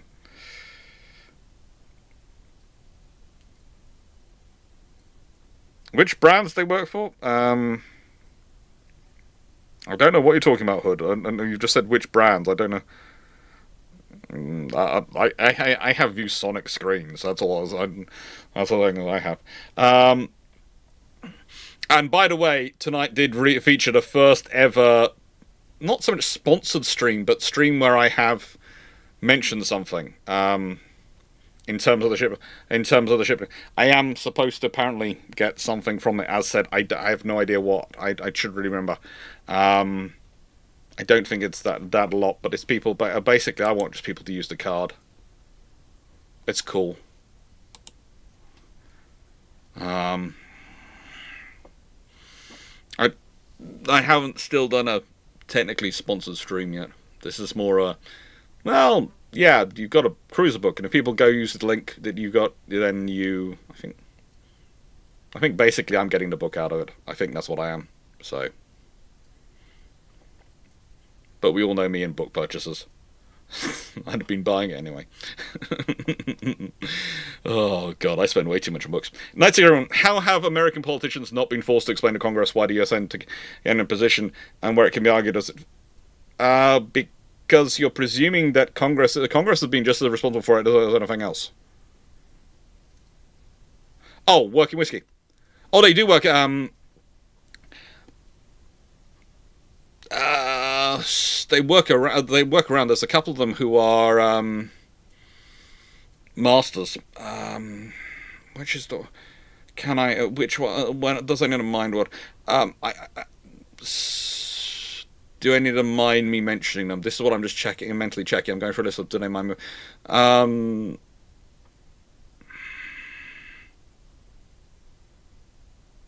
Ooh. Before I start mentioning which ones they work for, I'd have to check. I'll check if they mind me talking about them. If that, sorry to sort of issue a cop out in that way, but I don't want to start talking about people's careers and where they work without checking they don't mind me saying it and that they're related to me. But yeah. And basically, the reason the politicians haven't explained to Congress is Congress are just as much part of the problem as anyone else. Quantitatively, it can be argued. Qualitatively, I wouldn't say they've fallen behind the Chinese. As good as the Chinese Navy has done, I've done various videos on them. The Chinese Navy are very good. They are certainly getting up there. But the US Navy are not yet qualitatively behind them. No.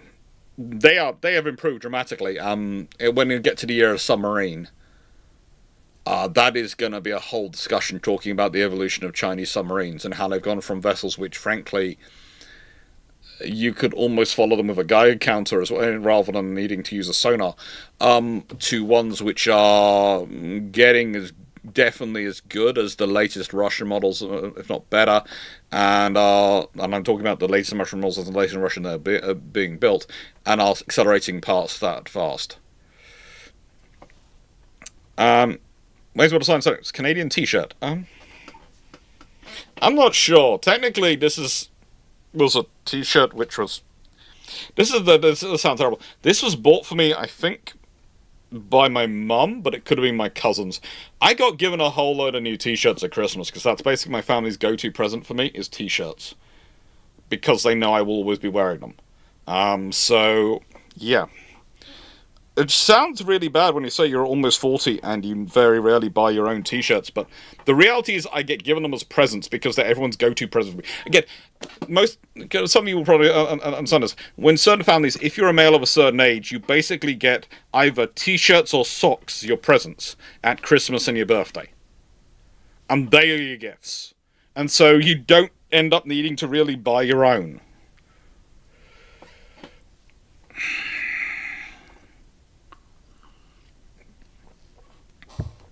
But it doesn't feel bad because you go, have you bought your own? No, really haven't.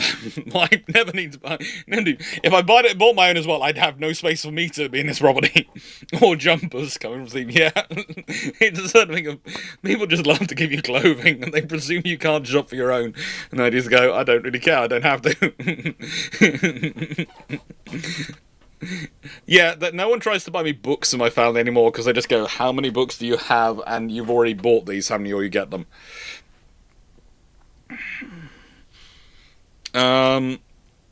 Steve, just how many Trump class are they committed to building?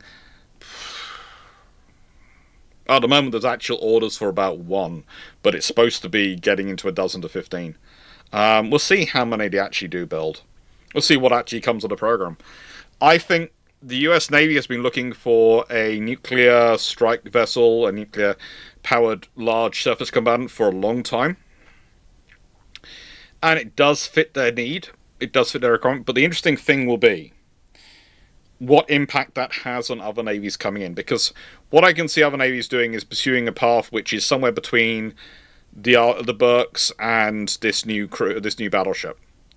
Because they won't want to be completely outclassed, but they aren't able to afford more. And as someone just put in comments and everything, it's quite cheap to add on extra VLS capacity to a ship and grow it. It doesn't require really a lot of massive boosting crew. So yeah, and to an extent, the Arsenal ship is a great idea if you're fighting a war. But it's a terrible idea for winning the peace, because an Arsenal ship is not structured for diplomacy or presence. It turns up, it's got a whole lot of missiles, but it's not got the crew, it's not got the numbers and the spaces that you want to have a lot of people wandering around. So Arsenal ships are a wonderful idea if you're building a purely war-fighting force. If you're building a force which is based as much around deterrence and winning the peace as it is winning wars and trying to shape the battle space, then probably these make more sense. And it's... Again, I've discussed this before in this channel. One of the troubles when people start going, okay, I want to have uncrewed assets which are going to bring the missiles to the fleet. Okay, but how are you going to get them to the fleet? Are they going to have to be escorted? You're going to have a crewed ship going up and down with them. Okay, if you are, it's probably going to have to be more than just that frigate, because you've got a lot of high-value targets with something which is basically a light escort vessel. So then you need to have... This is why when we're talking about depth of magazine, the battleship, as it is, as it's being called, starts to make sense.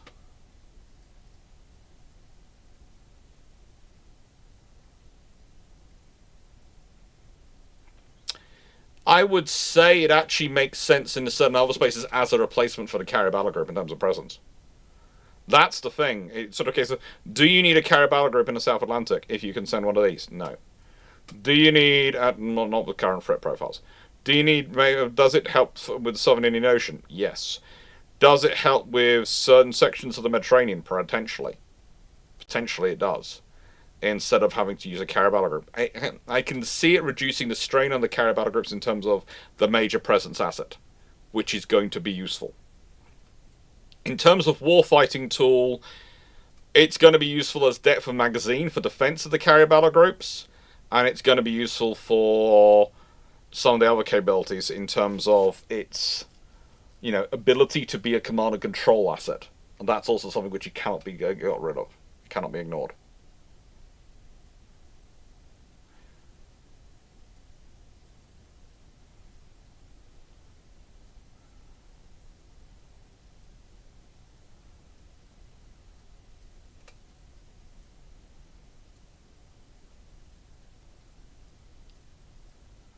Yeah, it's something which is we'll see how it's actually built and, well, what is built, how many of them built, and then we'll see how they're used before you can really make a judgment. And that's one of the problems with warships like this. You can't really tell until they're built. You can't really tell how useful it's going to be until it's built. Did you catch Sal's battleship debate? Yes, I did. And I actually sent a message to him telling him off because he didn't invite me. I'm sorry. Sal has my details. He has my contact. I would have loved to have been in the debate, as I would have been in many ways the neutral party in the debate going, I can see both sides, so let's have some fun here. But no. Terrible. I am trying to organise something. I am trying to organise a bilge pump special with some interesting people. We'll see.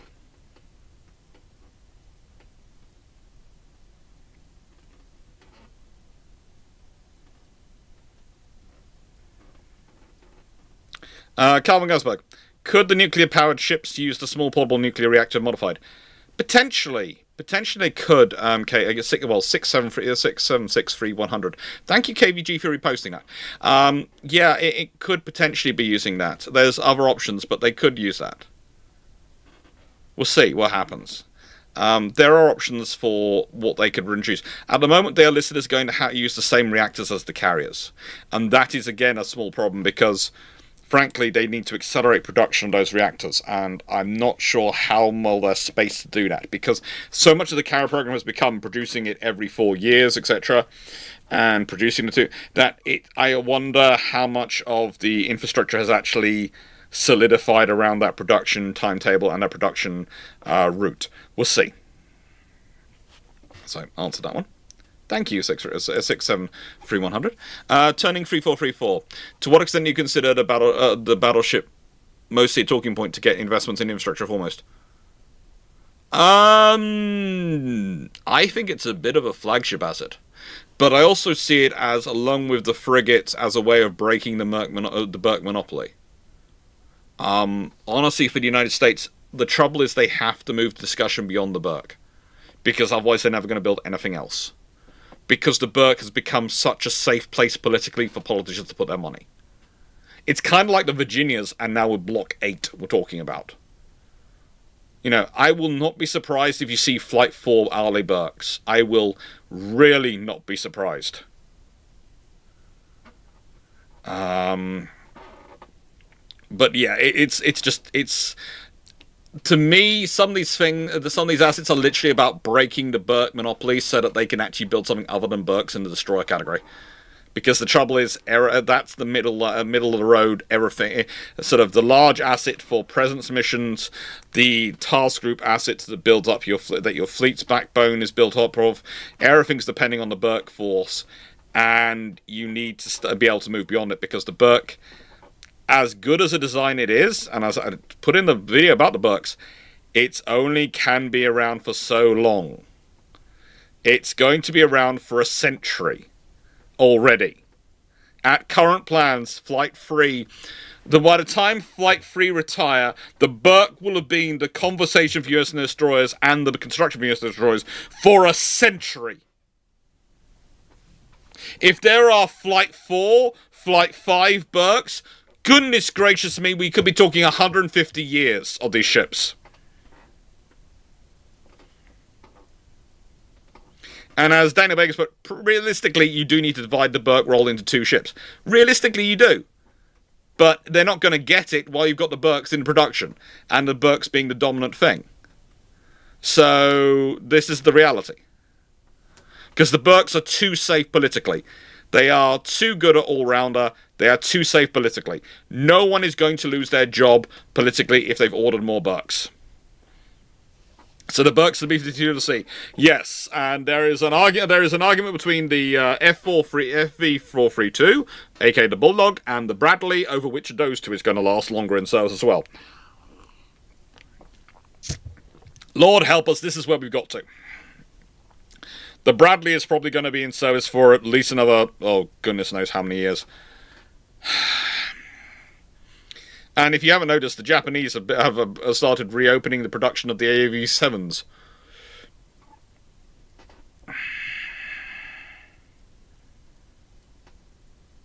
Do you know what I mean? Any bets on there being a point where the Burkes are in service for half the USA's existence? Please don't go there. There is a possibility. Hood and Bismarck powder bags. Hello. A nation's defense doesn't last a presidential term. Why is this or anyone else's criticism at this point? Is dumb.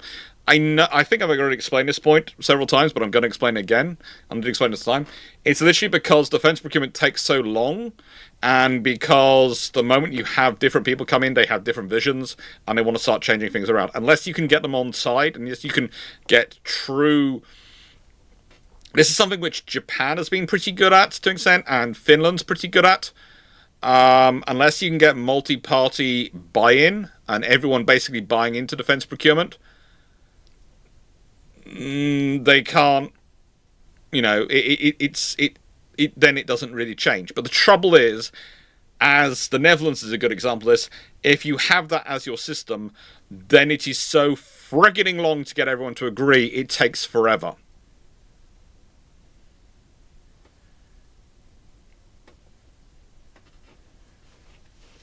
They're not going to kill the A-10. The A-10 is now, in the nicest way, that the Warthog is now getting a new lease of life as a small boat hunter in the Middle East. It's having great fun. No, it's not going to happen. It's going to carry on. They've already announced they're upgrading it again. It's not going anywhere. You're not getting rid of the A-10. Oh. In theory, defense should be non-political, but it's never going to be non-political. The British did something interesting with the Committee for Imperial Defence, but even then that got political. It's the problem is politicians will inevitably make these things political because they're huge budgets, and huge budgets have chances for politicians to look like they are making decisions and they have status. I know you said try, Daniel, but it's a lot of trying.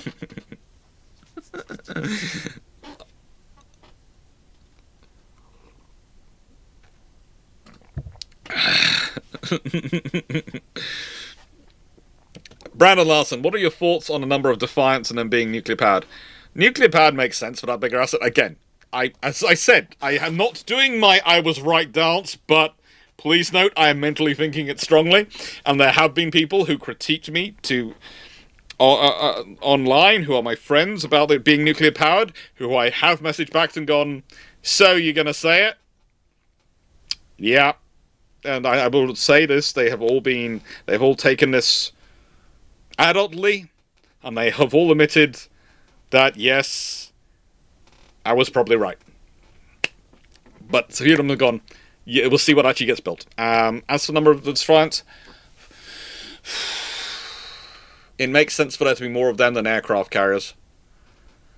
But one of the interesting things is people don't realise that the reason why the first one's going to be quite so expensive is you're setting up basically a whole new production line. And people going, it's going to be more expensive than aircraft carriers. It is, because you're setting up a whole new production line, whereas the aircraft carriers are building on an existing production line. So the aircraft carriers should be cheaper to build than the battleship, which is being started up again. It's a fun time.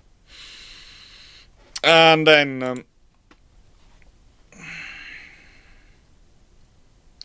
Hood and Bismarck. So there's path logged up in then, and we do need to repeat the 1930s, billions into shipbuilding. To an extent, yes, because in a nice way, the area where the US was most successful at exporting how what's it when you export your industry overseas, outsourcing it, was in shipbuilding. If you think about it, the US used to have not necessarily a massive, but certainly a viable merchant shipbuilding sector. This has mostly been turned into, even, without the Jones Act, which has arguably done its best to help keep whatever they have alive as they can. If it wasn't for that, I don't think there'd have been much of the merchant shipbuilding sector left at all. I know for the Jones Act, for all its problems, and there are problems with it, as Sal and a few others would say, if you hadn't had it, especially in the 1990s, and this is the trouble, when we look at the problems it causes now, we're forgetting that without it in the 1990s and the early 2000s, you wouldn't have an American shipbuilding industry, not a merchant shipbuilding industry. You just wouldn't. Yeah, I think that the Defiance are going to be reassembled at Newport News. That makes sense. They're going to use the same power plants as the carriers. That's probably where they're going to end up being built. They'll need to do some work on Newport News to make that space. Yeah, that's the trouble. It's going to be fun. Because they haven't said, and nowhere near do they say they're going to increase the number of nuclear yards.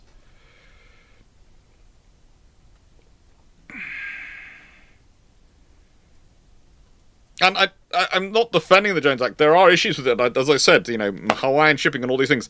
Yeah. But, yeah, it's going to be fun. I think that's part of the problem, is they're going to have to modularize the Fords a bit, as well as the battleships, to be able to assemble them in the same yards, but leave that to one side. I think basically the plan is to turn Newport News, judging by what I read in it, into a final assembly yard, where the modules come from elsewhere.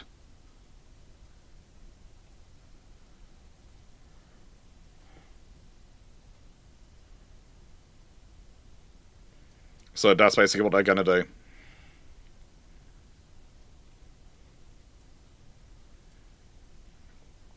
I think. Turning 3434. Is it possible but parallels between is it possible to put parallels between the LCS procurement program and historical procurement tendencies? I mean, delegating responsibility to industrial and government organizations. Yeah, there is, but also I would say the LCS is again another product of the area where the era when you didn't have to worry about war. War wasn't going to happen. We were going to be at peace. History had ended. So yeah, it's going to be... But the LCS is a classic example of they didn't really define the mission properly, other than it's not going to be a frigate. And it's trying to reinvent the wheel. And in many ways, they needed the frigate and they needed a literal combat ship sort of thing. They needed to... Because having the LCS try and do both roles, the task group role and the role in the literals, which they talk about, was problematic. Realistically, you needed to keep the Perrys under production and get in an LCS to do some of the things. And it started with absolutely over-the-top specs.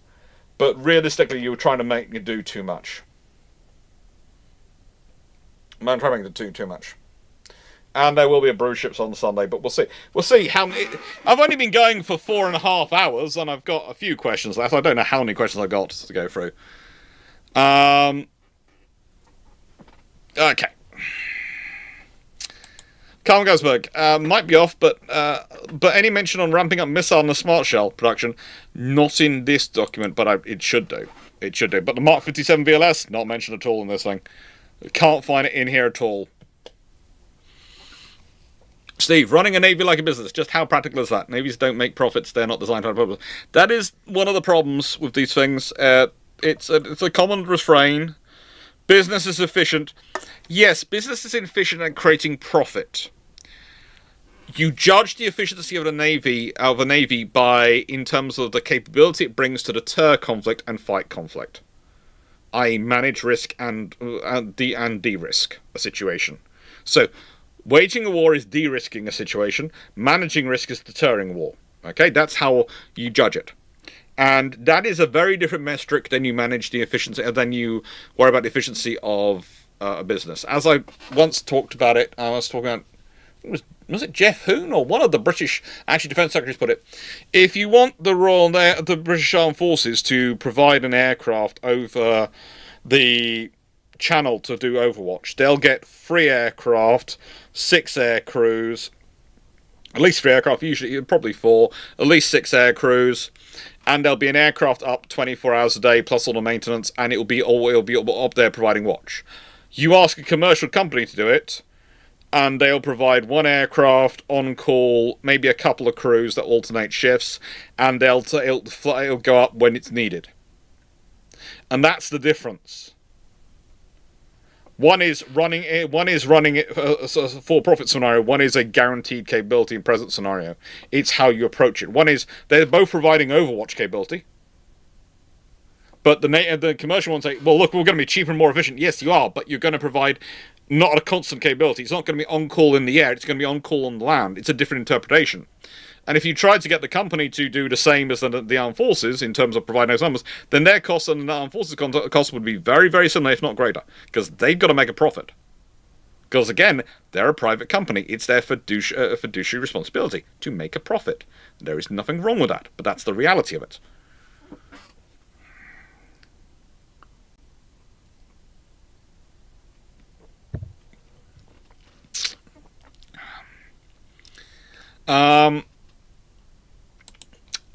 Stanislav Kosnov recently suggested that Junocoll is kind of the idea of guerrilla warfare at sea, and that reason it never worked is that no one did it hard enough. What do you think of that idea? Oh no, they did it hard enough. They really tried guerrilla warfare at sea, but the trouble is the sea isn't like the land when it comes to guerrilla warfare. You see, basically the Junocoll is guerrilla warfare, but it's a case of your opponent has to be playing the same game as you. And they don't necessarily want to play that game. And also, as I pointed out in Junocoll, one of the things you did at Junocoll was, okay, we have torpedo boats with torpedoes. Great. We have rapid-firing guns. Good luck getting close to us. We're going to blast enough shells in your direction, we're going to sink you. We're going to sink you before you launch your torpedoes. Okay, we have submarines. Okay, right, then we have anti-submarine assets. And it sort of goes backwards and forwards. But the reality is actually doing it is always more difficult than on land, where you can hide amongst the terrain, you can hide in terms of in the public, you can hide in terms of the forest or the jungle or the mountains, etc. The terrain gets... For the sea, it's different. You can't hide in the same way. You can't enforce operational boundaries in the same way. You don't have that safe space.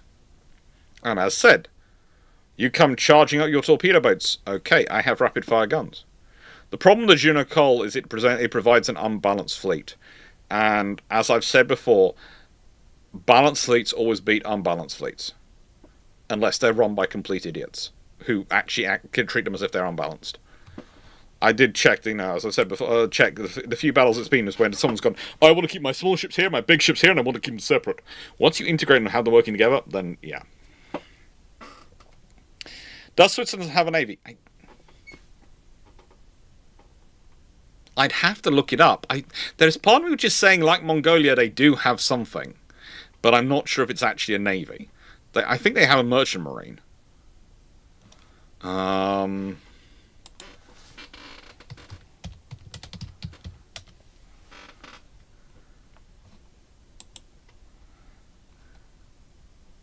They certainly have. They are all structured mainly around their army.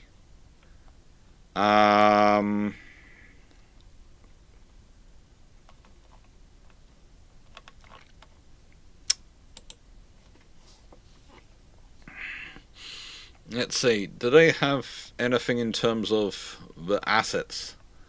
Land forces, Joint Operations Command,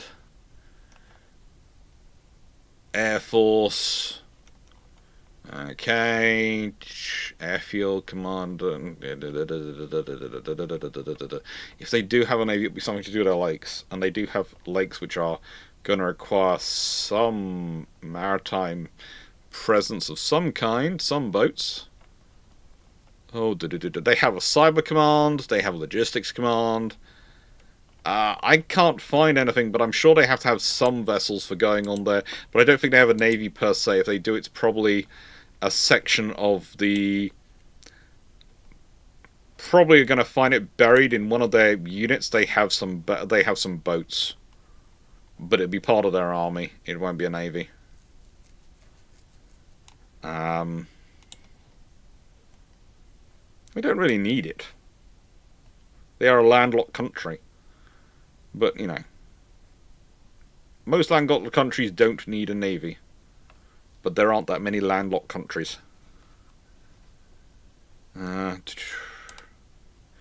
It might even be they just I don't know, activate their reservist unit status of their their maritime police or something like that. It's probably police side of things or something. Wayne's World of Science and Tech. Do you think they will refit the US Constitution with VLS? No. Ploppy 708. If the American decision to place an order for Babcock and Rosyth to build a commercial Virginia class from a yard that builds surface ships sensible? I would say Rosyth has interesting modular experience and interesting work, so we'll see what comes of it. I think it should work, but we'll see. They are a good yard. Brandon Larson, do you think that we should build both the Defiant class and the DGXs? I don't think you're going to get the DGXs. I think with the Defiance and the Burks carrying on, and as I said, I would not be surprised if you see Flight 4 Burks. I don't think you're going to get DGXs. I'm sorry. Again, if I bring this up again and I talk for it, there is the only mention of the DDGX is basically in the case of it was, and it comes in, if not mistaken, in the battleship section. Yeah, even the planned DDX program made undesirable capability and weapon systems compromises. I think if you do get a DGX, it's not going to be the DGX we're currently talking. It's going to be a different system. I don't think it's going to survive. Oh yeah, Kofi keeps going. Hello. Team, the Swiss Army has a small flotilla of patrol boats in Lake Geneva. Yeah, it's Lake Geneva. It's either going to be police or it's going to be the army. It really doesn't get much attention. DGX really barely turns up in this whole thing. Frank Belmont, and what I think that means is potentially, I know that the program can't be literally got rid of without Congress's approval, but I think what eventually the DGX is going to be delayed, and I reckon if there's any destroyer's successor is going to come probably after Flight 4 Burks, and I don't believe I'm saying this, but it's Flight 4 Burks I'm reckoning you're going to see next. Out of destroyers, it's going to be Flight 4 Burks.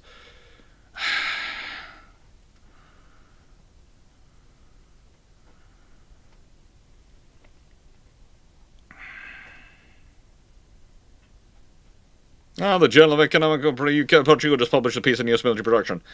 I'm sure that was an interesting read. Very well. Maybe not today, but the impact of the war US aspiring in the 80s? That's definitely an Alpha Days question. I'm sorry, Frank Bammel, but yeah, I'll talk about it a bit in something. General, when will you do a video of a British University gown on? Never. Look, okay. Alright. I will rent my gown and put it on if I get this channel to 100,000 subscribers.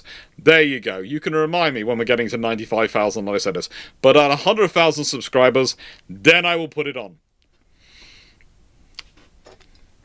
It's kind of like when I say if I raise enough money, I will watch a certain video, a certain movie.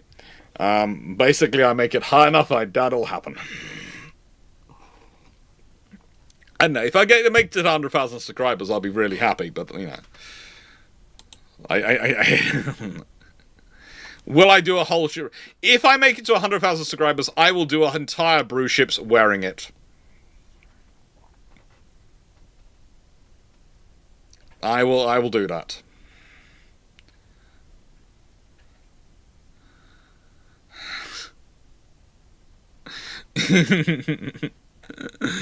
You have a ludicrous yeah. Zaka, how far along are you in other books? The problem isn't so much they've written, it's getting them edited and put them in together and actually having the time to it while the building works. Building keeps going wrong. So, if I explain this one, we have now shifted builders for the extension because apparently making a blockwork garage was going to take a long time. I've just said 100 subs overall. I'm not just said this year, not 100,000 subs this year overall. And the thing is, it's just been a nightmare.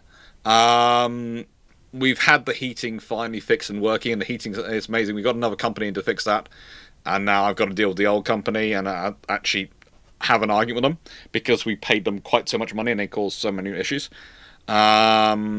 So yeah, it's complicated. It's been annoying. Seneca, you were trying to say to me, no, I'm far too honest for that. But that's why the books and everything been delayed, because literally, yeah, I've ended up doing quite so much work as well on the house myself. I don't mind. I expect to do some of the work myself. I didn't expect to do bricklaying. I didn't expect to have to do some of the rendering. I didn't expect to have to do quite as much of the internal carpentry as I have done. I expect to do the attic. I expect to do some of the stuff. I expect to do shelvings and those things. But the whole thing of actually paying for builders who are far more qualified than me. I've done carpentry on building sites, but that's about it. I've occasionally helped out with the other things and know enough to be okay, but usually I have someone more experienced to oversee me. But I've ended up having to do quite a lot myself, and that's mostly because we've been let down. Suddenly the whole house was on a massively good thing. This is a much better thing, but it's just it's the work it's entailed was far greater than it was supposed to be. And yes, my iron brew consumption has been off the charts. But I keep forgetting to actually eat food, so it's probably not bad for me overall in terms of calorie intake. It's probably bad for me on a vitamin perspective, but we'll leave that to one side. Selling, providing BBs and barbecue. Is it time to bring back naval districts? If it will help the shipbuilding, I would say yes. I'm honestly tempted to say that is the kind of structure I would go for. I'm not sure if you need quite the same naval districts you used to have, but it would be it is tempting to go, okay, let's bring them back and let's put some senior officers in charge. Maybe have a southwest, have southeast. You have an east coast, southeast coast, and west coast. Maybe as a structure, but we'll see. Ramol 3866. US opinions on USN bringing back landing ship medium back. Do you think it's a cheap option for amphibious ops? Yes, I've already discussed this, but yeah, I do. I think it's a good idea as well. It's a sensible one. Ramol, do you think the USN construction of the Columbia SSBN is going to be delayed until 2030s? They're going to overstretch the Ohio hulls. I'm hoping for their sake, for the Ohio's, it's not. But again, I would say I don't like the idea that people keep talking about trumpeting how long various patrols have been in terms of ballistic missile submarines. It's getting the fact that it's happening on both sides of the Atlantic at the moment, and it's happening in France as well, is starting to upset me, because think about the crews and think about the wear on the boats, but also think about the crews and the wear on them. It's really, really not good. Yeah, I can talk for a long time about that, but I'll just end up ranting. Just how desperately short of spare parts are the USN? Retire if the USN are going to retire 4 of the active 7 active Flight 2 VLS. Look at how old those ships are. Look at how old those hulls are. Again, in the nicest way, when you start talking about going, is it a short of spare parts? No, look at how old they are. I think the youngest one in service was commissioned in 1993. It is 33 years old. That is the youngest in service. The oldest currently in service was commissioned in February 1989, and that's commission years. It was actually launched in 87. So it is very nearly 40 years old. That's USS Princeton. If we go by commissioned age of the Cape St. George, which is the youngest in service, it is 34 years old. These are old, hard-worked ships. In a nicest way, if you're looking at if you consider the original Ticonderoga herself was launched in 1981 and should have really had a 30-year service life, you should have been talking about their successors started commission from 2011 onwards. Most of the Flight 1s served roughly 20 years. Bunker Hill, which was the one would serve the longest before retirement so far, served 37 years. 37 years.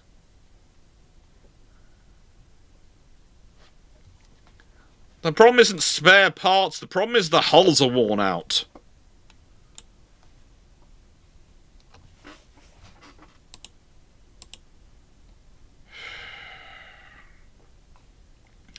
Darkside, isn't Navy in desperate need of frigates? Yes, it is.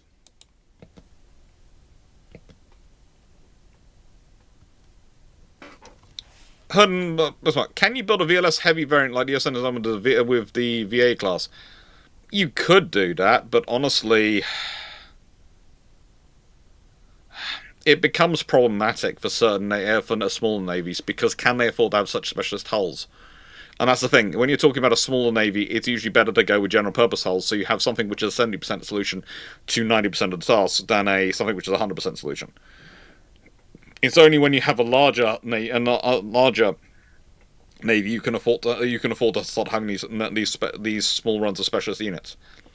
KG, how about BGN fitting one of the reactors of the Ford class? That's literally what they're talking about taking. They're talking about taking a reactor from the Ford class. Turning 3434, not mentioned in the plan, but are they banking on modular nuclear reactor generation becoming a real industry, allowing dropship capability into the shipyard delivery? Not at the moment. Not at the moment, but maybe long term. Take care, Leslie. Teammate, should the US started the fleet renew programs already in the early 2000s? Yeah. To do. What is the dumbest thing someone's ever tried to do in your experience in nuclear weapons in terms of ship designs that you've ever seen? Oh. Okay. So there was the person who wanted to put nuclear depth charges on a ship's depth charge rack, not even its depth charge launcher, depth charge rack. And we were talking about and it was a ship which had a maximum speed of 18 knots. In reality, it couldn't get clear enough. If it launched the actual depth charge, it would blow itself sky high. Okay. So, yeah. Not sensible. What would a hypothetical law that could force the Royal Navy to have 3 carriers operating at once do? If you're going to have 3 carriers operating at once, then to guarantee 3 carriers availability, you would, in terms of operational availability, you would be talking about needing at least 6, preferably 7, and actual service. So you would have to massively increase the Royal Navy, and watch how governments would change that law very quickly. No, 9 is perfect for scenario, because that's a 3-to-1 ratio. But technically, as I've talked about in terms of availability and the way you can fudge it, you can technically make it work with 6-7 and to have 3 available. Because you'll have 2 operational, definitely at sea, and 1 pier side ready to go to sea. So that's how they do it the cheapest way. Better would be go for 10, and then you'd have 4 available. And you would have to increase the whole wide force, but you know, it's a fun times. But you wouldn't get it. Sadly enough. Not as current governments.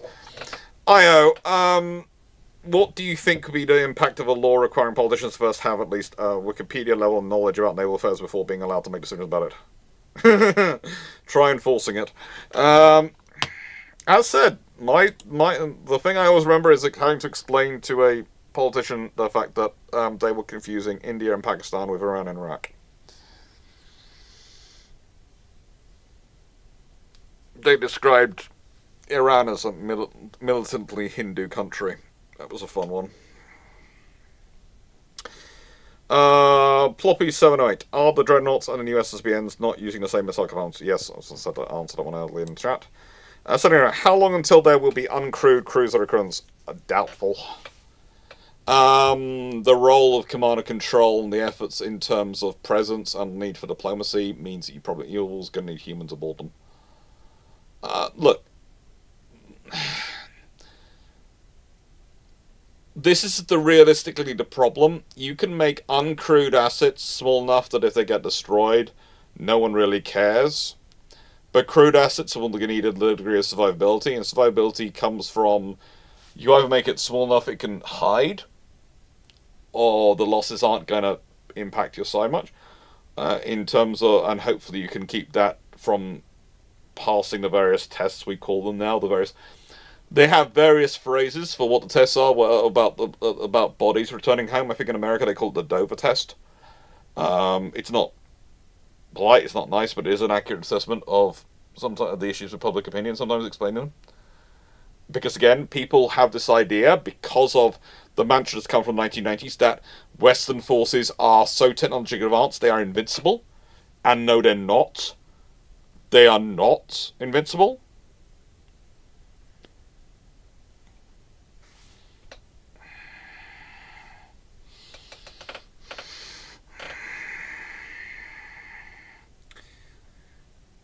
The Doris Miller is an interesting scenario, Knight, and I don't know why you've brought that up in this channel at the moment, but that is, we'll see what happens. I might have missed where it came up and the reason it came up. I think politically it's not going to get renamed, but there is enough of a thing going on that there are certainly going to be discussions over what future naming is going to be. I think that's more the point of it. It's not so much... The debate currently is not probably going to change the Doris Miller's name, but it's probably going to cause rules for the future ships.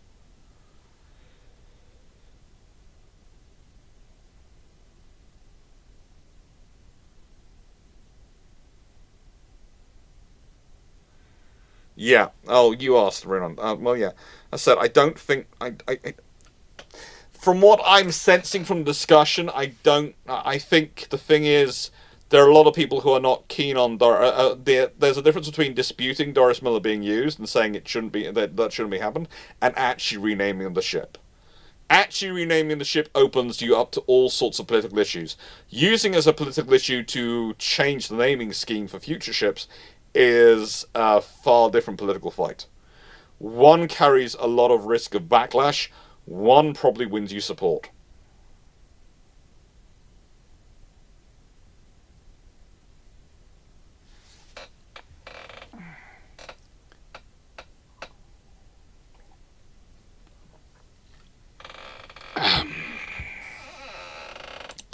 No, that's right. That was actually the next question. Okay. Seneca, why is your name not on the cruiser book? Because I haven't written it, or written sections of it. There are some books which I'm interested in getting involved with. I've had a nightmare week with building stuff, and there are almost all sorts of emails and things that I've forgotten to respond to, and I'm going back to it. And there's even one which is an interesting one about game stuff. And potentially a game, and I'm sort of going, ooh, that looks nice, but I've got to prep for Rotterdam, I've got to prep for the Leeds, I've got to get all the videos recorded for us to go away, and I keep having things like BT shutting down the internet because, sorry, BT in this case are British Telecom, they shut down the internet, and the other day this week, they not only shut down the internet, and I went, okay, fine, we've got Starlink, we're fine, we'll use that as well, we'll use that instead, and then it was... We had BT down one end of the road, shutting down the land internet, and then we had the blooming power network down the other end, shutting down the other end of the network, because they decided to do the pole upgrades on the same day.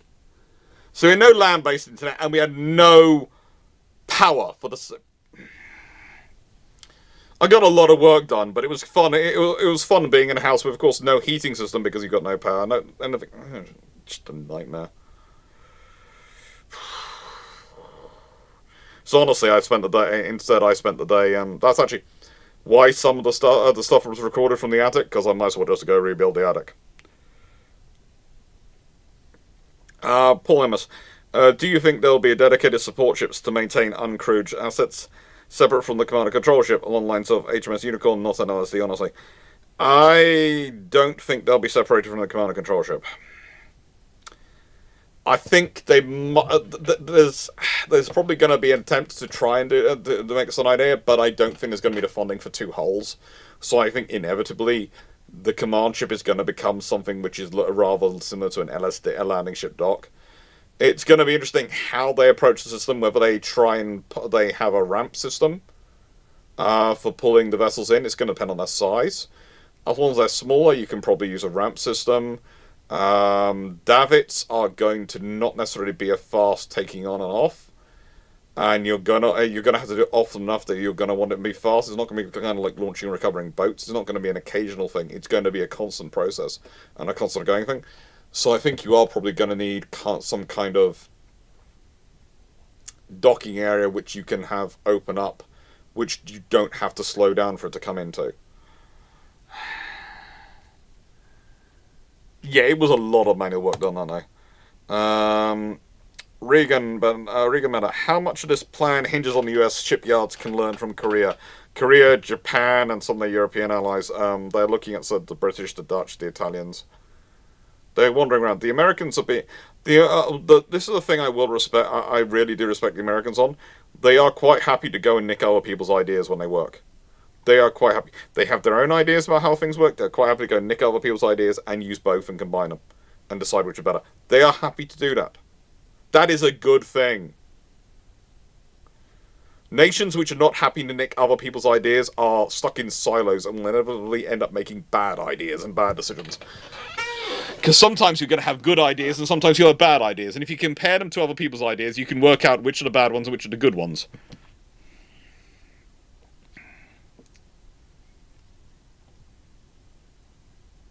Oh, yeah.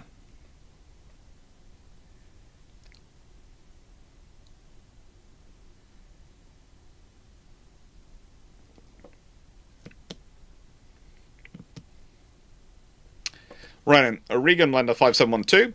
How much does answer that one? Polymus, is there any chance that you and Sal can have a discussion on this plan? I am hoping to organise a special bill trumps. And then it's turning 3434 for last question, I think, of this plan. And how much does this plan actually differ from plans fielded out the last 3 decades? A lot more inclusion of uncrewed assets and a larger growth in the Navy, but as said, there was a 500-ship Navy, there was a 1,000-ship Navy, there's been lots of plans. The 1,000-ship Navy was especially fun. That was full of Allied shipbuilding projections. We're going to have a 1,000-ship Navy, thanks to all our allies. Yeah! Have you told your allies they've got to build that yet? Only one who actually, by the way, this is the fun thing about a 1,000-ship Navy. Only nation which actually built the Navy it was required to build in that scenario was actually the Japanese.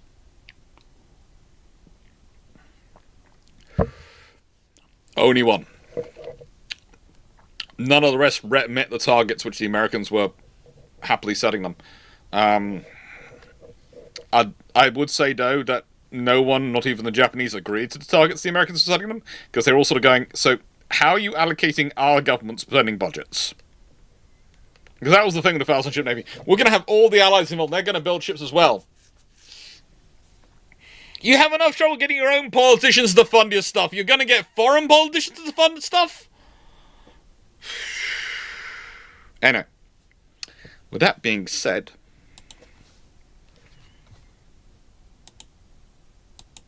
I am going to take in another few questions, and I will finish at 1 a.m. my time, which is another 20 minutes. So I will take in, let's say, 5 or so questions. Hopefully bot works. Hopefully bot works. And it works or not. Yes, it will be 5+ hours of live.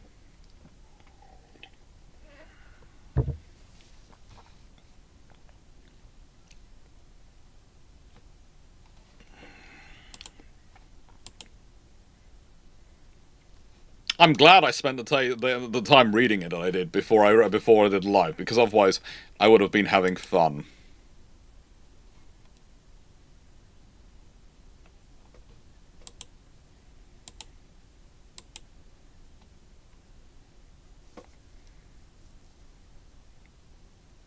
Yay, the question system is working.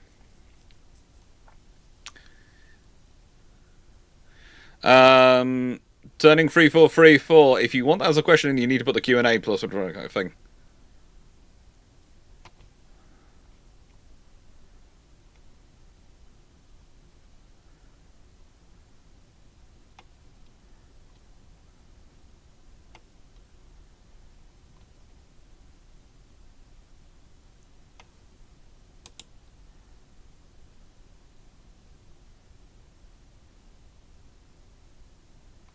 Yeah, the questions are open.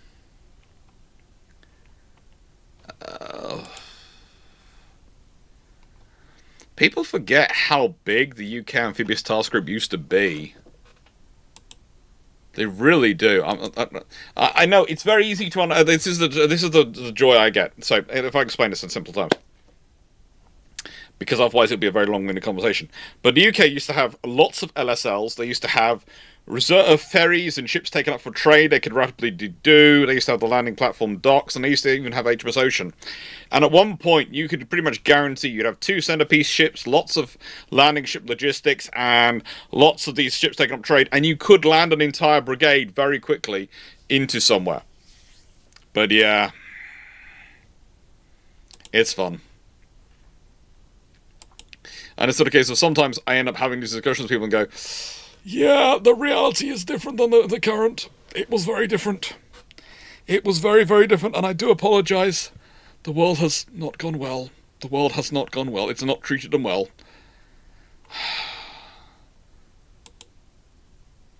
But yeah. And as I said, I do apologise because next few hours, goodness gracious me, how many ads will be added in this one. And then I have to go back in and timestamp it.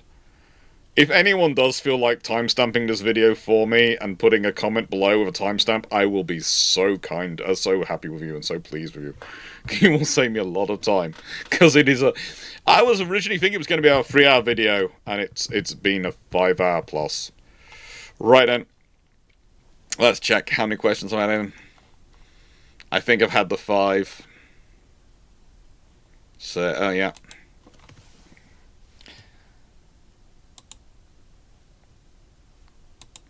I haven't had 5 questions in, Steve. Okay, I'll leave it open.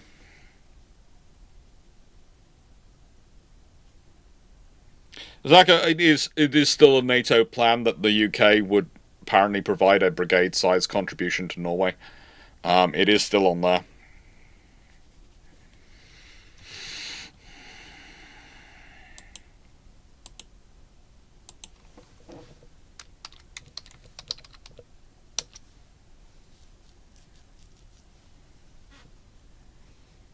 Okay.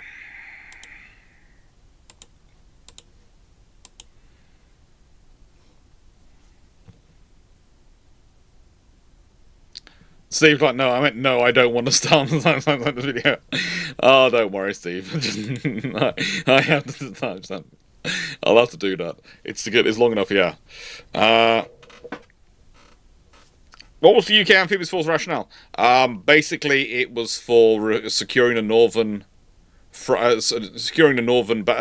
flank of NATO, and it was for Britain's out-of-area activities, i.e. the Falkland Islands.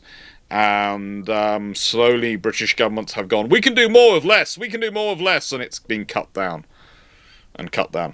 Have you considered 3D printing a new garage? And if so, would you pirate the house? No, because 3D printing a house would be yeah. I've looked at all the systems for that, and they've been interesting.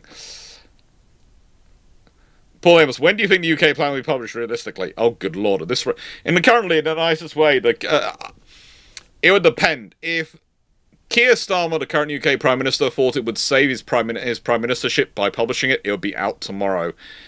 As it is, they're so distracted by internal stuff, I don't think it's going to be out till probably much later this year, if it's published at all. Are the, probably 7 or 8. Are the constitutions included in the frigate numbers? Yeah. Chingy from Australia. Do you know? So, how many different ship types do you think? No, I'm actually no, I'm not sure if they are. I don't think they are. I think they're being sold to the Greeks now. I don't think they are. Sorry, I forgot again.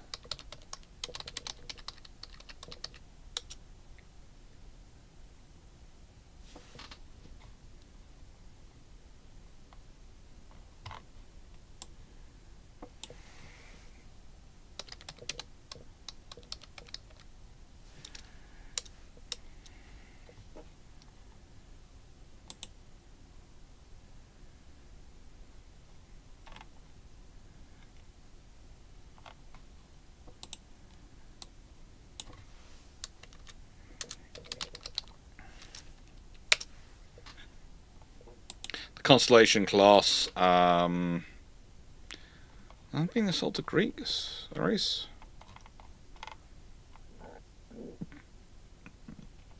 Have all been cancelled. Constellation and Congress. I don't. Aren't they? I don't. I remember saying something about them being sold to Greece, but I'm not sure if they are actually. Let me just check. Constellation class. Check my notes.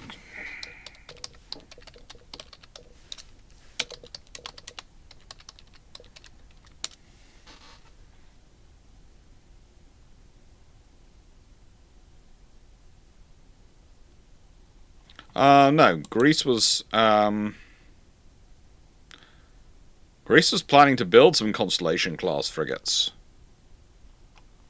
Oh. Oh. So that's what's happened.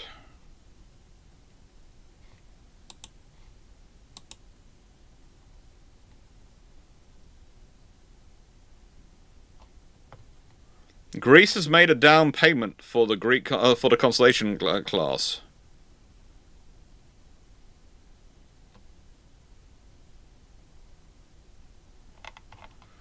And so they're buying Frems instead. Okay. So that's what I was distracted by, because recently I did see an article about the Greeks putting some money down on the Constellation class. And then they've now... Because they were part of the Constellation class program, and now they're not part of it. Because, of course, the Constellation class is being... I think they're going for Frems instead. I have to do more work on that one. Sorry, the questions are closed now, Timo. What do you think? What if Japan used to build Burke-like destroyers 120 or less? That could be your Flight 4 Burks, and whatever succeeds to Myers. But we'll see what happens. Shingy from Australia. So how many different ship types do you think the Ascent should have from frigate to battleship? Different ship types? Frigate, destroyer, battleship. Oh. As I've said before, battleship is basically what they're using as name now for the large surface combatant. It used to be cruiser, but they've gone with battleship because cruisers kept getting cancelled and never got through. So I think they're going with battleship. But as I said, basically, if you look at the strike cruiser concept and you look at the concept for this new battleship, they are interchangeable. Large surface combatant, nuclear powered. But yeah, how many should they have? Well, I would say it should be an ongoing program where you have one which is the majority, one which is in service. You should reach a point where you should always have about 2 classes of things. You shouldn't keep producing. It's going to sound strange. Let's say you have one class in service, then you have another one on production, and then eventually, you build enough, and then that one's in production. And then the last of the old classes, the last of the old classes to go out of service are replaced by another class coming into service. So you keep up to date with shipbuilding techniques and development and design, rather than producing modified upon modified upon modified variants. Because the trouble is with shipbuilding, again, is it goes on so long. Again, if we talk about the Burks, this was the interesting thing is. I explained to someone that the same difference in time, we evolved from the UK evolved so with the Burks being on production. You evolved from the Mosquito being your primary attack bomber to your tornado to Panvia tornado. So the British went from, in the same time as the Burke's been under construction, the British, if you go back in time, went from the de Havilland Mosquito to the Panvia Tornado. And it's similar when you start talking about the US. And this is a reality. This is how long time we're talking about in terms of construction. Things have moved on. Design, development, and architecture moved on. They talk about digitalization. They talked about all these things. Yeah, that all needs to be brought in. One of the reasons why US shipbuilding has stagnated in tech so is because they are still building the same ships they were building 30 plus years ago. Ronan, you have to name a ship after Lawrence Fishburne, Matrix, John Wick. Which class of ship do you need? Do you select and why? Oh, it's probably going to be a medium landing ship, just because I think he'd have fun with it. A nice way, turning up and being able to drop Marines. It's kind of like being able to turn up and drop all sorts of interesting things. Yeah. Yeah, if I was going to go for movie stars, it'd be the medium landing ships. Why was only one even planned in this? And take care.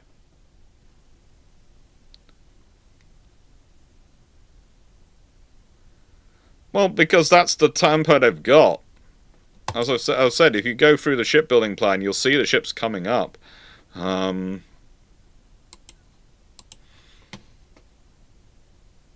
If we go back to this again, if you go to the long-term plan, which is one of the reasons why I went through the annex first, so you the appendices first. I mean, why do I keep going annex? Because I've been building a blooming annex and it's all in my brain.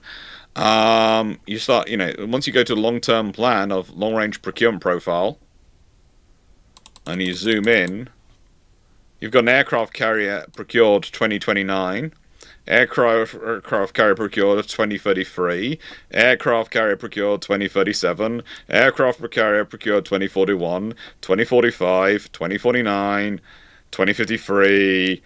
It's the time they take to build, and that's just the process. That's how long this is going to be. So you're going to have 8 of them.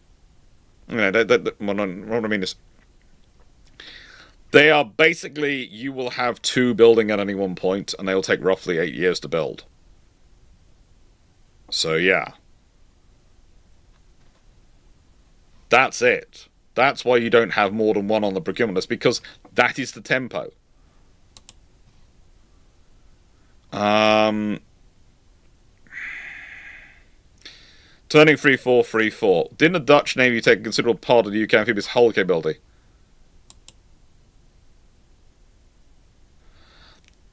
The Dutch haven't taken a considerable part of the UK amphibious hull capability. They didn't provide a section. You have to remember, the Royal Navy and Royal Marines provided a free unit brigade, a free commander brigade. The Dutch provided the force which made it into a heavy brigade. Why were the Royal Marines quite happy to deal with more than 3 battalions equivalents in operations in the Falklands War? Because they're used to having the Dutch being added in. They were going to be a heavy brigade structure of probably about 5 battalion equivalents. And it was realized this was not a normal brigade structure, but they were not going to be fighting in a normal scenario. I think it's the Army, again, I'm doing this from memory without my notes, but because I remember that, I think the Northern Group was supposed to be dealing with the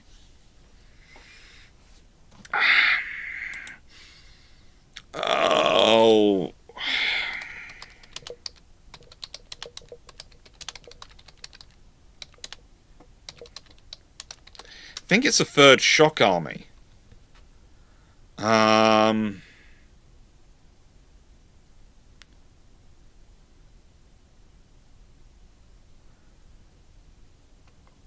Wasn't it? Was it a 3rd Shock Army, or the which was put up there for post World War II? Or was it one of the Guards? No, they moved into Germany, didn't they? Who was it up there?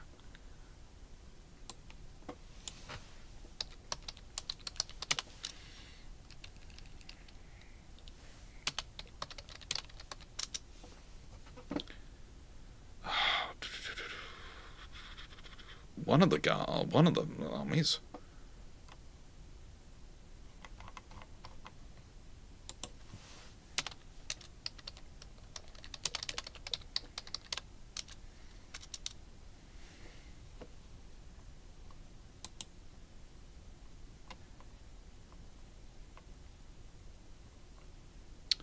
Oh, I think it's is it a guards army? It's one of the armies, one of the big ones actually. And yeah.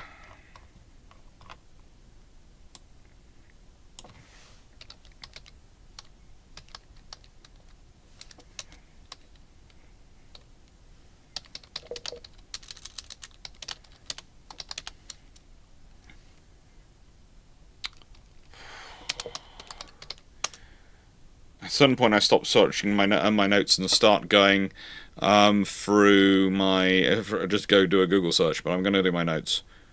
Um, it's the 14th Army and Naval Infantry. It's the 14th Army, and they were supposed to. Yeah, 14th.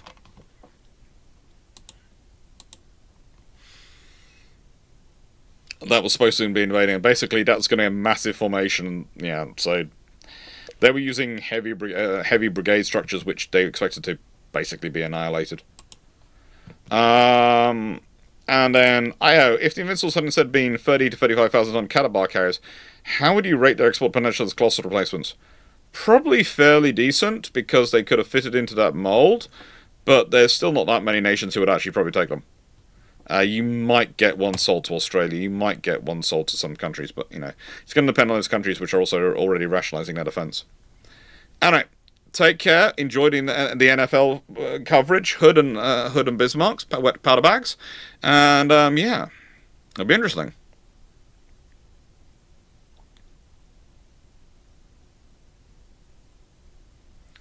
Oh, Tima, as I've said before, it's going to be fun watching them. Basically, I would say the entire strategy around using Newport News, if they are, because they're not adding to the ballistic, they're not adding to the nuclear yards. And goodness gracious me, the submarine one, definitely doesn't have space.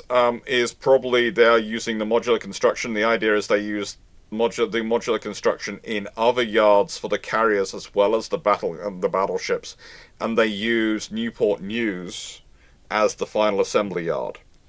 So then you basically have Newport News, instead of doing all the work, it does the final assembly of all the modules and bringing them together, and it's only doing those things for for 2 years or so.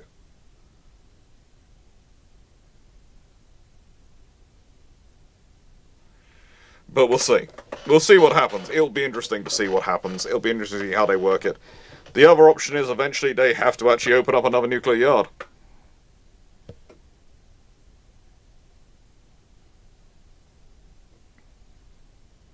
We'll see. Don't know when you're available on Discord. I will message you because I have something to chat with you about. Not for too long though, because I have to be at 600 hours tomorrow morning. I have to be up. Rather, I have to be on here to talk to people about some interesting consultancy stuff. So, thank you very much, Aaron, for being here. Hope you enjoyed. If you liked the video, please do like, share, and subscribe. It really does help the channel grow. And, yeah, this has been just under 5.5 hours. I hope you found it useful. I hope you found it an interesting chat. And thank you. Thank you, everyone, for supporting the channel and making it all possible to do it. Toodles.